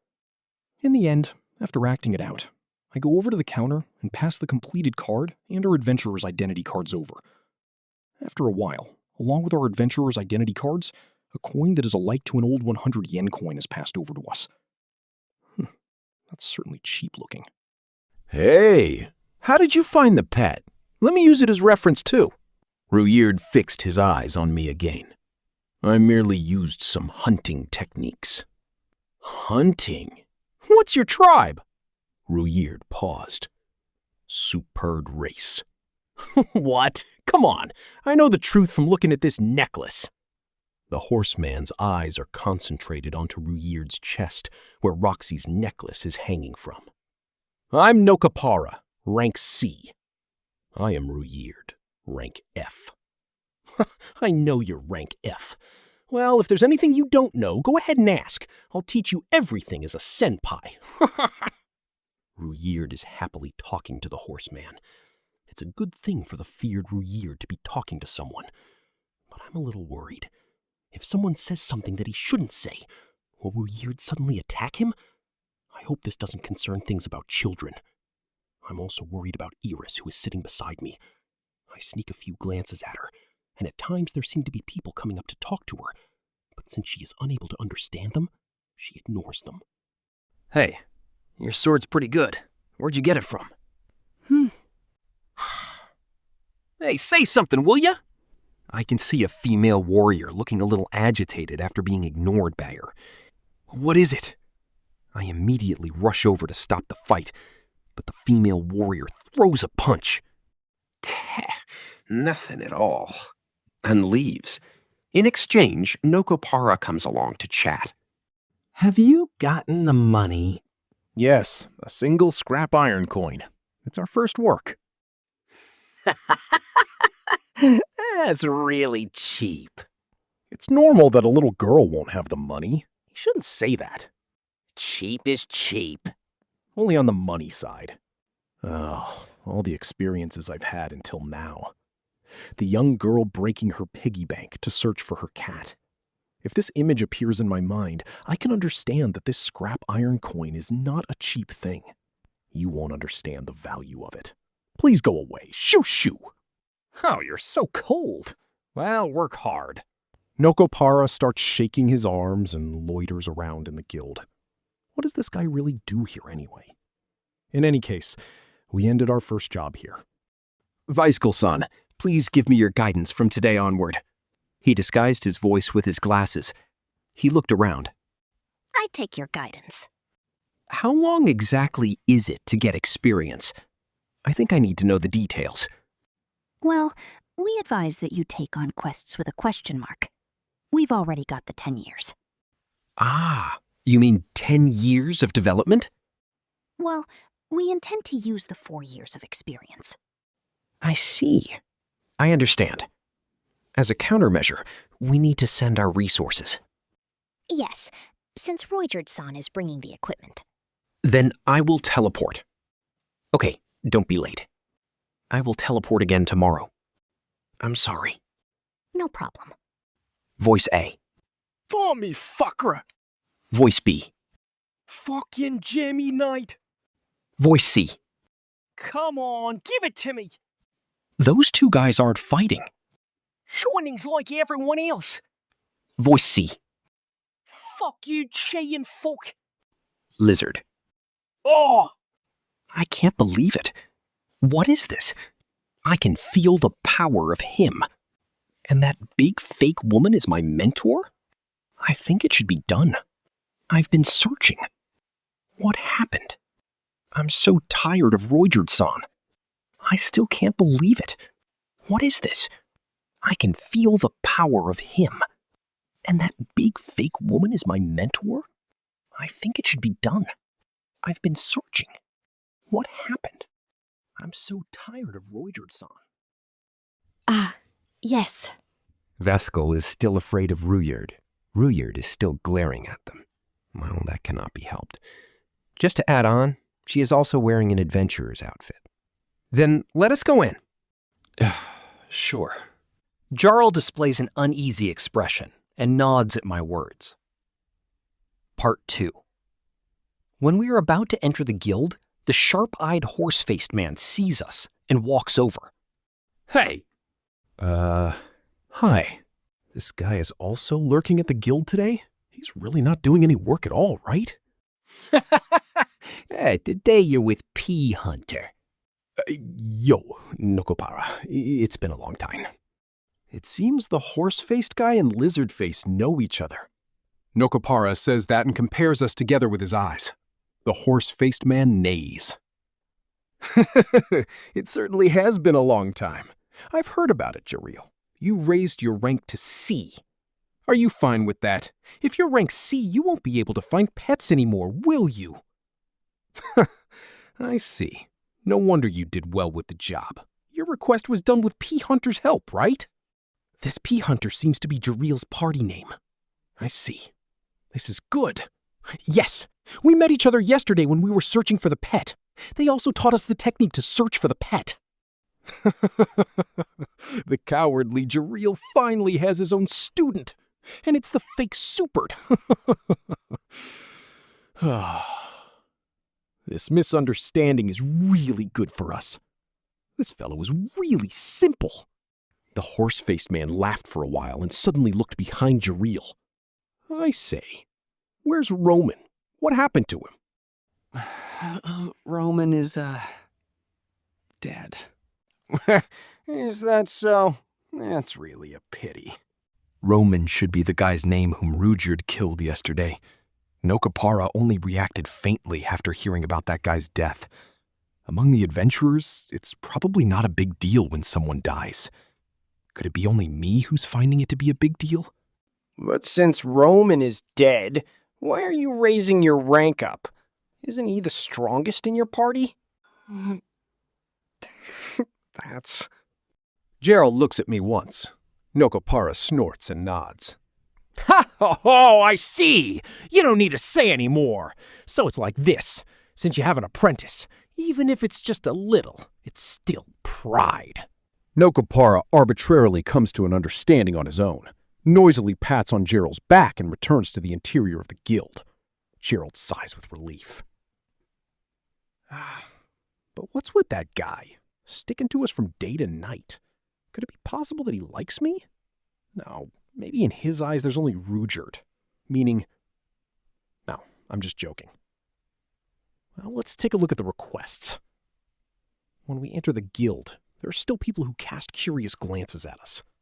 I should just ignore them for now. It is better to behave like we're apprentices. I asked Gerald as we both look at the requests from D to B ranks. What's the difference between gathering and harvesting? Eh? Harvesting is pointing to plants. Gathering is most likely pointing to monsters. As I read, I suddenly remember the materials that were sold to the merchants are 4 iron coins. They really underpaid us. Now, perhaps this request's rewards are overly high. Ryujin-san? What is it? I must apologize. I think we should earn money and raise our levels at the same time. Why are you telling me this?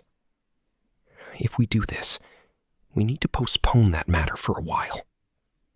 Even though I informed Veskel and Jarl to spread Ryujin's name, I do not have high expectations for them. I have considered it. They have graciously received our mission, and so I will basically not interfere with their actions. I see. I got it. After receiving Ryujin's assent, Jarl and I discussed the requests that we received. Part 3. After greeting the gatekeeper, we walked outside of town. Pack coyotes, acid wolves, grand tortoise, and giant rock turtle. These monsters are our targets at the outskirts of the town. We are to gather the fur pelts of the pack coyotes, acid wolves' fangs and tails, the grand tortoise's meat, and the magical stone from the giant rock turtle. First of all, we will ignore the grand tortoise, as the meat is too heavy. The priority will be the giant rock turtle, as the magical stones from them are small and they can be sold.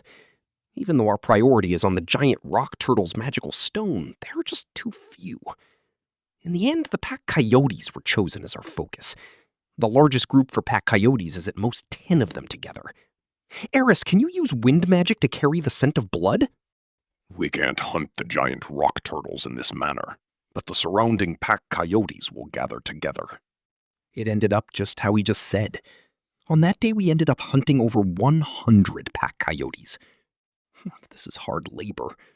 Rygerd and Eris kept killing the endlessly approaching pack coyotes, while I skinned them for their fur. After 30 of them, my hands felt like lead, and my shoulders started to hurt, and I was a little nauseous from the smell of the blood. After 70 of them, I reached my limit and exchanged with Eris. Using magic to kill the pack coyotes was much easier than skinning them. Wait, we must first burn the bodies. Burning?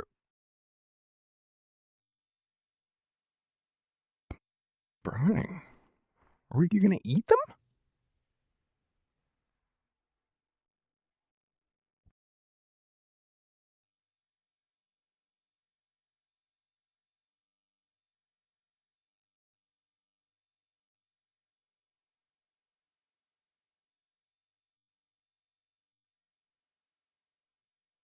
We really earned a lot today.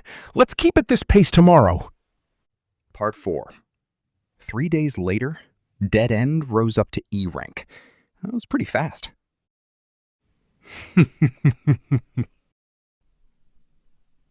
I say an appreciative line to Jareel and handed 10% of today's earnings to him. Thank you. I don't think it's a big figure, but this amount of money should be enough for them. After I inquired a few things from them, I got to know they are different from the other adventurers. They seem to have a fixed job in this town. What kind of job? It's a pet store. I see. To sell them and kidnap them later on. They really are corrupted merchants. Well, don't do too many bad things. I know. In the beginning, they captured the wild animals in the town and gave them a little training to become pets in their pet store. His race, the Lugonia, seems to be quite good at training wild animals. Their training methods have been handed down from ancient times, and they are able to make everything from wild dogs to the most proudful beasts submit. They are really an incredible race. If Rugerd and Iris are not here, I would not have stayed silent and would have certainly said, "Please teach me this technique at any cost," nuzzle my head against him and become his apprentice. Well, leaving that aside, the pet shop is certainly a good job that combines the job of removing harmful animals too. The Adventurers Guild should be their side job. You already have such a good job. Why do you need to kidnap the pets? At first, it was to protect them, but it ended up getting too tempting. They got tempted into this and became intoxicated with it and thus ended up like this? But It must be tiring to operate a pet shop and become adventurers, right? Not really, since there are a lot of pets. It seems they open the store until afternoon, then do requests until evening. Well, we won't say anything else as long as you accomplish the requests. Just leave it to us. We're still low-tiered adventurers, after all. We're also spreading the Dead End's name properly. Is that really true? Part 5. Our current wealth. 6 iron coins. 8 scrap iron coins. 5 stone coins. We're slightly richer now, so we head off to buy some common defensive equipment. To start with, we will go to the peddlers to buy some everyday clothes. Each time I find a new outfit, Eris buys it very quickly. She chooses attires that are durable and easy to move in as the rationale. She did not buy any dresses, and all of them are long pants. Although they are suited for young people to wear them, it is not very fashionable. These clothes were chosen under a situation she has considered thoroughly, but she should buy at least one dress that's a little more feminine. So I look around the store and find a pink frilly dress and try recommending it to her, but the result is her showing an obvious expression of disgust. You want me to wear something like that? Is there anything bad about you buying one? Then Rudeus should buy something more manly. Eris forcefully hands me a leather skin vest that looks like bandits' attire. For a moment, I think that it is a good exchange for me to wear this if Eris wears the frilly dress. But after imagining the two of us standing together wearing that, I gave up. After buying the clothes, we walk to the armor store. Right now, Rudeus and Eris do not have any major injuries. Any small injuries can be immediately healed if I use healing magic, so I asked if it's fine if we do not use armor. It is better if we have them. My healing magic is unable to heal life-threatening injuries and any missing body parts. Since Eris does not have much experience in real battles, it is possible to sustain life-threatening injuries due to a moment of carelessness. So buying the armor seems to be necessary. It's better to listen to Rudeus on this point. The shop space for the armor store is quite big, but it really is different compared to Asura's stores. This place has a more rustic feel to it. Once we're in the store, I can see goods that are slightly more expensive than the peddlers. Also, there are more varied sizes, since we're wearing children-sized clothes. Right now, I'm helping Eris pick out armor. It's best to pick a better armor to protect the heart. This'll do. You get a Capitus armor? That's the one with the pauldrons on the shoulders, too? It's a bit tight on you, Eris. Why don't you measure around there? Eris wears an armor that is about the same size as her, and asks, "Is this fine?" I will not pass up any chance to look at her chest. It is definitely growing. You should buy a bigger-sized one. Why's that? We're at the age where we're growing. If you buy something that just fits now, you won't be able to fit in it after a while. Saying this, I pick an armor that is bigger by one size. Isn't this loose? It's okay. Eris complains at the same time while she buys protective gear for various other parts. After the recent battles, she is also clear about the areas where it is easy to get hurt. Leaving the various joints and vitals aside, what about the head? How about this helmet? I try recommending a helmet that looked like it belonged to an end-of-the-world tyrant king's younger brother. Eris bluntly shows a repulsed expression. That looks horrible. I get refused. The youths nowadays don't seem to have a taste for the finer things. After trying a few more helmets, with the reasons of too heavy, too unfashionable, too smelly, the field of vision is too narrow, we ended up choosing something like a headband. The headband seems to have had an iron plate sewn into it, and it seems to be called a hachikin. And that's it! How is it, Rudeus? Do I look like an adventurer? Eris spins around quickly with the attire of an adventurer's light armor, along with a sword that looks like a cutlass received from Robin. It looks very well matched on you, Oju-sama. No matter where I look at, you're like a veteran warrior. Is that so? Oh, ho, ho! Eris places her hands onto her waist, looking at herself while smiling. During the time when Eris is smiling, I bargain and lower the price to 1 metal coin. As expected, a full set is expensive. Eris. Rudeus is next! I don't really need it, right? No, you need to buy a robe. Robe like a magician. Becoming a swordsman while adventuring with his childhood friend Magician? Eurus seems to yearn for such a scenario, to become adventurers like that. Even though there are days where it seems she cannot sleep at night, the Eurus in the daytime is actually quite bold. Well, that is fine. I'll go along with her. Oji-san, is there a robe that suits me?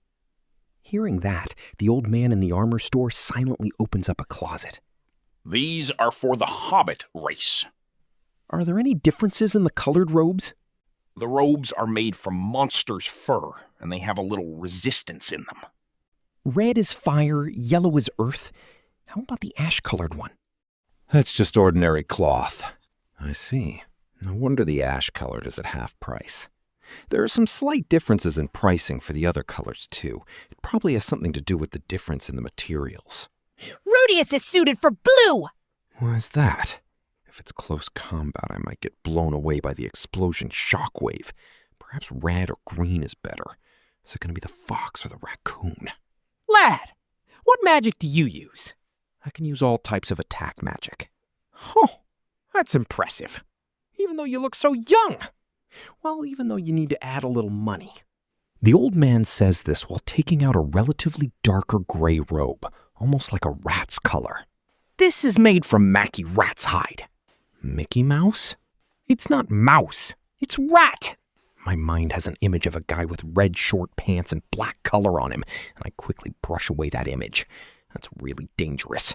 Even though it feels like cloth to the touch, it is actually made from an animal's hide? Are there any effects on it?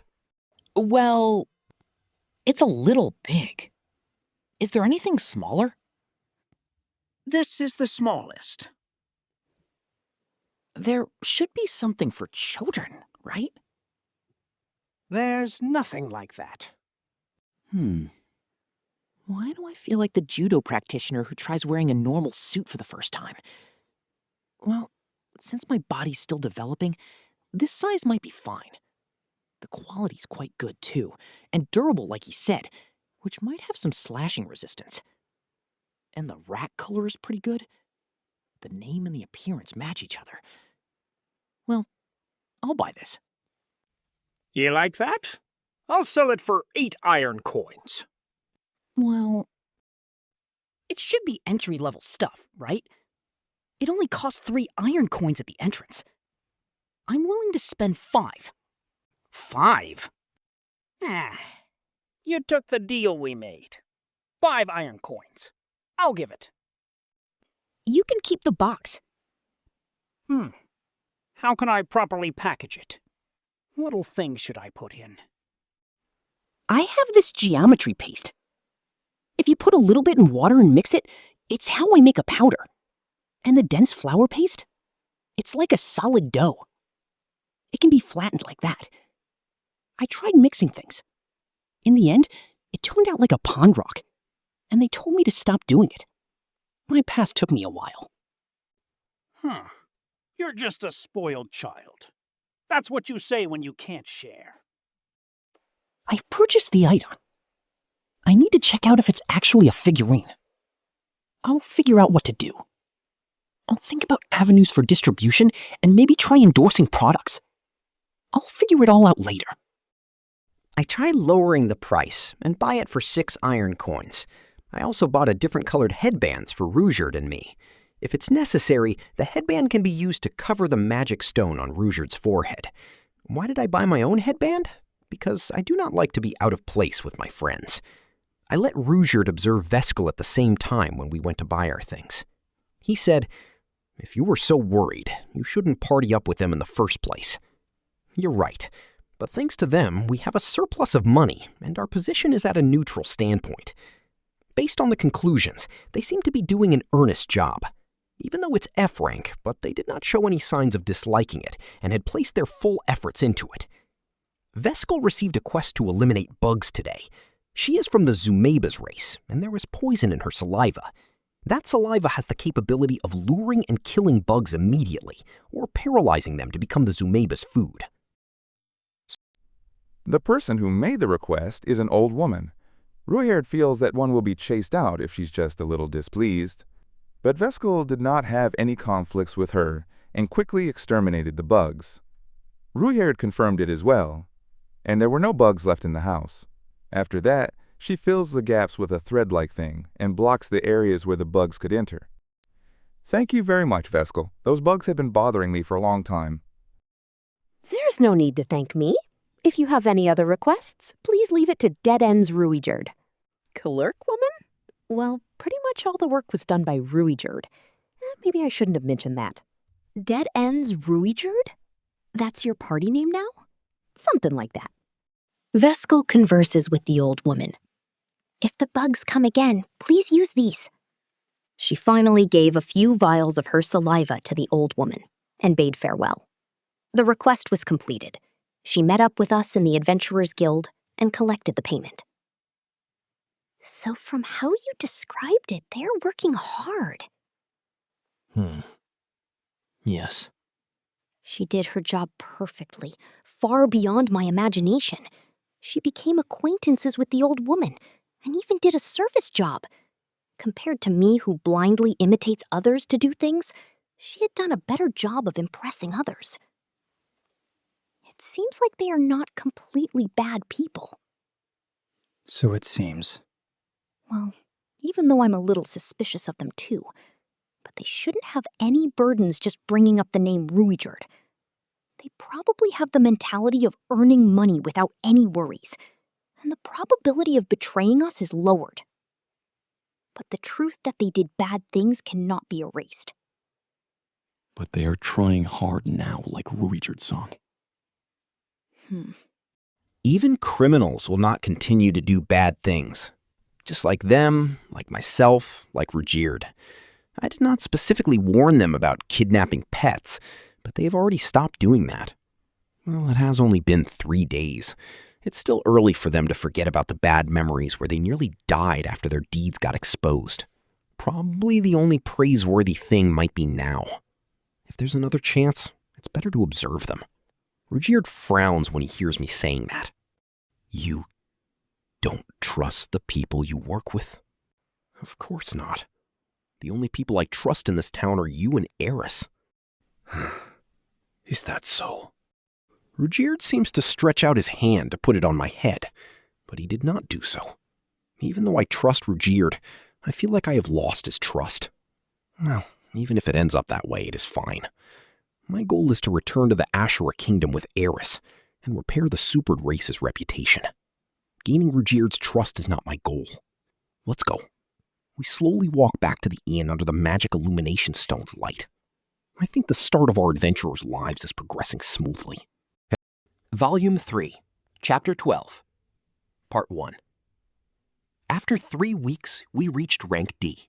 I feel that we went up really fast, so I checked it out. The conditions for raising ranks are as stated below. F to E, clear 10 F rank jobs. Clear 5 consecutive E rank jobs. E to D, clear 50 F rank jobs. Clear 25 E rank jobs. Clear 10 consecutive D rank jobs. D to C, clear 100 E rank jobs. Clear 40 D rank jobs. Clear 10 C rank jobs. C to B, clear 100 D rank jobs. Clear 50 C rank jobs. Clear 20 consecutive B rank jobs. B to A, clear 300 C rank jobs. Clear 100 B rank jobs. Clear 20 A rank jobs. A to S, clear 100 A rank jobs. Clear 20 S rank jobs. There is also a rank demotion if one repeatedly fails to clear the jobs. You should probably choose jobs that are actually suitable for your skills. Most of the time you try to clear something that outranks you, the one you choose ends up being taken by someone else. And don't forget to mark your name on the board. Otherwise, the case can be taken up by someone else. Most of the time, the job is given to the person who marks their name on the board first. It is the local people who hire the jobs, and their ink can be tainted. Still, things like this usually don't happen. If you really manage to clear a lot of jobs in a row, the one thing that results is your rank being raised. We use the tactic of marking everyone on our names, hence we have cleared 25 D rank jobs and 10 consecutive ones. Then, we reach the stage of marking E rank jobs. It turns out that although we are D rank, if you take jobs from your previous rank, the bonus is given to you right away.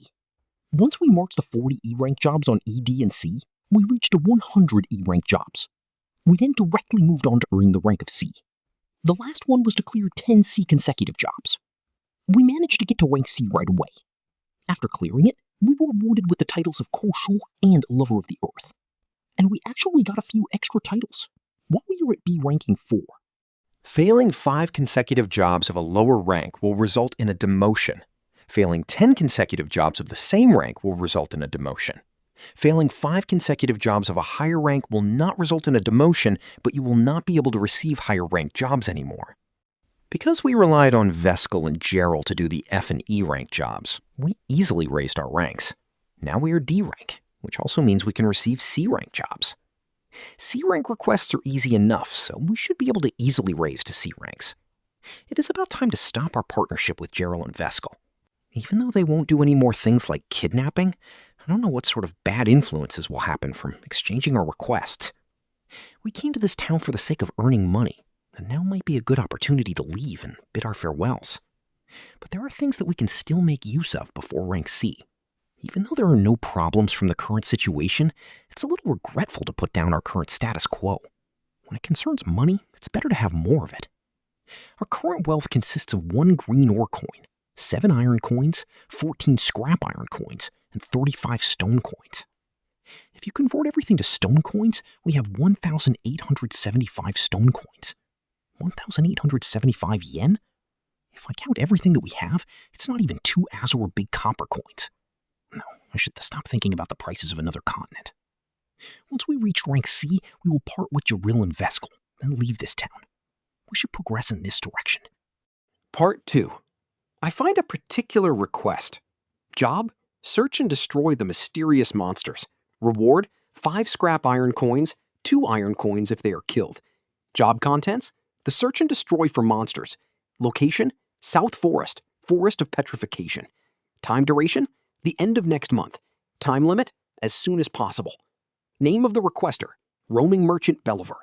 Notes: I saw squirming shadows deep in the forest, and I want to investigate the true identity of these shadows. If they are a dangerous entity, please eliminate them. Jarol and I are both holding our chins at the same time, troubled by it. The mysterious creatures. This request is really unclear. In fact, this monster might not even exist. Even if they do exist, how do you prove it's the creature that he saw? But the rewards are quite good. Even if you do not kill them, we can still receive 5 scrap iron coins, so that is not bad at all. Is this request on your mind? Jarol also nods. It's likely that even if you do this request, you can't get anything out of it. It's better if you don't. Something like this also happened once about 2 weeks ago. A request of, please help me gather the acid wolf. We did the same things as usual and gathered the fangs and tails of the acid wolf, but we were told that they needed the entire body of the acid wolf. Even though the contents of the contract were not detailed, we still paid the penalty for breaking off the contract. If I think about it, I feel humiliated. In order to prevent something like that again, it's better to not accept this request. But I am dazzled by the money. But this is 2 iron coins.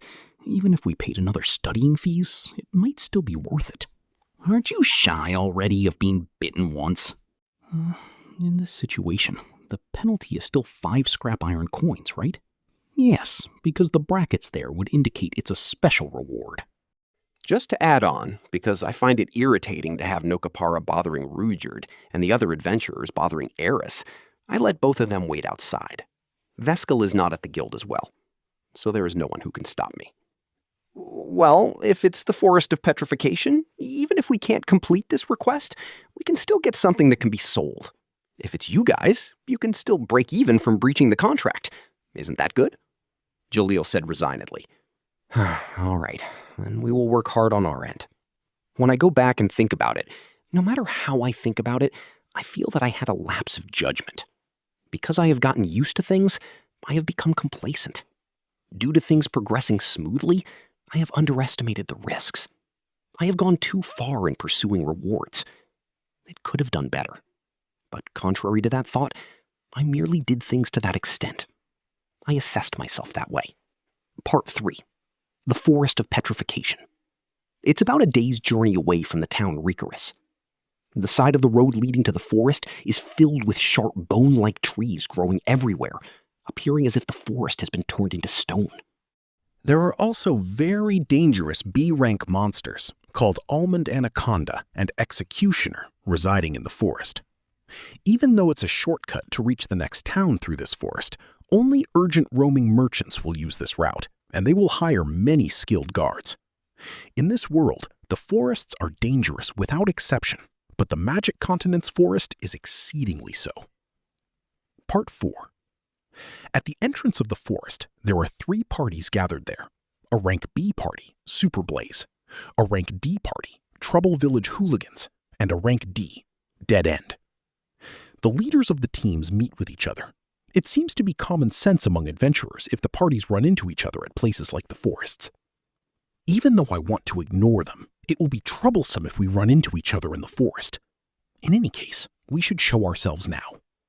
Hey, what are you bunch doing here? The first line that comes out from him. The irritated face of Super Blaze's leader, Blaze. I still have an impression of his face. It should be the pighead person who laughed at us on the first day. I'm not insulting him.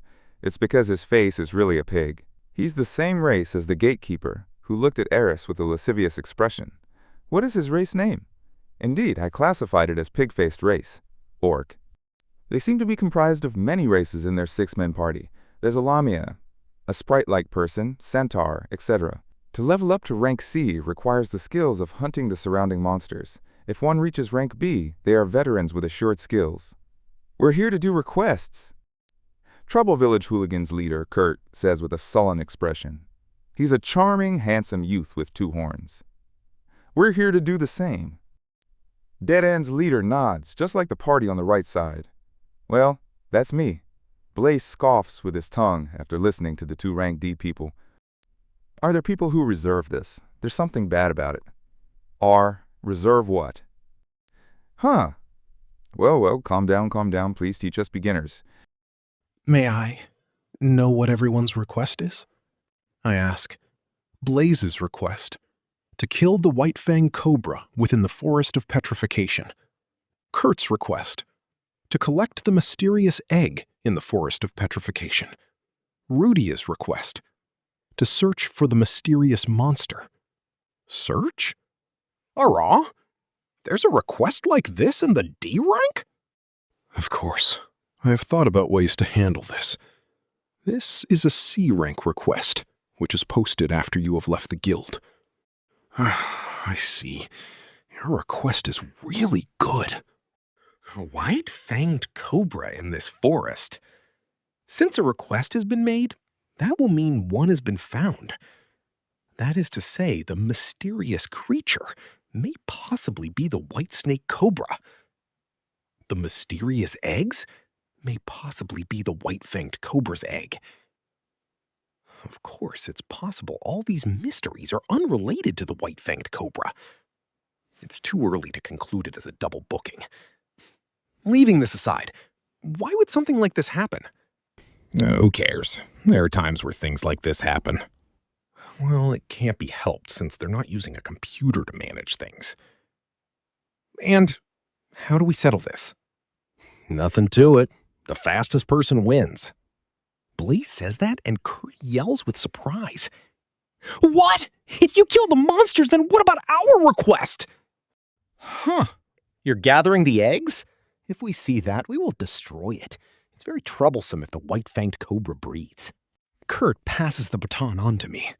Indeed, if they defeat the monsters, we will also fail. No, our mission is to search.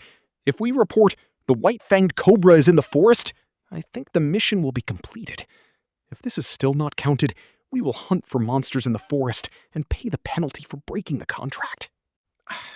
It's still too early to decide our requests are repeated. It might not be a white-fanged cobra, but some other monster. Oh, you mean you want us to look for it together? You want us to protect children? Huh? How did things turn out this way? Who said we need you to take care of us? Even if you say that, isn't it better with our protection? It's very harsh for D ranks in this forest. So that's how it is, I see. With 2 additional parties, Kurt and I are like goldfish dung sticking to him. He probably does not want to complete the request easily by bringing us along. This will only contribute to Blaze's party's burden. Of course, I don't want to move with him either, because I do not wish anyone to see Rudeus use a spear. He's really too strong, and may easily divulge the truth that he is a real superd. So we will have Kurt take the opportunity.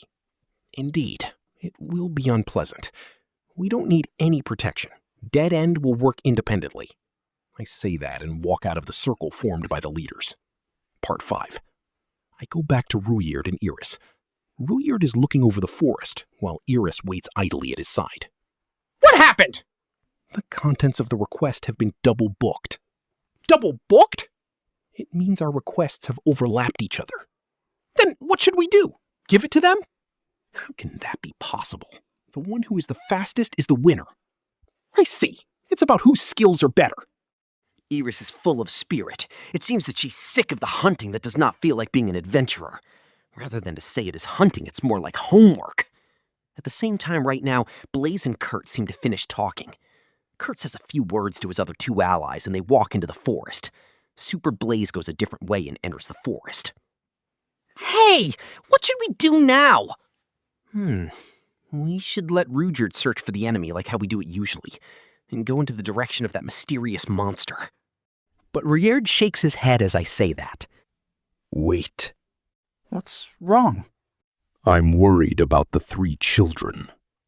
The 3 children probably refers to the hooligans. With their abilities, they cannot survive in this forest. That is to say? We should help them. But if we stay too long together, you'll reveal that you're a superd. That's fine. I darn say that it darn matters. But if you reveal that you're a superd, things will become troublesome. Do you mean that you want to let them die without helping them? I didn't say that. We will follow them from behind, and if anything happens, we'll help them. There is no helping it. I'm going to change the strategy. I will forego the 2 iron coins and demand gratitude later. But is it fine to just help them out? The chances his identity as a super will get revealed is very high. Even though I consider they might not discriminate if we save them. The existence of Dead End is special in this magic continent. I do not know how things will progress. If there was anything that happens, why not recruit them just like Jarl and Veskel? Just like that, we started following Kurt and the rest. Kurt's party spiritedly enters the forest, and Rudeus frowns after seeing that. What should we do? Is this their first time entering the forest? I'm not sure either. They are too careless. Just like we had worried, Kurt failed to find the enemy and encountered an executioner. An executioner is a humanoid enemy. They are adventurers that turned into zombies. I don't know why this zombie is equipping a huge sword and very thick armor. Even though it is not very fast, it is very determined and has sword techniques. Based on the danger level, it's rank B. It works on its own, and it's not overly big. Even so, he's still rank B. A strong enemy. Just to add on, the armor and sword will disappear once it dies. It's an annoying enemy that cannot be turned into money. Kurt's party runs away with everything they have when they encounter this monster. Rudeus, hurry over there. No, the timing isn't right. I stop Rudeus, who's prepared to jump out. Why? It's not that dangerous yet. Even though the executioner's speed is faster than what it looks like with the armor on, it is still not faster than Kurt's full retreat. The distance is gradually lengthened, and if they keep running, they can escape. But Kurt's party's luck runs out here. To the front of where they are escaping are almond anacondas.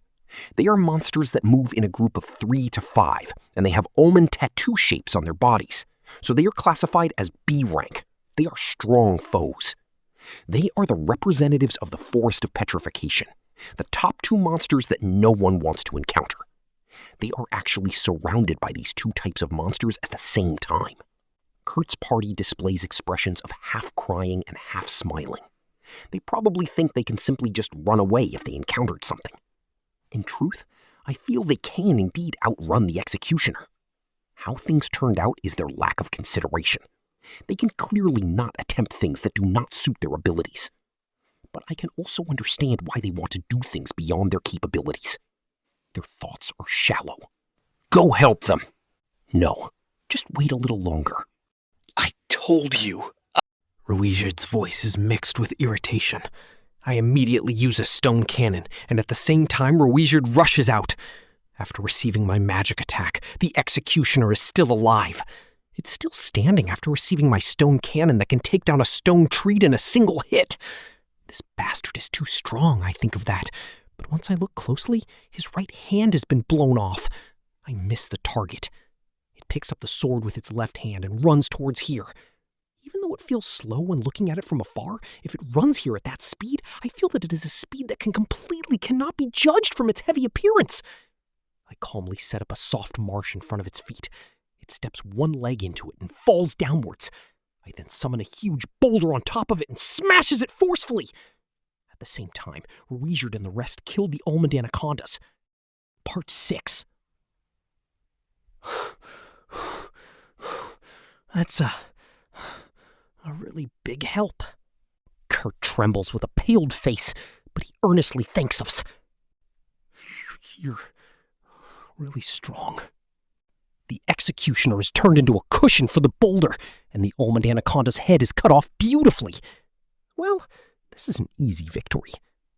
Even though it was so easy to defeat them, we did not save him. Not being able to rescue you in time. I'm sorry. Kurt's eyes are full of respect.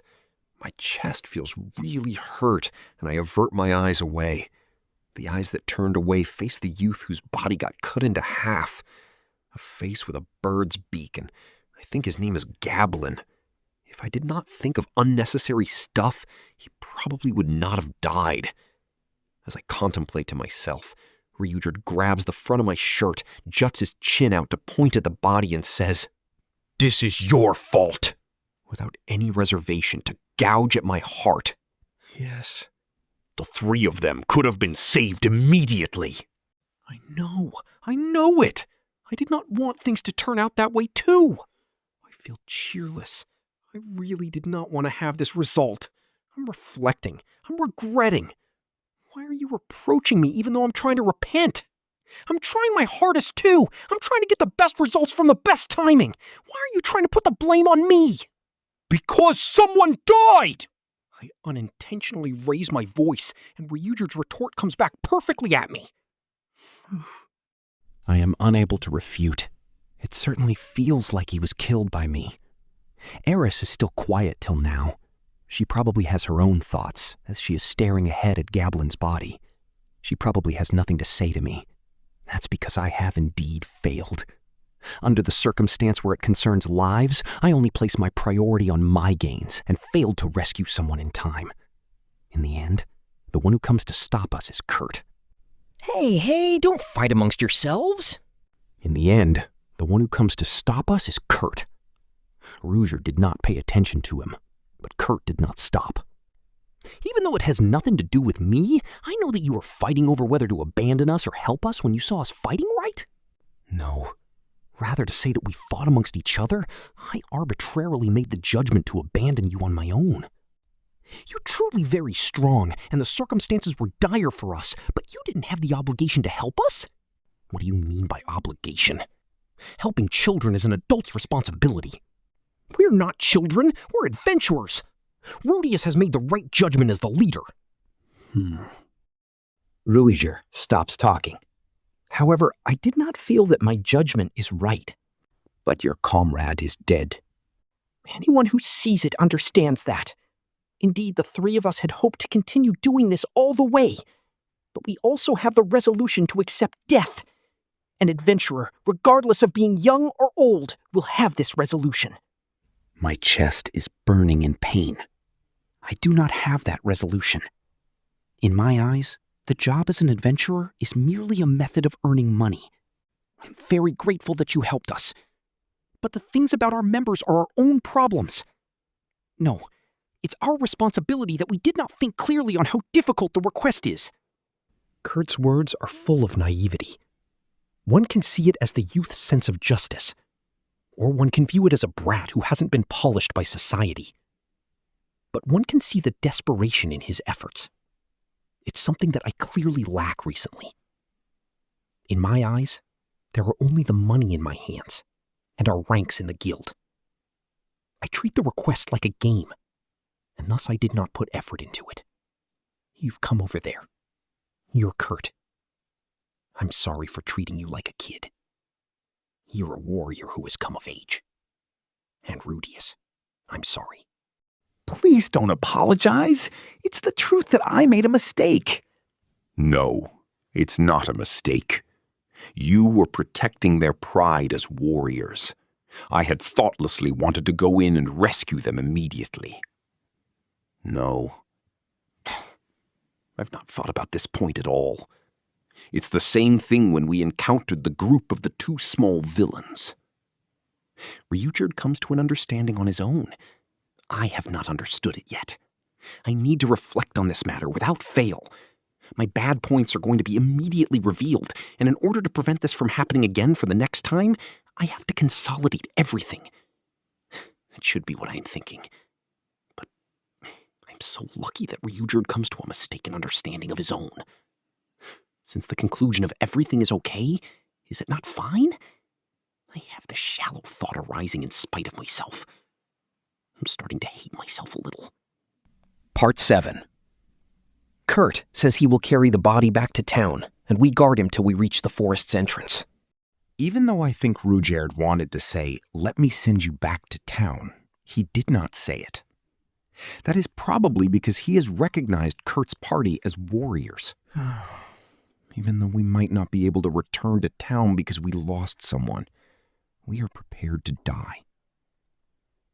Eris spontaneously runs up when he says that, from his lonely back. Good luck! She says to them. Even though they are unable to communicate with each other, Kurt seems to understand what she is trying to convey. Thank you. How does that work? He kissed the base of her thumb, and he left smiling.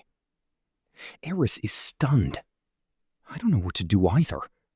Eris turns her back at me, and then wipes the part where she has been kissed on her armor's cuff with a shuffling sound. It's not like that! Eris does it with a frantic expression. Even though she was kissed, the reality is that she was kissed on her glove. Even though I do not feel the need to do it so desperately. This isn't needed anymore! Eris takes down her glove and carelessly throws it into the forest's interiors. Hey, the glove is not free of charge. Don't throw your equipment away! It's wasteful to buy a new one. Rudeus and Ryujerd rebuke Eris with overlapping voices. Even though it's my mind's reflex, at this point in time, I'm still thinking of money. Shut up! Eris stomps on the ground with tears in her eyes. I have not seen this Eris for a long time. What is it? The meaning of kissing the thumb. Rudeus! Here! She brings out her hand to me. I lick it involuntarily. Eris's face is painted crimson red, and she gives me a punch. A serious punch that is designed to strip my consciousness away. I feel like my bones are breaking. If one has this punch, one can obtain the world. I fall onto the ground in an unsightly manner. What should I do? At the same time, I see Eris staring at the part I licked. She then licks it with her tongue, after which the blush goes all the way to her ears, and she wipes her hand on the clothes. I'm sorry, Rudeus, but you can't lick it! Her actions are too cute, so I completely forgive her. That earlier failure which brought about my dispirited feelings has been cleared slightly. Part 8. I consider the things about Ryujerd when we walk in the forest. Likes children. Has a sense of justice. That is what I knew about Ryujerd in the past. But today I have a new vocabulary word for him. Warrior. Ryujerd-san, what is a warrior to you? A warrior is one who protects children and treasures his allies. He replies immediately. But I finally understand the reason why Ryujerd is angry. He has never once thought about having a sense of justice, but he has only pursued the goals of a warrior's pride. A warrior must never hurt children. A warrior must always protect children. A warrior must never abandon his allies. A warrior must always protect his allies. He has only considered these things. Therefore, he must have decided that the kidnapper who kicked me must be a bad person. The two people who did not fight their enemies but begged for their lives are bad people. Kurt's party was most likely seen as children. To leave them alone, Ruho must have considered me as a bad person. But after Kurt refutes him, he changed his views. He has now seen them as children who became warriors, and thus he has forgiven my actions. Or perhaps he must be reflecting from before that he did not treat them as warriors. I really have no idea how he draws the line between warriors and children. Even though Eris is considered a child, what am I considered? Should I ask or not? There's a battle going on. Rudeus Greyrat withdraws from thought as he ponders new thoughts. Rudeus suddenly utters a sentence of caution when I am having an inner conflict. That is Blaze's party? Yes. It seems to be Blaze. I don't know how Rudeus' third eye is able to see things. Even if it's covered with a hood, he's able to see. Also, it's not just a radar. He can differentiate individuals. That is really convenient. I also want one. Should we help them? There's no need. As expected of a rank B, Rudeus seems to have regarded them as warriors. In the front of the forest, a huge snake is coiled there, and then surrounding it are 4 bodies. But they are dead. So it is unnecessary to help them refers to this? I am unable to find Blaze's body. Perhaps he ran away. What about the other 2? They died. It appears they have been completely wiped. I place my palms together. But what is that monster? The monster that wiped out Blaze's party is incredibly huge. That's a red-fanged cobra. The body of the red snake cannot be covered by both my arms and Eris's arms. Its body's about 10 meters long, and its neck is opened up as if to threaten us. In the center of its body is a huge lump. I'm afraid it's that pig. Come to think of it, isn't it a white snake? To think this forest actually has a red-fanged cobra, and so big too. You mean that it usually doesn't have one? Usually. But there's a small chance that one might appear. A red-fanged cobra is a higher-ranking species. It has a bigger body than the white-fanged cobra, and it's much more agile. Its body is fully covered with fire-resistant scales, and their sharp fangs also contain lethal venom. I'm not sure what a white-fanged cobra eats to become a red-fanged cobra, but there is a small chance one will appear among the white-fanged cobra. Even the white-fanged cobra is a rank B, but a red-fanged cobra is a strong enemy that's rank A. A B-rank party will probably get killed immediately. It is in the midst of enjoying its meal, and did not appear concerned about us. It seems that it's about to eat its 3rd meal. We can do it? Eris confidently pulls out her sword. Should we do it? Rudeus asks for my opinion. Are you sure you want to let me decide? I will leave the decision to you. Who else can decide? After a slight consideration, the request is to discover or eliminate the mysterious monster. Perhaps they have mistaken a red-fanged cobra for a white-fanged cobra. It seems there isn't a white-fanged cobra here. Now that we've discovered something like this, even if we go back, this request will be considered as a success. But if we beat it, we get 2 iron coins as the reward. If we can defeat it, I still want to beat it. But even though I want to do it, there are words to describe situations like this. He that fights and runs away may live to fight another day. Just then, someone died in front of my eyes. If we lose, we will die. We should not cross this dangerous bridge. If you want to do it, I can kill it on my own. Rudeus Greyrat suggests that when I'm in conflict, Rudeus sheepishly confirms. Rifujin-san wants to defeat it alone? Ryujerd of absolute confidence. I am sufficient to kill it. Rudeus out of overwhelming relief. That's a sentence that is really reliable. He feels a little like Dash-san. He is capable of dealing with rank A creatures. Well, since Ryujin already says this, it should be fine. All right. Rudeus, decisive. Then let's do it. Narrator, I make a decision. Part 9. The two of them fight in close combat, while I fight in ranged combat with magic.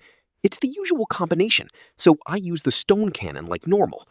This time, since the opponent is a rank A monster, so I increase the power and make the ammunition into a wedge shape in order to make an explosive effect after it hits, as well as adding fire magic in it. Discharge. The bullet shoots out at super speed, aiming towards the red snake and ends in a huge explosion. That is how I visioned it in my mind. Rudeus, shocked. What? Darius Redfang Cobra twists its body and evaded the bullet. It evaded the attack. This is not a coincidence. It has clearly seen the attack and avoided it. The bullet flies off to a distant place and explodes. Rudeus, incredulous internal monologue. That's a lie, right? The preemptive strike has failed, but our special force will not stop. Ruijerd leads the vanguard, while Iris trails behind. It's a little different from the usual formation. Usually it's Iris who is in front. Ruijerd! Sa! Ruijerd fiercely aims for the head, using the short spear as always to stab at it. The red-fanged cobra twists itself to avoid his attack and then makes use of the recoil to bite at Ruijerd. Ruijerd easily knocks the attack away with his spear, and the ground is torn asunder with a big hole from the fangs. At the same time, Iris goes around the snake and swings her sword to chop its tail, but it did not get cut off. That is because either the scales, the flesh, or both of them are very hard. The snake brings its attention onto Iris, and at the same time, Iris and Ruijerd move away from the snake body. Using the opening in this instant, my magic flies at the red-fanged cobra. 1, me. 2, Iris. 3, Ruijerd. Even though 2 and 3 are reversed, this signaling still follows the earlier combination that we set up beforehand. Ah, shoot. I missed again? But the red-fanged cobra avoids the attack again. This time the front of the bullet has a sharp tip, so the speed is increased, but it streaks past the side of the red-fanged cobra and snaps several trees behind its back. It did it again, evading the attack after seeing it. Even though things turn out this way, it doesn't really matter if it does not hit. Ruijerd and Iris's attacks are like a wave. Ruijerd resolutely aims for its brain and heart, while Iris keeps cutting on the tail to distract it. The magic that occasionally grazes it only inflicts a little damage. Although this formation is simple, it's not something that can be easily handled. Even though there might be an opening for it if it aims at Iris carefully, Ruijerd's control has been perfect, making it unable to ignore us. Ruijerd's attacks are unable to hit it, but the red-fanged cobra gradually starts to get tired and its movements slowly dull. And then the stone cannon finally hits the snake's body. Part 10. When the red-fanged cobra has finally been cut up, the sun has already set. On that day, our evening meal is the red-fanged cobra's meat. Even though I do not know where it can be sold, we pulled out the fangs and rolled up its skin like a carpet. The eggs that Kurt wanted to find have also been found, but they really are too big to be transported. After thinking for a long time, we decided to destroy them. That's because it's forbidden to increase the population of monsters. After relieving Blaze's party of anything that can be sold, we burned and buried them. If we will leave them alone, they might become executioners. I really do not understand how they revive as zombies. But I must say the red-fanged cobra is really amazing. I think about the fight we had earlier. I remember how it kept evading my magic attacks. It evaded countless times. Until the last moment, there were almost no attacks that struck it. Thinking it through, the executioner did the same thing. I thought that it should have hit, but it only lost a single hand. So monsters that reach rank B and above can evade magic attacks? Red-fanged cobra. He can even avoid Ruijerd's spear. But that should be Ruijerd not being serious. If he is serious, he probably can finish it in one blow.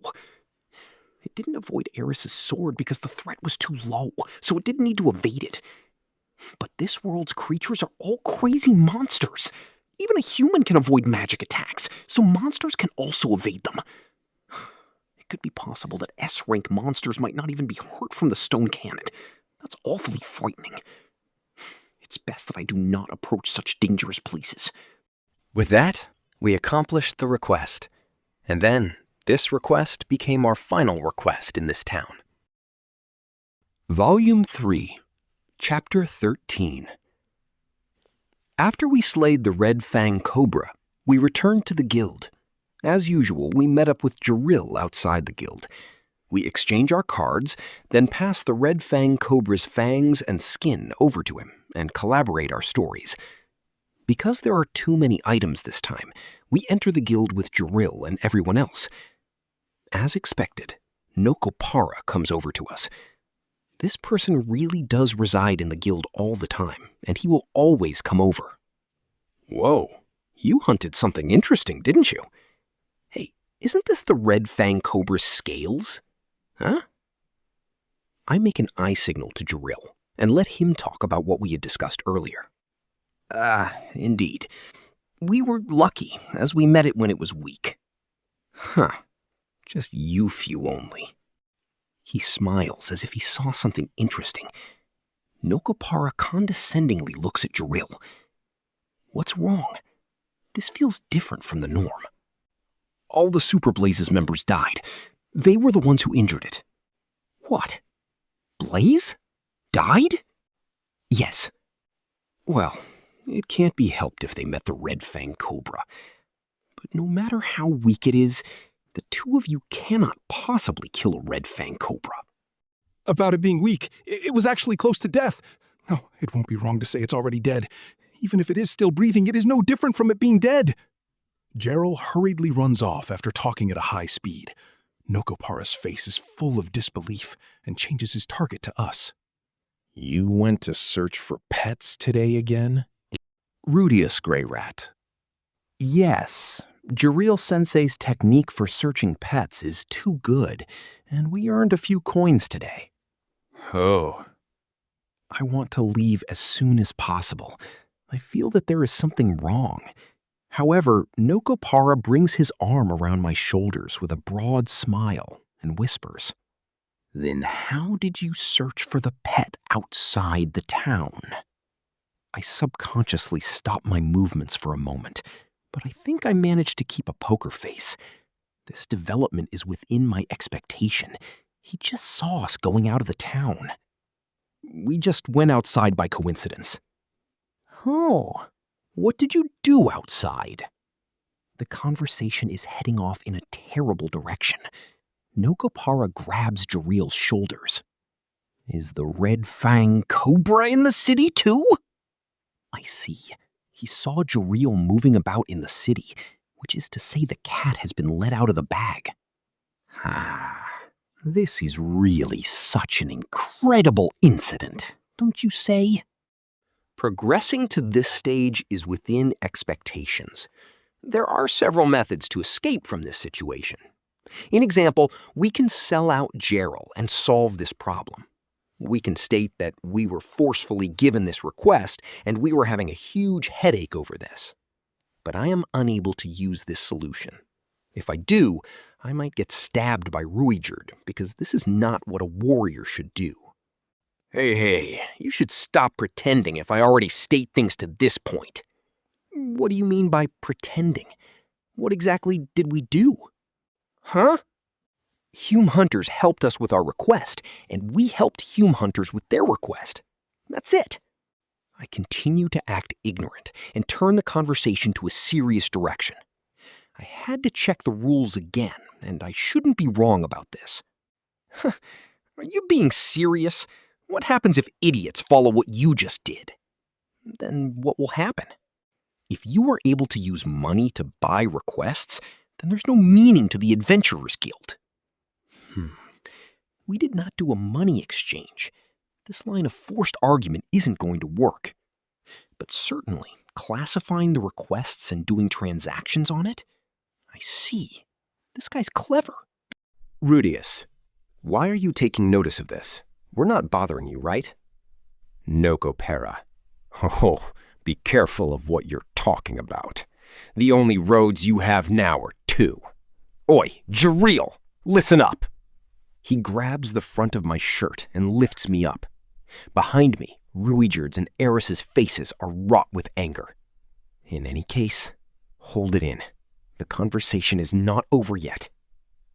If you want to keep your adventurer's qualifications, give me 2 iron coins every month. How troubling. This is the first time I've met someone like this after coming to this world. Recently, there are people who are neither good nor bad.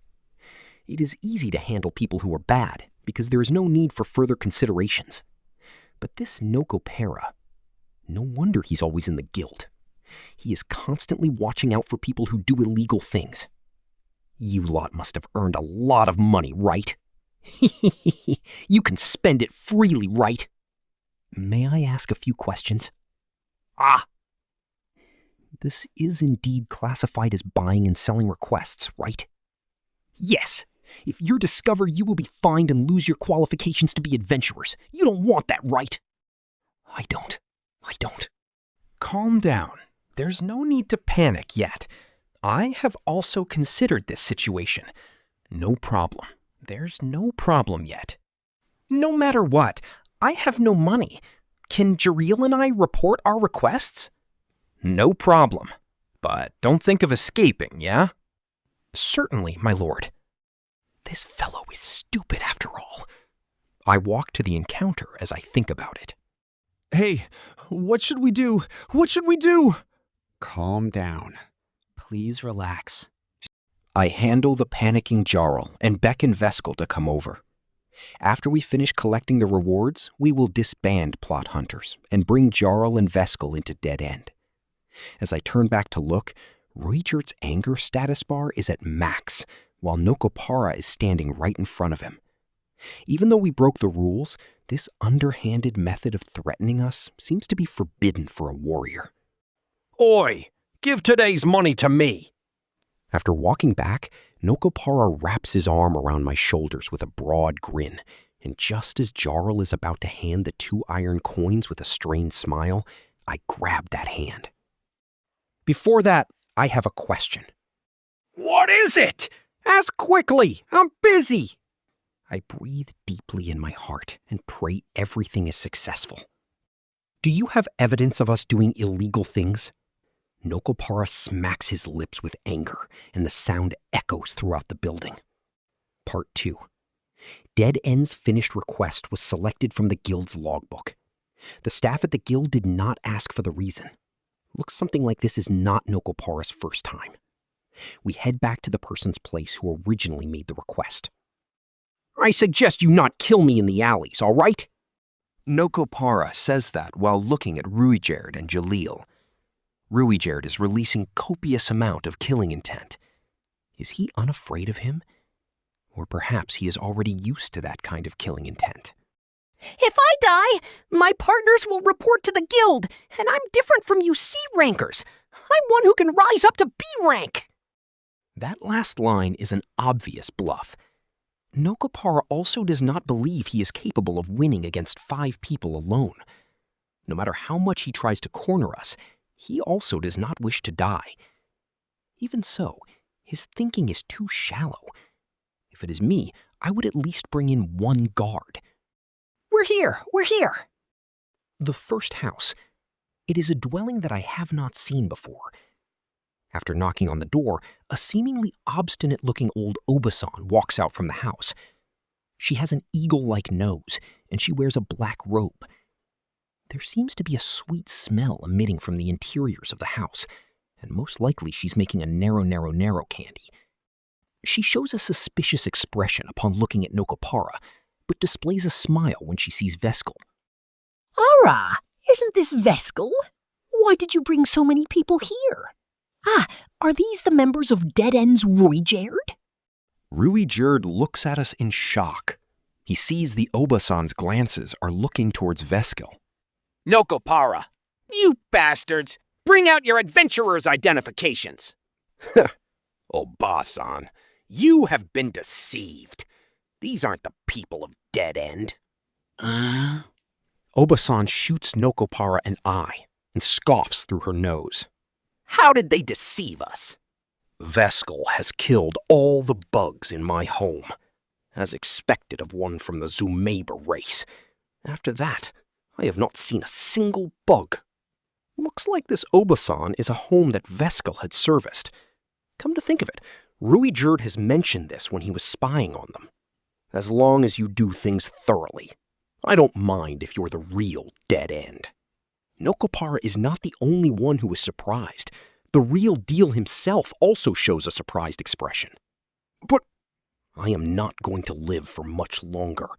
If I can meet him before I depart, I really want to do so. You already have. Nokopara's eyes open wide in shock and turns around in annoyance to face Veskel. Veskel, you bastards, bring out your adventurer's identifications. Veskel looks a little taken aback, but grins broadly. In her hands is a card that has Dead End written on it. What? You damn bastards, are you fucking with me? Too late. P. Hunters does not exist anymore. If you check it out, it might still be in the guild's logbook, and you take a further step in checking things out, there might be some rule violation somewhere. But Nokopara doesn't seem to have thought of that. Shit! To the next house! We did not return to the guild. I smile with conceit and follow Nokopara. Part 3. After finding dozens of people who made requests, Nokopara's face turns from red to green. Fuck, what the hell is going on? Everyone who made a request views Jareel and Veskel as members of Dead End, and the Adventurer's card is also reflected as Dead End. On top of all that, we head towards the little girl who made the first request that we did.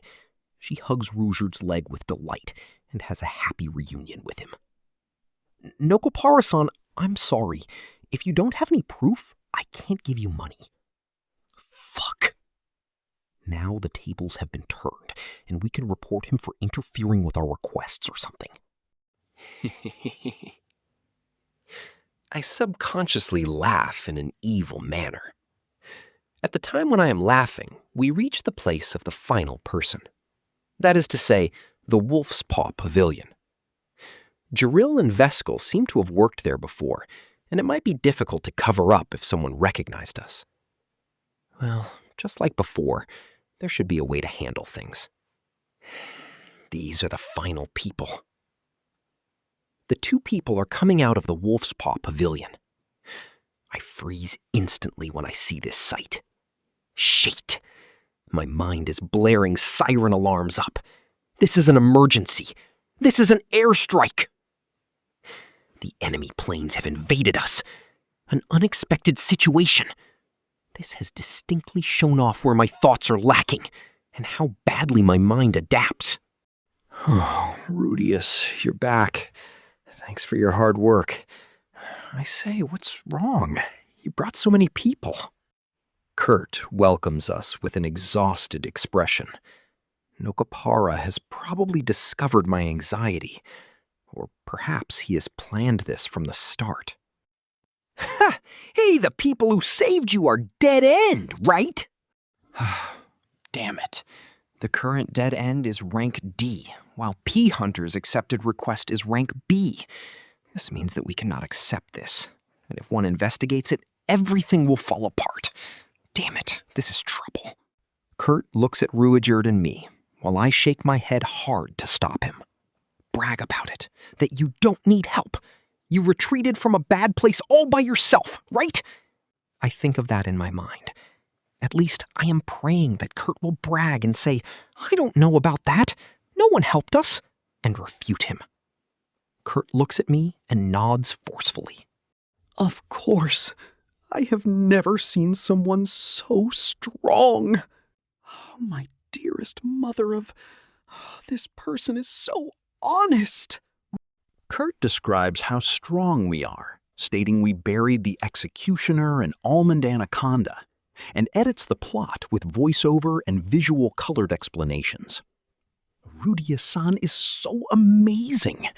Even though the executioner is strong enough to frighten people, it should not clash with Dead End. Do you know what happened when it picked a duel with Rudeus? Instant KO. It's true. It was crushed with a single blow. Ruijerd-san is also strong to the level of being absurd. He dances across here and there, and that anaconda dies! Even though he did something so unbelievable, he does not break a sweat! Just thinking about it gives me goosebumps. Nokapara listens to that while saying, "Ho ho, is that so? That's really amazing," while grinning. And then, strange. Oi, the people who received the request in the town, why did you go to the Forest of Petrification to save people? No, that is... we're with Jareel. Jareel and Veskel have been staying in the town all along, right? This cannot be hidden any longer. Nokapara must have a way to checkmate us. Calm down. There should be some way. Quickly, think of it. First of all, I have 3 choices. Very good. I have thought of them. 1, kill Nokapara. If I believe he has a companion, then this option will head into a bad direction. But perhaps it might head into a good direction, too. This is completely based on luck. This is a poor plan. 2, blame it all on Gerald and Veskel. We're new. They are veterans. Insist that we have been deceived and treated as prey. Perhaps that might work. But we will lose Ruijerd's trust. We cannot betray our allies. This is a poor plan. 3, hand over the money obediently and think of something later. This is all based on luck. And even if we can quickly find a solution later, Nokapara got to know our fighting strength. In order not to let us go, he might set down a double-layered or even triple-layered trap. This is a poor plan. No good. Every plan is a poor plan. These bad ideas might as well be from a sleeping person. What should I do? The easiest is option 2, but this is probably the worst move. If we use this, there will not be any next move. Option 1 is not possible. There is no meaning to it, and we will destroy all our efforts that we have done so far. I do not want to walk down this bloody road. I do not have that determination. Option 3 is even worse off. Giving that bastard money will mean that we have acknowledged our misdeeds. That's... oh, no, the only option left is 3? Oh. No, if I pick option 3, I might as well pick option 1. I can only kill Nokapara and his gang? Can I do it? Is that the only option? I am going to kill someone? What about the others who are lurking somewhere? Let Ruijerd search for them? How? Even if it's Ruijerd, if we do not know who to search for, we probably cannot find them. Perhaps we should stop being adventurers? No, now that things have ended this way, I need to have the determination to walk down this bloody road. Quickly, think back on your goal. It's to send Eris back. For her sake, even if it's Ruijerd or Jareel or Veskel, everyone must be betrayed. I will use water saint magic to flood this city. During the chaos, I will take Eris and escape from here. Give up on being adventurers. Even if I have to do all sorts of bad things, I will fulfill my goals. I will do it. Part 4. After setting my heart down, I gather mana into my hand when I suddenly notice Nokopara's expression change. Hey, The horse face instantly becomes pale and his legs shiver. He is not looking at me, but behind me. I turn back and discover Ruijerd's figure. He is drenched, and the vase that's placed in the inn's window has fallen on its side. Ruijerd-san? My eyes are presented with glittering emerald-like colors. The blue dye has been washed off by the water, and the wet emerald-like hair is glittering. He has released the hook from the hood covering his forehead. The red magic stone on his forehead is exposed. Standing there with a raging expression, the devil warrior exists. Supered? Nokopara falls on his butt. Ruijerd Superdia. Since my identity has been revealed, it can't be helped. I'll kill everyone. His terrible acting is done in a monotone voice, but the killing intent is the real thing. Kawa! Girls, boys, and old people, everyone drops whatever they're doing, then screams and scatters. In the chaos, Jalil is the first to betray us, yelling, Jalil, desperate and frantic. I was threatened! It has nothing to do with me! We're not allies! And runs off with Veskel. In the chaos, Kurt is unable to move because of the fear. He recalls the memories where he spoke sharply at Ruchard, then pales and pees on the ground. I am unable to understand at all why these people are so frightened just because his hair color changed. Also, were you guys not fine earlier? Kurt, too. You just praised Ruchard and wanted to become like him. Were you not looking at him with respect just then? And yet, why is everyone frightened from looking at his hair color? Looking at Eris, she clearly does not know what happened. She is the same as usual, carrying her signature pose and completely calm. She's quietly looking with her eyes opened wide. She's completely calm. Some of the people around us run away. Some collapse onto the floor. Some pull out their swords with their legs trembling. There are all kinds of people, and everyone is frightened. The figure of the dead end. That is merely it. His mere change in hair color has frightened everyone to this degree. This situation where fear has been struck into everyone's heart.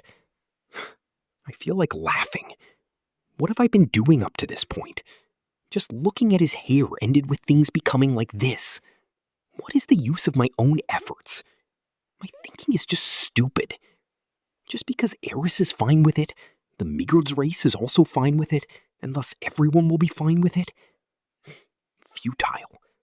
The Super's bad reputation is not about reputation. They are a symbol of fear. How is one going to change this? Useless. Hopeless. It cannot be done. Regard walks to Nokopara amongst the screaming voices. You cur. Your name is Nokopara, right? He grabs the front of his shirt and easily lifts Nokopara, who appears relatively heavy. Rudeus-san, you mustn't kill him. I am still calling him out, even though things have turned out this way. You must not kill him. If you kill someone under this situation, you will inflict a wound on the Dead End's name that will never be healed for the rest of your life. But if things finally reach the boiling point, to persuade him now is already too late. That's enough. Kill him. Sir. Sorry. I didn't think you're the real deal. Spare me. Please spare my life. I beg you. The furious Ruchard. The trembling Nokopara. Hey, what happened? The worst situation has happened. Do something! My apologies. I am unable to do anything. If you are unable to do anything, then it means we can't do anything else! Eris easily gives up. I too have given up. There is nothing else that can be done. This is all my fault. I thought I could settle this even if I got found out. With this superficial thinking, I thought it would turn out fine no matter what happens. In the end, everything crumbled into pieces. Now that things have turned out this way, I can only act on my original plan. Treat everything as if nothing has ever happened. Use water saint rank magic and wash everything away. Just kidding. Please help me. I still have 7 starving kids who are 3 years old. Nokopara has turned incoherent. No matter how you look at it, it's a bunch of hogwash. If it is me who's doing it, I would have done it better. Ruchard forgives him. As expected, talking about kids is very effective. Thank you. Nokopara's face has "I'm saved" written all over it, but convulses when he hears the following words. But try stripping us of our adventurer's qualifications when we get to the next town. Ruchard uses the tip of the spear to cut across Nokopara's face. Nokopara's pants instantly become wet, and the area behind his butt quickly grows in size. Don't think that I'm unable to enter this city. Understand? Nokopara nods with his life on the line, and Riord lets go of his hands. Nokopara falls onto the ground with a disgusting squelch. In the end, Riord got chased out of the town, carrying all the blame with him. Rudeus Greyrat. That's too harsh. Rudeus left us behind. The guards came over to ask what happened, and I argued that this was not Rudeus's fault, but they made their own conclusion, that because we are children, we were coerced. Rudeus had made evil plans, and we were used by him. They were uncertain about the contents of those plans, but in any case, they made the conclusion they had avoided the worst-case scenario. The people surrounding us cast sympathetic looks, gazes that treated us as children who did not know anything and got used. This made me furious. What did Rudeus do wrong? Everything was my doing, right? All of these outcomes were created with my own hands, right? We went back to the inn and immediately packed our things, then left with what little luggage we had. If we did not hurry, perhaps Rudeus would leave. In any case, we were unable to stay in this town. Nokopara was still alive, and he said he had allies. We were still people who did illegal things. If things cooled down, Rudeus would be unable to help us the next time. I say, Rudeus. Kurt addresses me when we walk out of the inn. He carries a perplexed expression, as though he has no idea what to talk about. Why are you together with that? What do you mean by that? Think about who saved you. You even wet your pants because you're afraid. How are you going to become famous? No, sorry. No, I cannot be angry at him. This guy did talk good things about us. My apologies, Kurt. I went overboard. No, that's fine. I did wet my pants. Kurt is really a good person. Eris hides her hands behind her back and glares at him. Kurt, I have a request, and I'll treat it as payment for saving you. Go ahead. Kurt nods earnestly. Rudeus is not a bad person. Something happened in the past that caused him to be feared, but he's a good person. After we leave this town, advertise that. Oh, all right. I understand. He's the one who saved my life. Arriving at the Adventurers Guild, we removed Jalil and Veskel from Dead End, and at the same time requested the staff to give them a message. Since things have turned out this way, thanks for helping us. He also thanks you. Please tell them this. They betrayed us at the final moment, but that is something that cannot be helped. With how things turned out, the only way for them to be safe is this. At the end of the day, we have indeed been helped out by them. On the way to the entrance of the town, I buy a reptile that looks like a lizard used specifically for transport. This is a charming lizard that has 6 legs and a pair of sharp eyes. It is used in the Magic Continent with the purpose of pulling carriages. It easily allows 2 grown adults to ride on it and costs 10 iron coins, which is about half the wealth we possess now.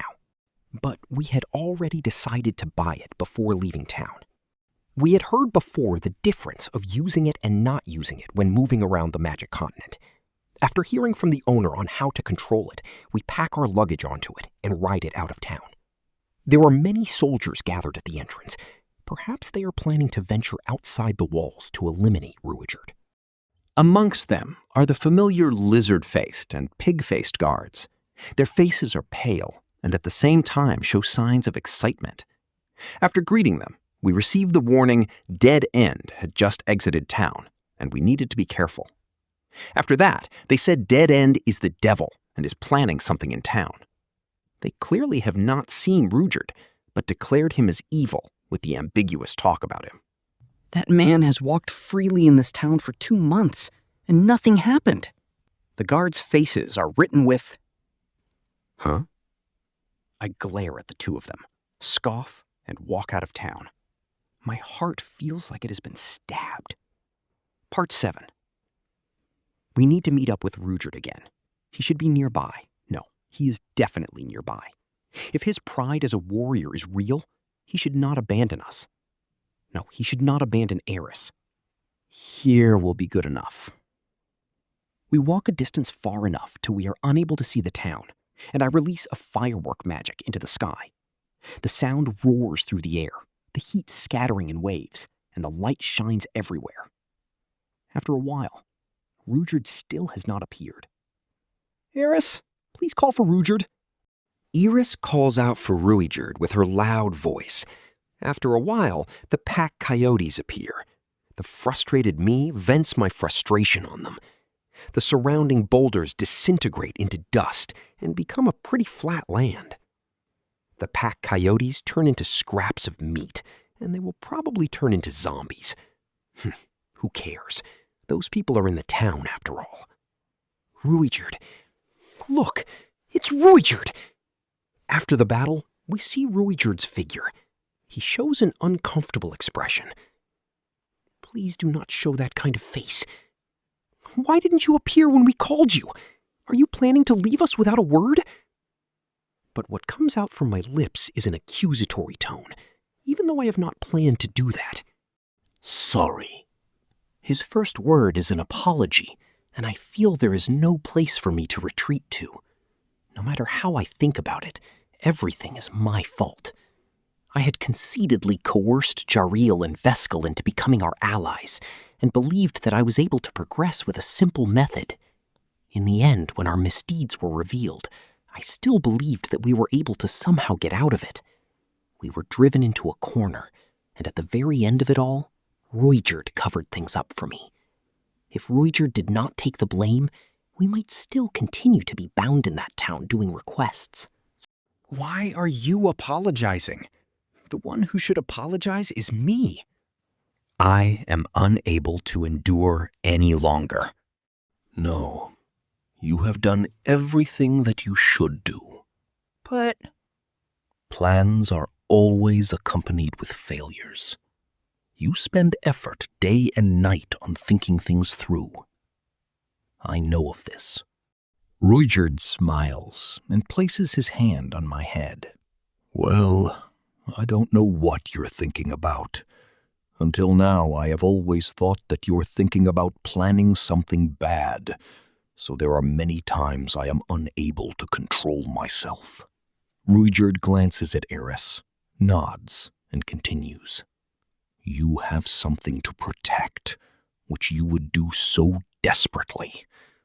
Earlier, you let me see your determination when you were about to kill that bastard. Earlier. The moment where I wanted to flood the town. The you who has something to protect is a warrior. He said, I am a warrior.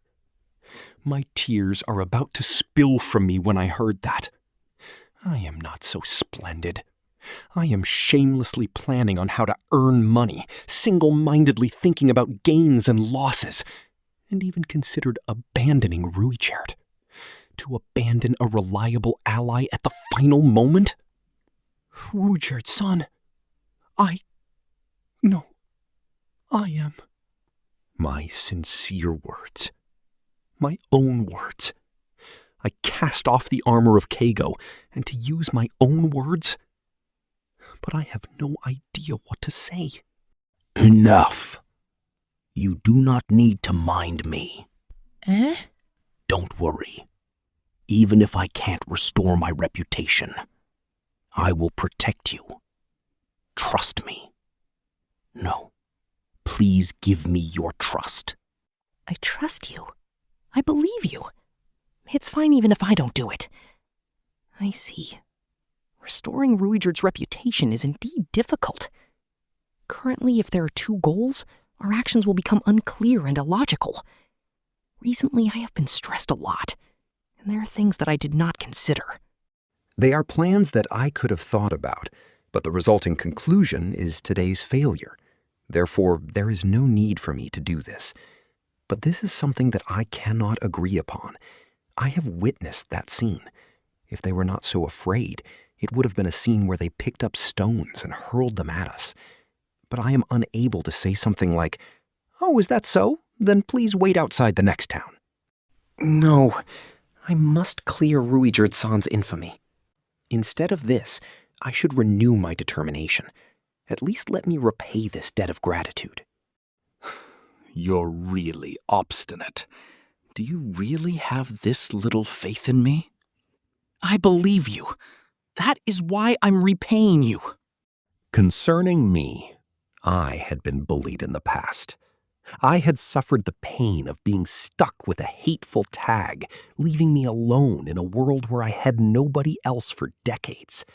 If Roxy did not bring me out, I would not have met Sylphie and Eris. Ryujerd's case is different from mine. The scale is completely different. I understand that. But that cannot be the reason I forsake him. I am unable to do something like Roxy by accomplishing it unconsciously. The only thing that I can do is to crawl ahead through this mud of failures. Perhaps Ryujerd might feel troubled over this and result in today's failure again, or perhaps it may aid Ryujerd. But doing something is always better than doing nothing. You're really stubborn. I cannot be compared to Ryujerd-san. Then please, treat me favorably. Rujier smiles wryly and quietly nods. I don't know why. I feel that now I have truly established mutual trust with Rujier. Part 8. The next morning, I find Rujier has turned into a baldy after waking up. I'm dumbfounded, or should I say scared.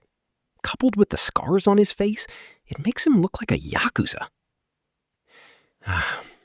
After this incident, I understand that people are afraid of my hair. It seems like he has set forth a great deal of resolution. To my own common sense, shaving one's head represents reflection and determination. In this world, this common sense does not exist. But even though there isn't, I feel like I need to shave my own hair off to reflect upon my actions. Since Rujier has done so, should I make myself bald too? No yet, but... Hey, Eris, should I do something like that? You can't! I like Rudeus's hair after all! I use Eris as a refuge. I laugh at the useless me. Volume 3, Chapter 14, Part 1. The Magic Continent.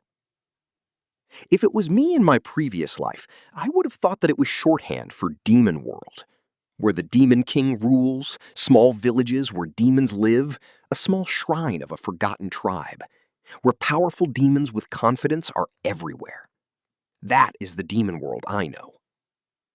However, it is different in this world. First off, there is no Demon King who rules the continent. That doesn't mean that they do not exist. Right now, there are about 30 Demon Kings. Also, each one of them has their own territory. They are Demon Kings in name only, though, who just act bossy. There are also Demon Kings who have their own unit. But actually, they are just warriors with special powers and cool names. The special guard in the town of Ricaris was also one of them. The people in special units are actually pretty similar to adventurers. They exterminate monsters like them, they catch criminals in town, and they also guard the town they live in. Rather than a soldier, they are more like vigilantes. I do not know about the relationship between the vigilantes and devils in this continent. Whether the Demon King named them, or whether the vigilantes just call themselves that without the permission of the Demon King. If a Demon King is determined to start a war, they would become the Demon King's army. I wonder if they have some sort of agreement on this. Right now, there aren't any Demon Kings trying to start a war, so it's peaceful. But that's only in the areas governed by the Demon Kings. Most of the Magic Continent is a lawless area. In other words, the areas around the Southern Cross and Holy Emperor's Cross Mausoleum are at peace, but the roads between them are rampant with self-ruled Mohawks. By the way, the Demon King who rules the town of Ricaris is called Badigadi. Possessing 6 arms, black skin, and a bulging body of muscles, that is the kind of Demon King he is. Well, he is currently missing since he is on a journey where he is just wandering around. The true definition of freedom.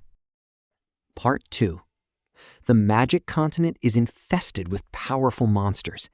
In the Adventurers Guild, elimination requests for these kinds of monsters are for C rank and higher. In other words, it is like this. In this continent, there are only enemies of C rank and higher. The Stone Treant was barely D rank, though. That said, the demon race is fundamentally stronger than the human race. And because of the characteristics of each race, they are abnormally good with wars between races. There is a wall between C and B rank, therefore the prowess of different continents' B ranks are different. Those who don't try to raise their rank are simply guys like Nokopara or Jaril. If you think about it like that, Rudeus is abnormal. He boasts that he can beat an A-rank magical beast on his own. Well, the ability between him and 6 to 7 B-rank adventurers is fundamentally different. His nickname, Dead End, isn't just for show. Having obtained the trust of such a person, I feel truly happy. Part 3. Since we have left the town Rakaris, 3 days have passed. Perhaps because I was relieved at having earned Rudeus's trust, my appetite has grown recently, even if I say that the food isn't that good. Since our only food is the great rock turtle's meat, it isn't delicious at all. It tastes bad. So I decided to cook it. It's not smart to grill it, so I should just change the recipe. Earthware pot that was created with magic.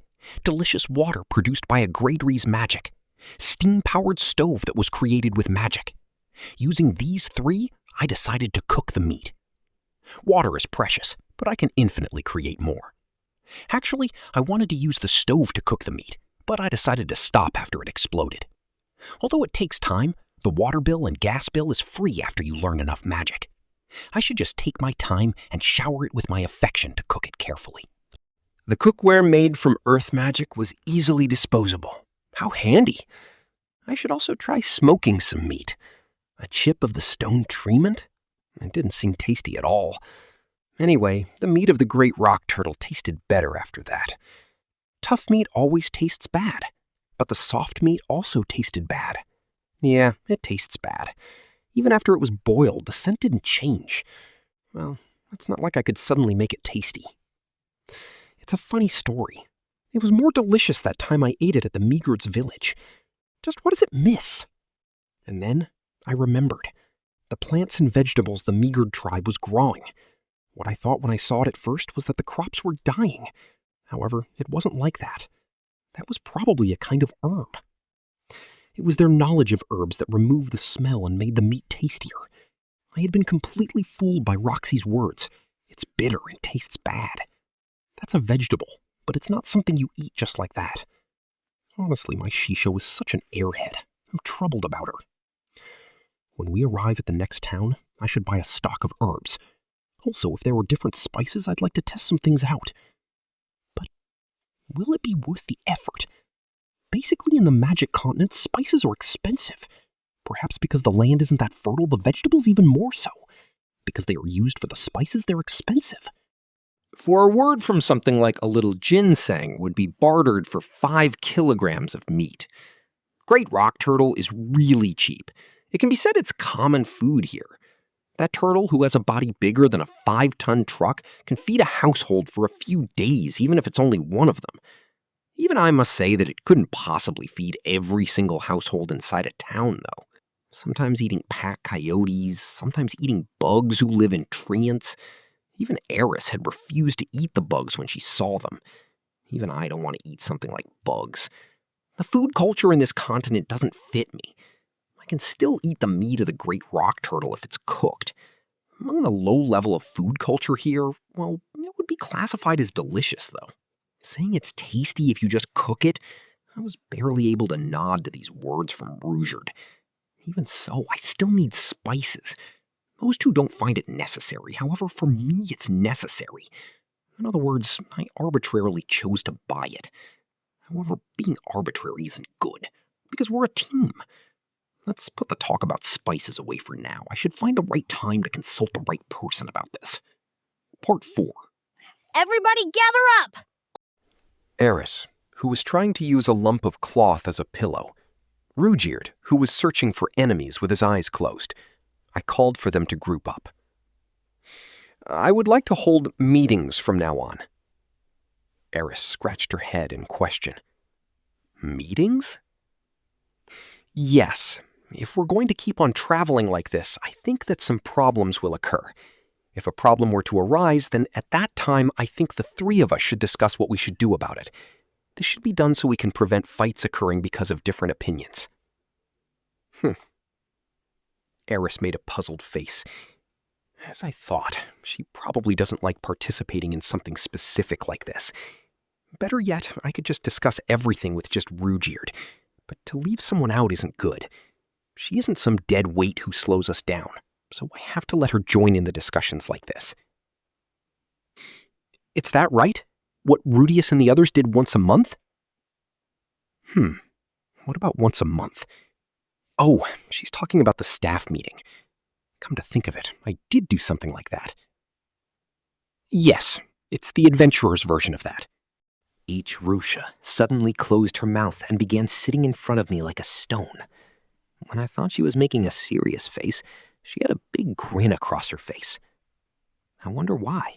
There shouldn't have been anything funny about it. Well, it's better than having her hate it. Rusha, do I also participate in that? I should have listened to what I would do if I wasn't participating, is the Tsukomi I made to myself. Of course. Didn't you hold meetings like this when you were in your warrior group? We didn't. It was just me giving orders. Something like that. So it was a leader's words of the law kind of thing. But I live in a democracy.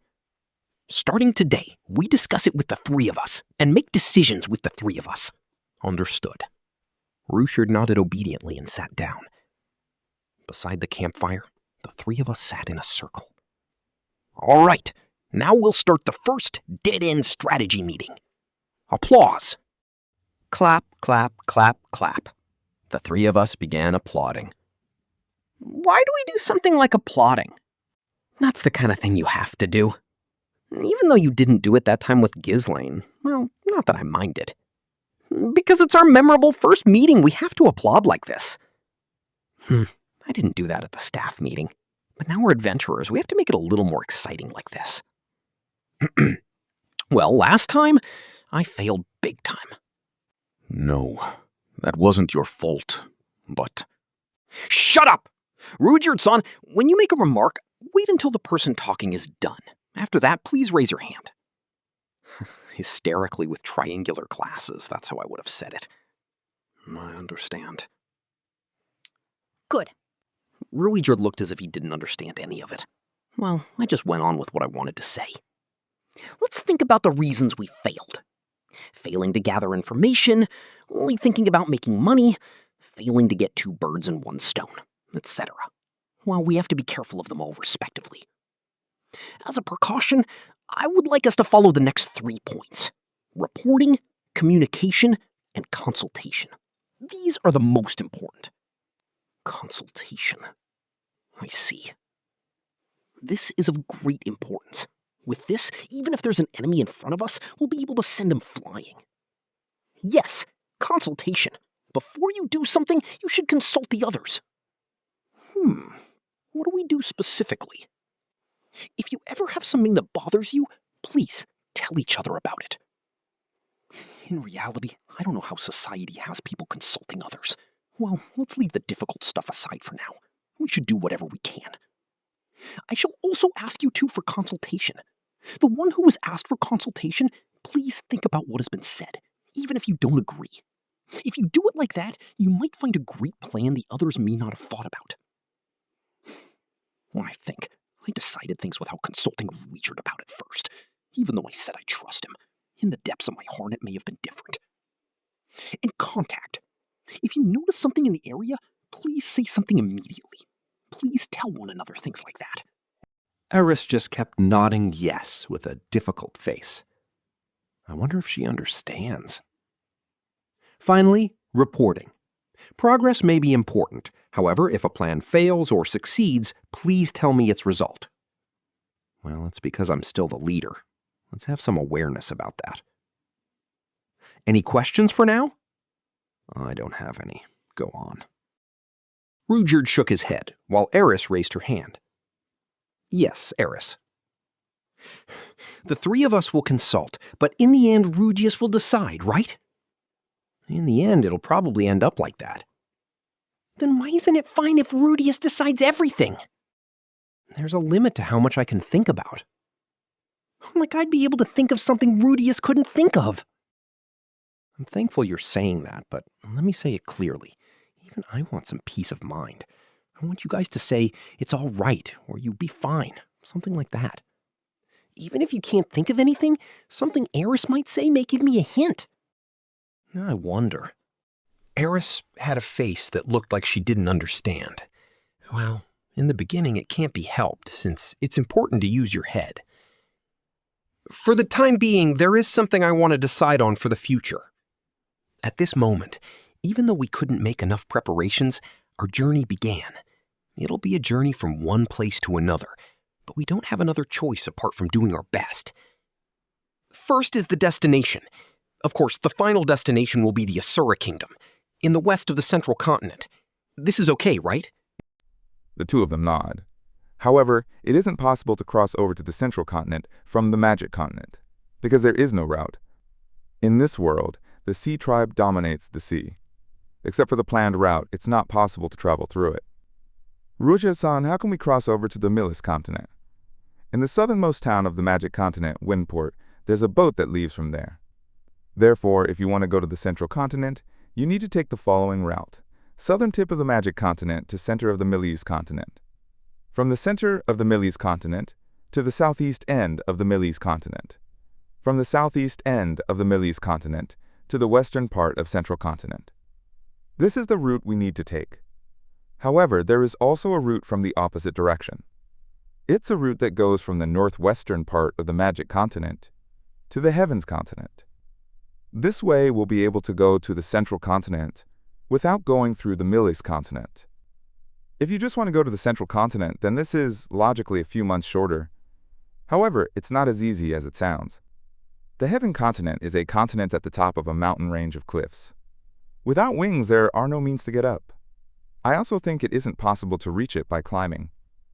There isn't a foothold, and it's infested with magical beasts. It's a harsh route with a fatality rate of 95%. Moreover, even if we pass that, what would be waiting for us there is the most dangerous place of the central continent, its northern part. It's a place infested with criminals running from bounty hunters. However, that's just a theoretical plan. In reality, it would probably take the most time. Looking at the result, both of them are very time-consuming, though there's no need to purposely endanger ourselves. In other words, the route which we'll take will be the south one. Do you know how much the boat fare costs? I do not know. How long would it take for us to get there? It'd take pretty long. If we walked without rest, wouldn't it take about half a year? Even if we walked without rest, it'd take half a year. That's far. Isn't there a way to move instantly, like a magic teleportation circle? Teleportation magic circles were forbidden after the Second Great Magic War. If we looked around, we could probably find one. However, using it is difficult. I just tried asking it, but to think it really exists. In the end, we can only travel on foot, right? That's right. To keep walking for half a year. No, it's wrong to think of moving for half a year. We'll travel bit by bit, from town to town. I should think like that. It's going on a journey at your own pace, like that. For the time being, we should aim for the southernmost port town, Windport. How long will it take before we reach the next town? In 15 days, we should be able to reach the next town. 2 weeks. I wonder if it's something like that, the distance from town to town. I wonder if they have an adventurers guild. I assume they do.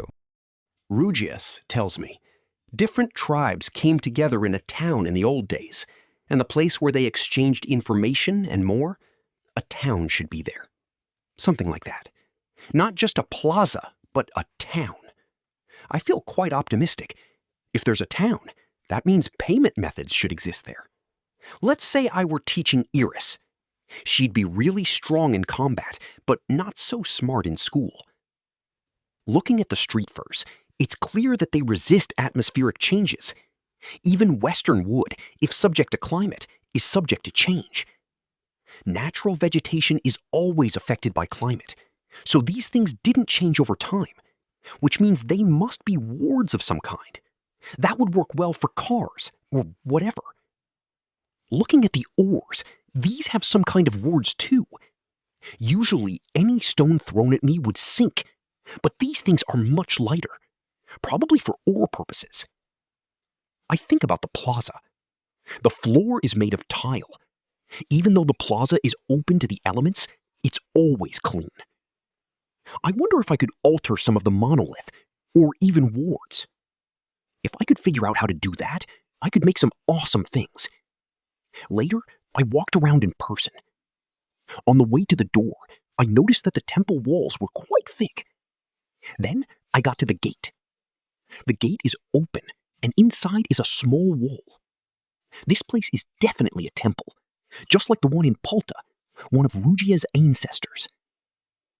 Therefore, even if a small town does not exist, the warriors of an adventurers' guild of various tribes get together there as an everyday thing. Apparently, an adventurers' guild didn't exist in the past. The one who protected the town were warriors from the different tribes who were chosen as representatives. In addition, for the sake of the tribes who didn't fight much, the tribes that were skilled in fighting went to these tribes to help them out.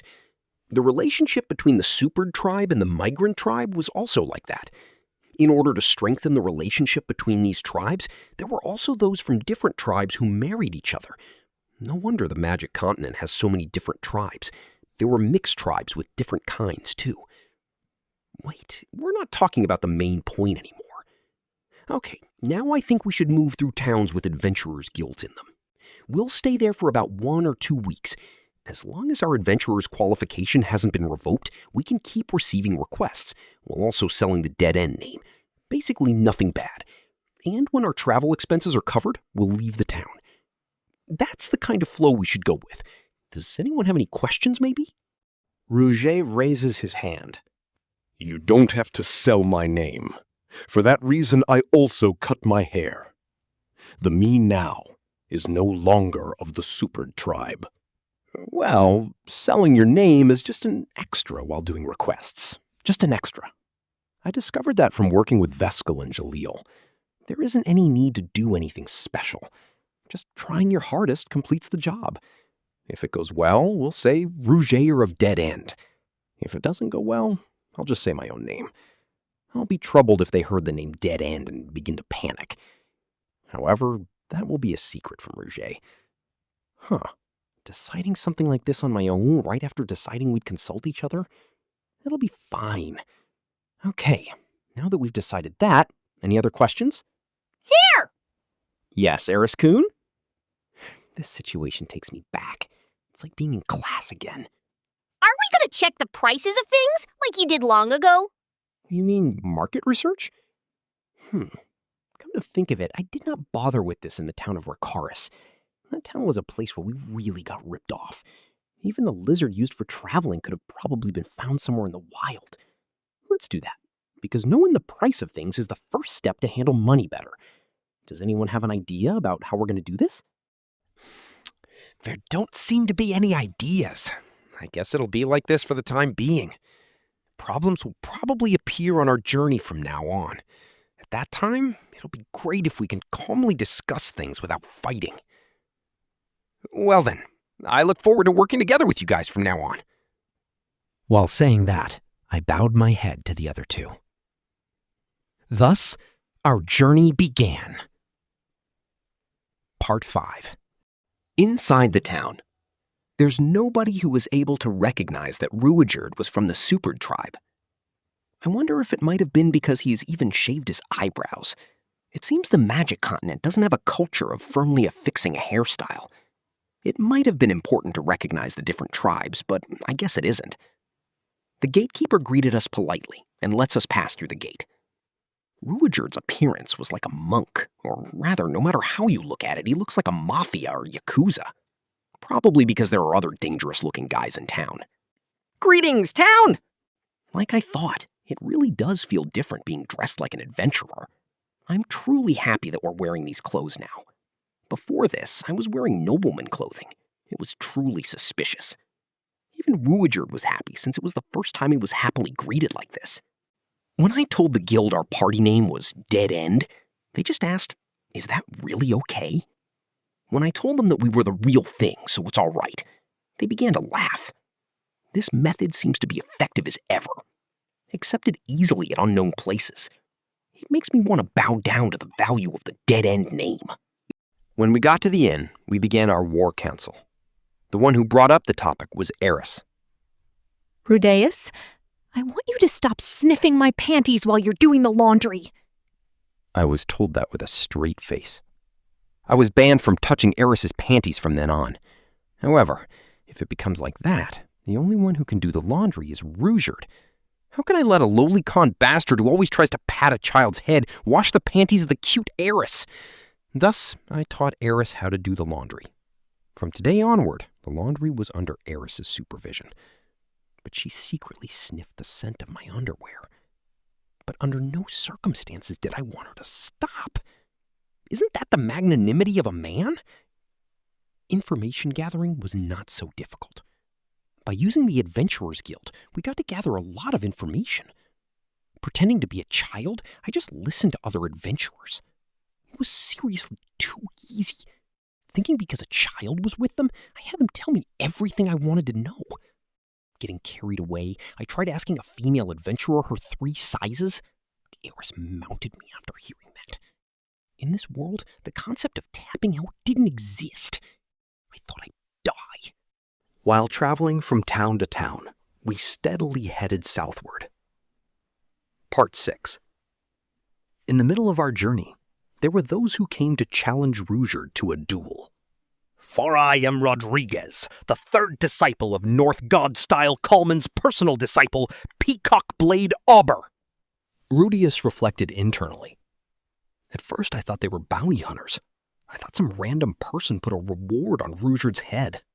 That demeanor, you must be a famous swordsman, no doubt about it. I wish for us to cross blades with each other. Thus I challenge you to a duel. However, it seems to be somehow different. He must have traveled to the magic continent to continue his warrior training. What are you going to do, Rujard-san? It's been a while since I've done this kind of thing.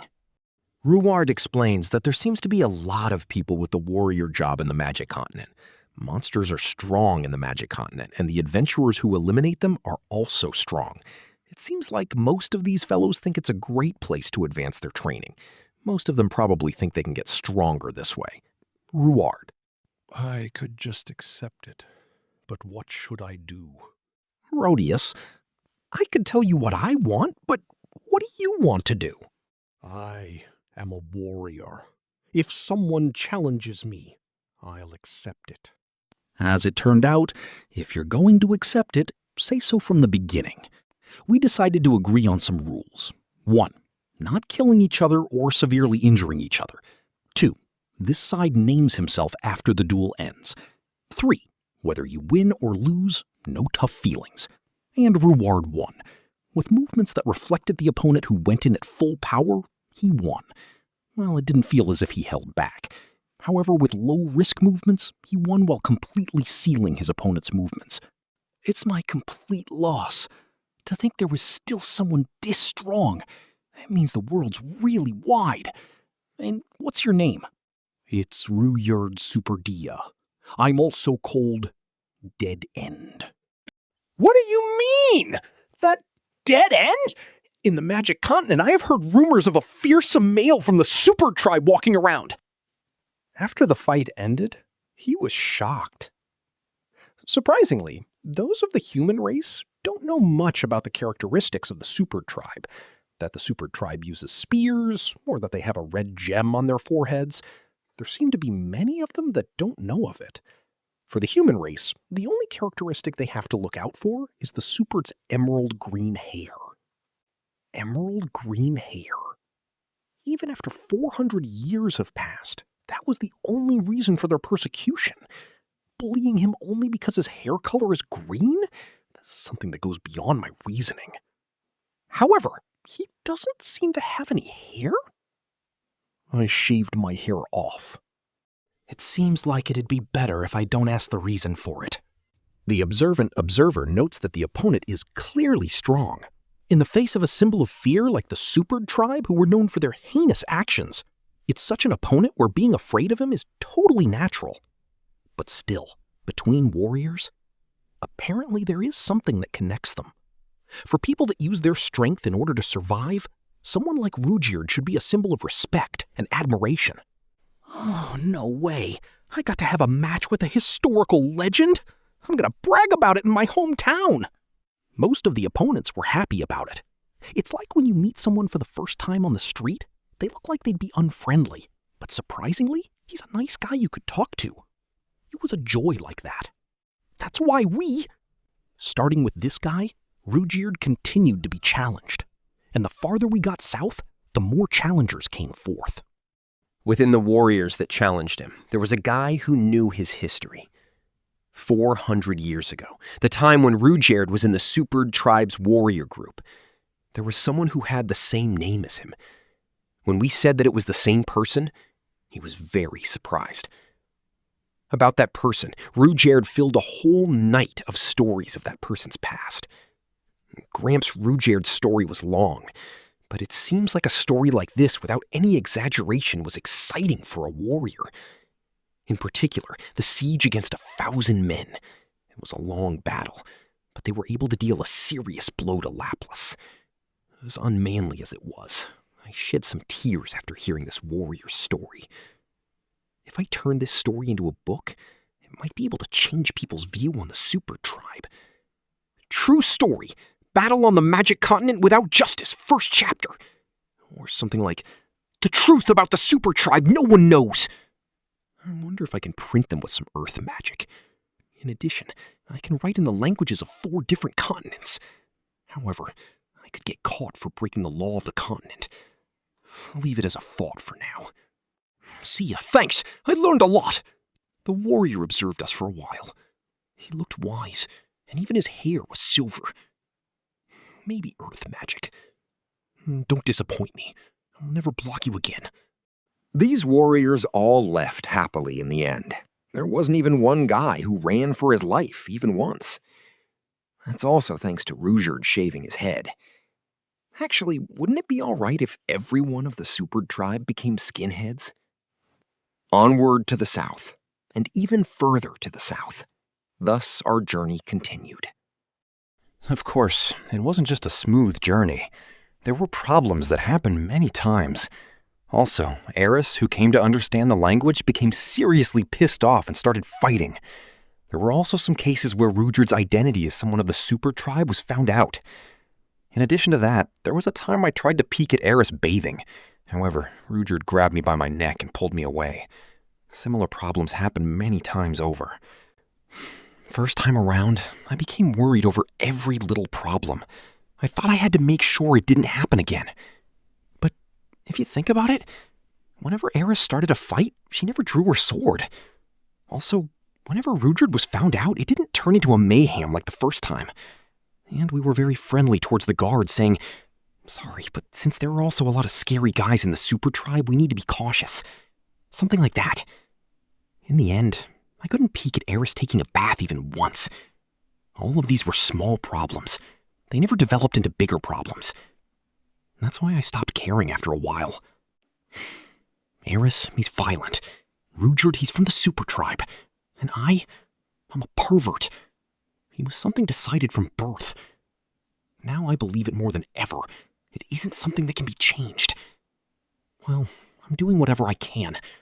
But even if I fail, I should just deal with situations. Let's go at a relaxed pace.